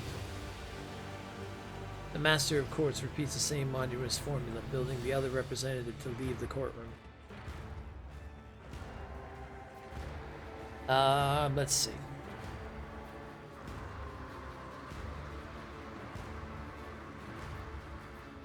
Oh yeah, there we go. Just quick ask our ship's choir master whether Master Prass of Dargonus has been known to engage in a compromising behavior. At once, Lord Captain. Choir Master Wise has known Master Prass for a long time. He has made a very measured statement to the effect that for some time now the mental images conveyed by Prass have taken on a shade of profound anxiety, and have become more aloof and detached overall. Zachary Wise attributes this to Prass's horrific experience during the warp storm, but he is less than completely sure, as there is still something that sets the Dargonus choir masters and matches apart from those of his fellow survivors.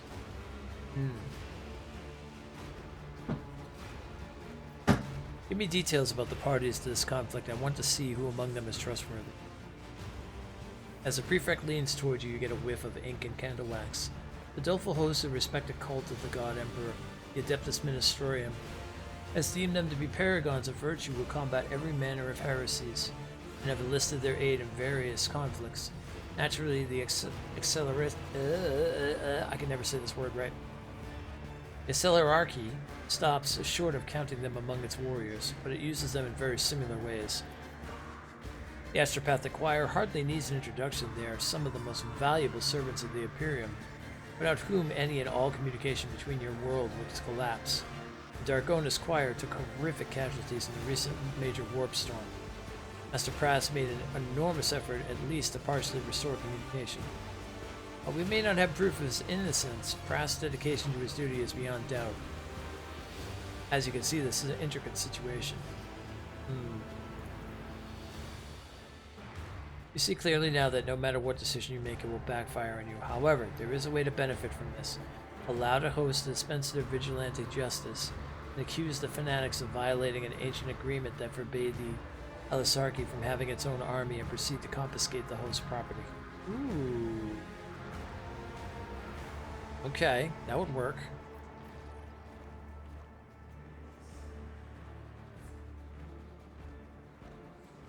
The situation is complex and requires further investigation. The prefect's dry, his fingers pressed down on the runes in her data slate. As I thought, I deeply regret to inform you that Said further investigation is impossible. The host fighters are already breaking down the doors of the choir. Delaying decision would lead to uncontrollable consequences. Alright, then I am ready to pass my judgment.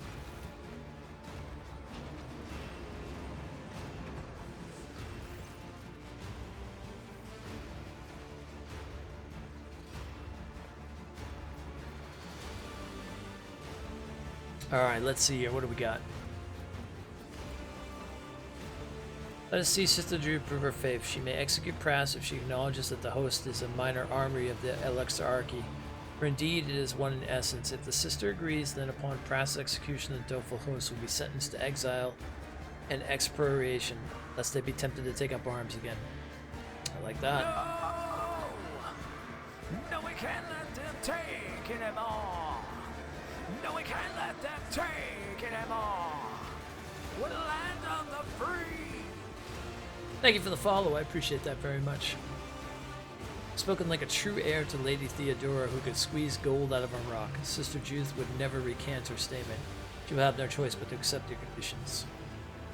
The court will now hear petition CR 1547 restated.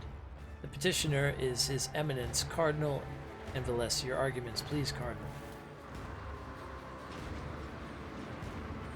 I like how the gun is just like set on them. It's like, you know. God-man raises his bloodshot eyes at you. For a moment all sounds cease, even the scratching of the countless servo skulls quills. The man's gaze is full of pain, so strong and undiluted that your breath seizes in your throat. I am impure, O Emperor's anointed one. I am beset by impure thoughts, but no one believes my confessions. I've been giving away the treasures I possess, only for people to bring me more. Worse still is the knowledge that I am leading people astray. They look at me and believe a state of perfect grace is attainable while I am very tired. Cardinal blinks away a tear and continues, The most terrible of all is my brethren, the preachers of the Cronus Expanse, see me as a holy man. My delusion has been so persistent that they sent petition to the Holy Terror asking that I be made a saint. That was when I became firm in my decision to submit to torture in front of my congregation, thus reminding them that no holiness exists unless bestowed as a gift by the God Emperor. Even clerics of my rank can and must repent thus, becoming more pure every day. Please allow me to undergo more moral torture in his name in front of my parishioners.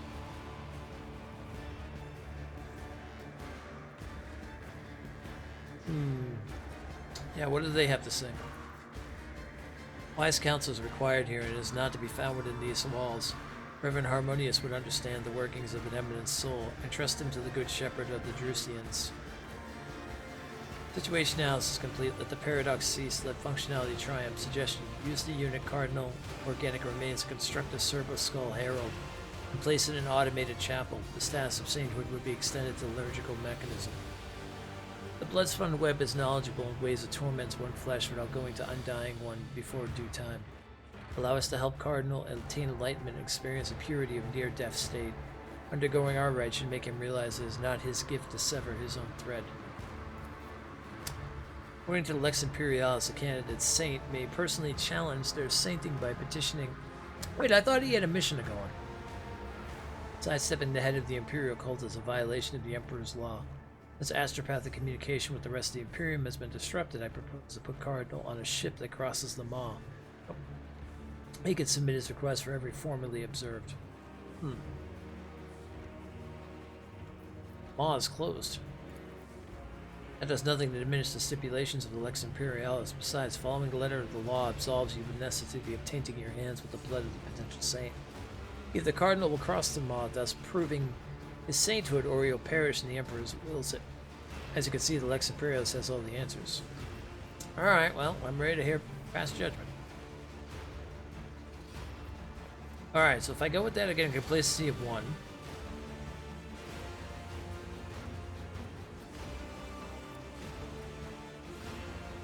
More stuff from the Drusians, huh?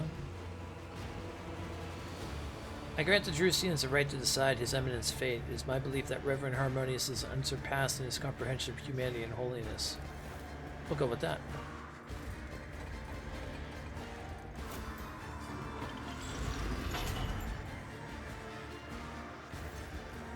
The head of the Drusians would hardly deny the Cardinal's particular request. However, the matter will be outside our jurisdiction at that point.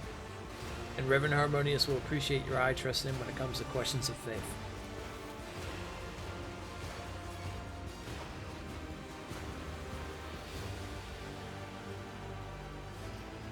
We're not shooting him with the giant gun. No traitor has made his will clear. Cardinal Eminence will lead the palace justice and accept his fate. Let's move on to the last case for today. The court will now hear case DP 1646. Lady Molez Secundus against the late Lord Molez. Lord Molez being deceased, he will be represented by his progeny, Argatha and his names, my god. Silas Molez. Representatives for the parties will present their arguments following standard procedure. Your Lordship, I am Lady Molez Secundus. Only 8 cycles ago, a man broke into my house posing as my husband, the late Lord Molez. Contrary to what I know, he denies that he was killed by pirates. Instead, he purportedly survived thanks to the God Emperor's providence. However, I hold here his death certificate issued by the Administratium, which clearly states that my husband passed away. I demand that this fraud be executed. The arguments are acknowledged and shall be weighed on the scales of justice. The representative will retreat to the chapel of patience to await the verdict. Your Lordship, our father did survive. He really was captured by pirates who were going to demand ransom, but the Imperial Navy managed to board the ship and rescue him. After we went missing, our mother, Lady Moraz, arranged for a death certificate before we received the good news. Now we are in the humiliating position of having to prove that our father is alive, while the mother is living it up with her new husband, Lord Secundus, and has taken over our family business. We implore you to restore Lord Molez to his life and name. He's humbly awaiting your decision in the Chapel of Patience.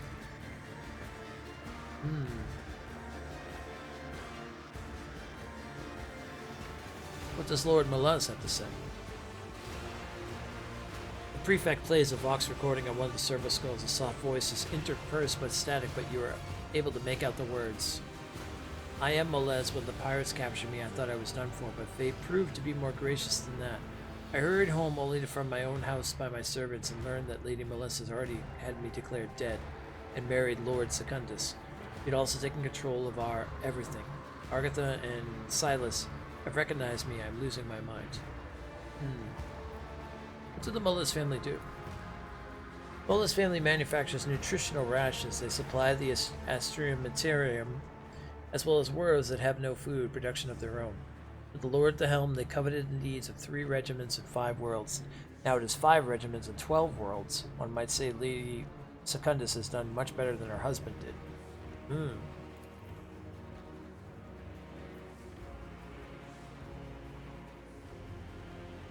Talents are self-evident. She could easily boost production of any planet. What might be called her promotion under the guise of punishment would bring tangible benefits. We just so happen to think of several backwater worlds that have good potential but lack the capable stewardship to match it. Okay. Solomorn says, if Lady Molez Secundus is right, then her children are the impostors, accomplices, and are guilty of defaming the authenticity of administrative documents. Let the woman know that her heirs must face the same fate as the criminal. So stipulates the Emperor's law.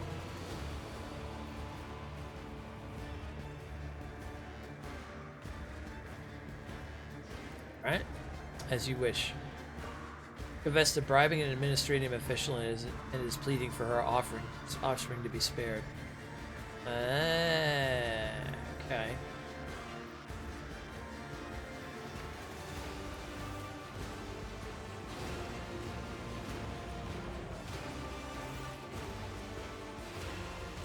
Oh, let's see.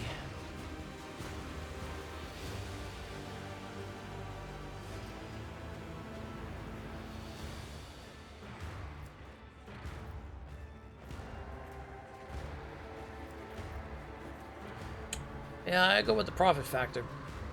I hereby sentence Lady Molez Secundus to a duty of exploration and development over the Proctorate's fringe worlds. Give her everything she needs to conduct her business. I expect her results to be impressive. As she has been found guilty, Lord Molez is to be deemed alive.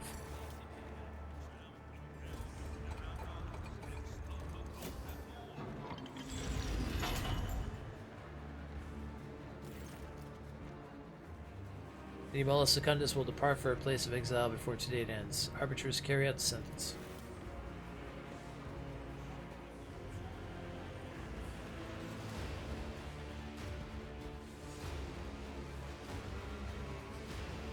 Lady Theodora held court sessions like this to strengthen her subjects' faith in the Lex Imperialis and their fear of breaching it. The most useful practice, wouldn't you agree?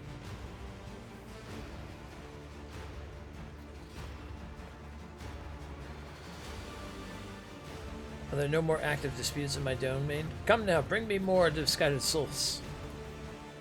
Enthusiasm is laudable, but as I'm sure you understand, any manner of procedure requires prior registration, which in turn involves filling out official forms and signing regulation-approved documents. It is for this reason that I am, alas, unable to honor your request.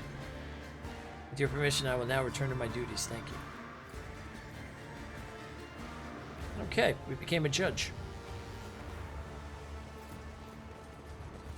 With each step, I forge my destiny among the stars. Operation successful.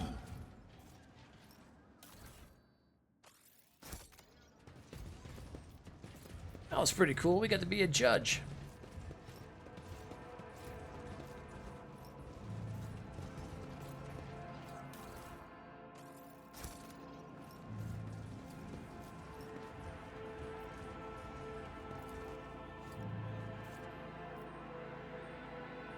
The machine god grants me insight. Super The Boo, sit. Emperor gave me a vision.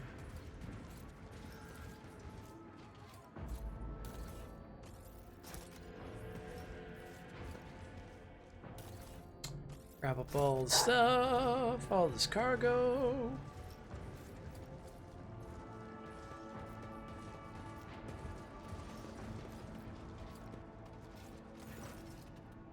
How many of your time, Rogue Trader? I wanted to inform you that Glado will be staying aboard your ship while I'm away on my mission for the Stradium. His augmetics have taken quite a hit after everything that went down at Tharasera, so I'm putting him into the care of your tech priests.